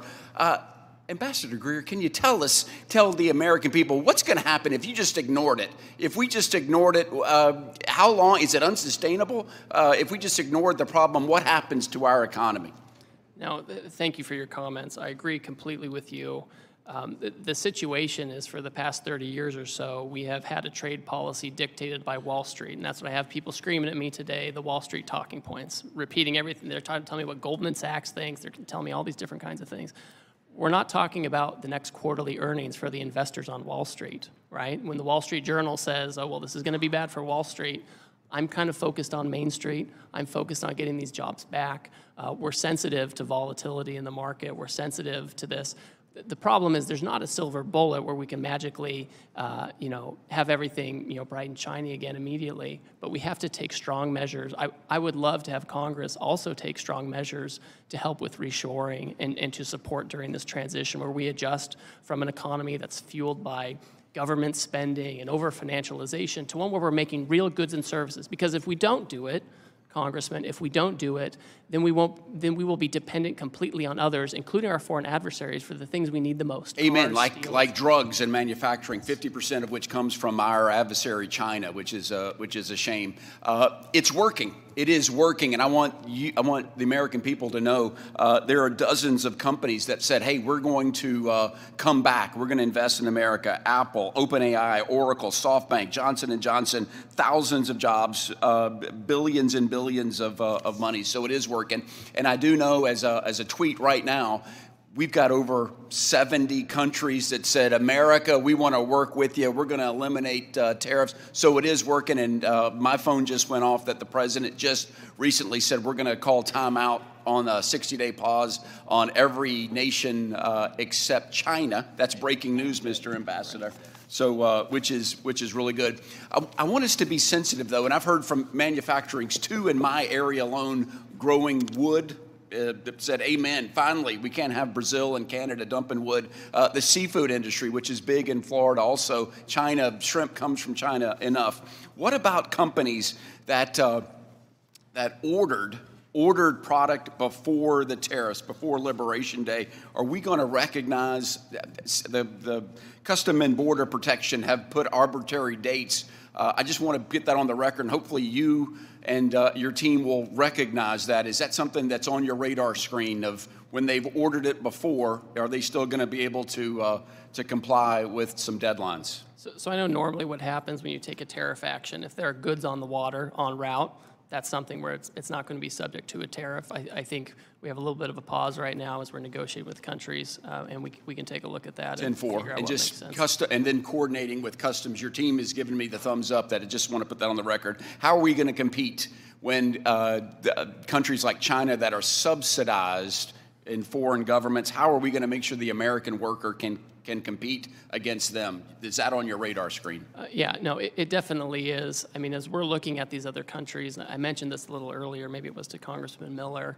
you know, if we're getting to a situation where we actually have a deal for better reciprocal trade with other countries, I want to make sure that it's a benefit to us and that country. I don't want a third country like China benefiting from it. Amen. Mr. Ambassador, on behalf of people in Florida, Northeast Florida, thank you for standing up for the American worker finally. Mr. Chairman, I yield back. Thank you. Mr. Swazi. Thank you, Mr. Chairman. Ambassador, thanks for being here today. Thanks for your service. I saw that you were a missionary and you were a veteran and you had a big job at a law firm, and now you're here serving the government. You helped negotiate the USMCA. Did you think the USMCA was a good deal for America? I think it was. There was a lot more we could have done and should have done. So why did the president come out after this year and say it was one of the worst deals we ever negotiated in the history of the country? I think it's frustrating that here we are 5 years later and steel imports from Mexico shot up, car imports from Mexico shot up. Well, you think it was a good deal, but he thinks it was a terrible deal. I mean, I feel like you're in a very bad position here. This whole idea that this president made this switcheroo on you while you were in the middle of testifying here today. I actually feel bad for you. No, but I really feel bad for the American people that are seeing these things happen. There's no plan. I mean, that's my big concern. I know there's goals. I want to see manufacturing brought back to America, or at least I want to see jobs that pay more money so we can rebuild our middle class in America. I'm for that. I'm for holding China accountable and holding our adversaries accountable. I'm for tariffs in select specific places.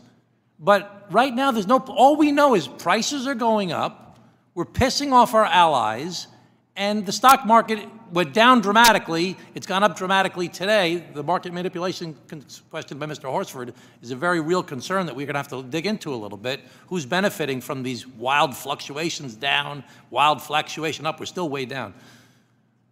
We need a plan to accomplish the objectives that I know that you genuinely believe in, which is to try and recreate the middle class here in the United States of America, that on my side of the aisle, we all believe in that. We have to recreate the middle class in America.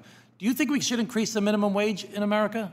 I think we need to create jobs that naturally have high wages. The minimum wage in 20 states is $7.25 an hour. Do you think we should increase the minimum wage? I mean, I think the states should be managing that kind of thing. I think we need better manufacturing jobs that are 20 states, $30, $40, $50 20 states rely on the federal minimum wage. It's still $7.25 an hour. So you don't think we should increase it at the federal level? Well, you'll have to talk to the Secretary of Labor on that. Do you think we should have the PRO Act to promote unions in America? Because that will help to recreate the middle class. And I'd refer you to Secretary Chavez DeRemer. She's much better placed. Do you like the CHIPS Act that to reshore the manufacturing of semiconductors here in the United States of America, a national industrial policy where we invest in creating factories with high-skilled, high-wage jobs in America? Do you support the CHIPS Act? So notionally, I agree that we should have industrial policy to help with chips and other things, right? You know, whether the CHIPS Act was the perfect way to do it, I don't know. But so my big concern is that, you know, we want to do these things. You and I share the same goals, but there's no plan right now. As we saw, there's been devastation from this unilateral action by the president where he treats our allies and our strategic adversaries the same, with the exception of China. We know that China's, and I'm all for that. I actually have a bill that I sponsored to get rid of most favored trade nation for China. So, but why are we treating our allies? Why are we treating Japan and Korea and Australia, who have been our bulwarks against China in the Indo-Pacific? And Vietnam, even though they don't share our philosophy, they're sick of China as well. And we were building a relationship with them to help us be a bulwark against China. Why are we treating our allies in the Indo-Pacific, who are our main allies against China, the same as we're treating our adversaries? We aren't treating them the same. They have substantially lower tariffs than China. I know, but we just really kind of bombarded them. I mean, it's the same as USMCA. We negotiated a bipartisan trade agreement that everybody agreed upon, that the president praised as being the best deal ever, and now he pulls the rug, like he pulled the rugs out from under you today. He pulled the rug out from under Canada and Mexico.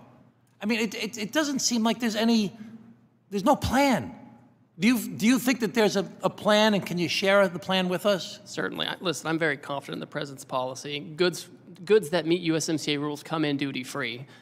So when the president comes out and he says, we're going to have a tariff to make sure we're treated the same, that we can get rid of these deficits. We have a baseline 10% to make sure that we don't have Swiss cheese in this program, and then we have higher tariffs on those who are the worst offenders. That's why you end up in a situation. The president put in place the president put in place these high tariffs, but today he just yanked them out. Is that part of the plan? Was that always part of the plan? Well, they're paused. The reality is, a lot of these countries have come to us and they said, we understand American leadership, we understand what you're trying to do, we want to have reciprocal trade with you. China has taken a different choice, and so they're on a different path. Our Western Hemisphere countries, they all have the lowest rate. They have a 10% rate, right? The UK, Australia, they have a 10% rate. These are all the lowest. The big issues are in Asia, where we saw the offshoring, and China is in a category all by itself. Okay, thank you, Ambassador. Appreciate your time today. I'm very concerned there's no plan, and this is being done kind of willy-nilly at the last minute by the president, out of his head. It doesn't really make sense to us. It'd be great if we knew what the plan was and it was shared to us by the administration, and even if it was done in a way for our committee, that we could at least know what's happening. We have a lot of the same goals, but right now, prices are going up, our allies are very upset, and the stock market is on fire. Thank you. Thank you, Mr. Chairman. Thank you. Mr. Gomez is recognized to enter and document into the record. Yeah, Mr. Chairman, I wanted to enter a tweet by Howard Lutnick, basically where he states Scott Besson and him sat with President when they drafted the post, the Truth Social post that paused the tariffs for 90 days. This is just to emphasize that we don't really know who's running things over there. So ordered. Thank you. Mr. Moran. Thank you, Mr. Chairman. Ambassador Greer, thank you for your time today.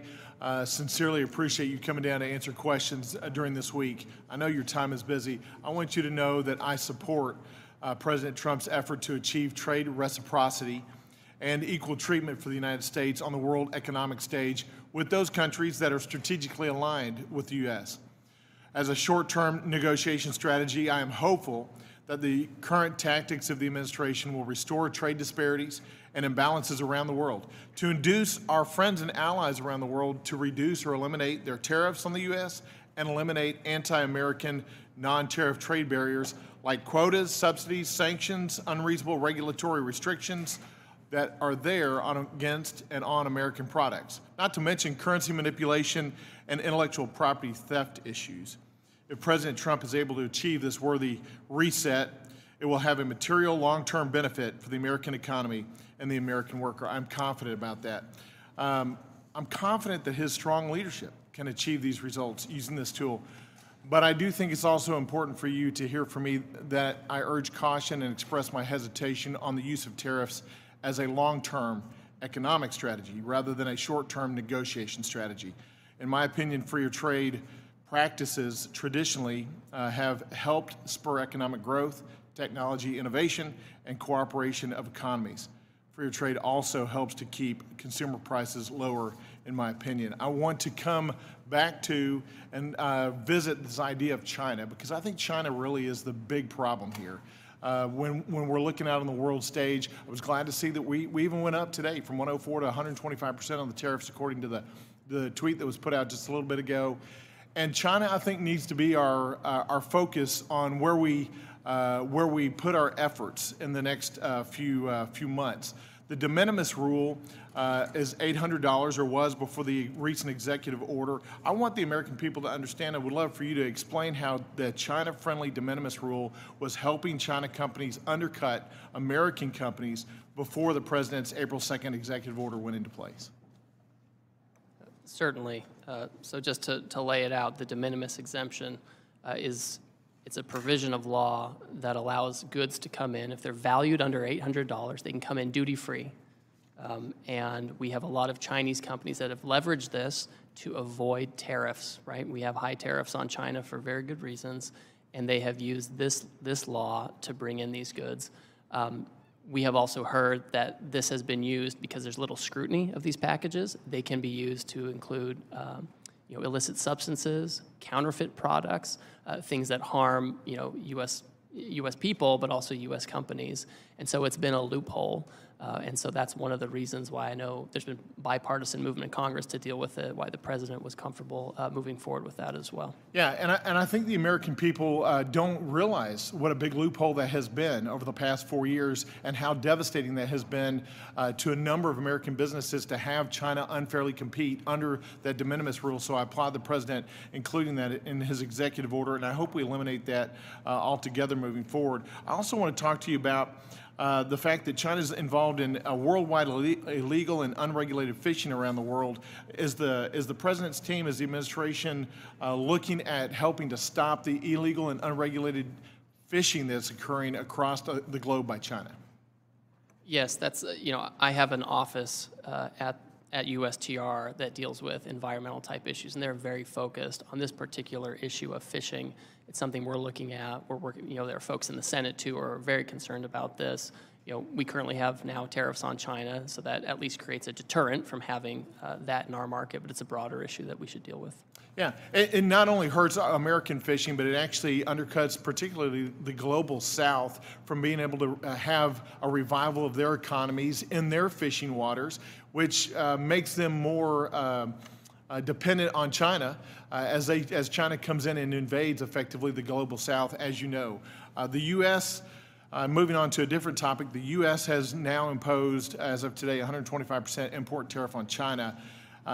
China hasn't indicated that they're really willing to come to the table yet. I was glad to see that all these other countries have come to the table. I think that's because of the strength the president's leadership is showing across the world stage, that he means business, that we're going to have a reset where American businesses are not taken advantage of. But what is the administration planning to do to make China come to the table and actually engage in freer trade or fairer trade and cut out these unfair trade practices? Well, China doesn't believe in free trade or fair trade for that matter. We had an agreement with them under Trump 1, and they started to comply with some of that. In the Biden administration, there was no enforcement. And to some degree, they've chosen their own path. And when they're ready and when they want to talk about how to have a better approach, obviously, we always have an open door. Ambassador, again, I applaud the president's efforts, particularly as it regards China, to push hard on China already and to make them understand that we are not going to lay over and let them run this world, that the United States is going to reset the economic stage. Thank you, and yield back. Thank you. Thank you, Ambassador Greer, for appearing before us today. Please be advised that members have 2 weeks to submit written questions to be answered later in writing. Those questions and your answers will be part of the formal hearing record. With that, the committee stands adjourned.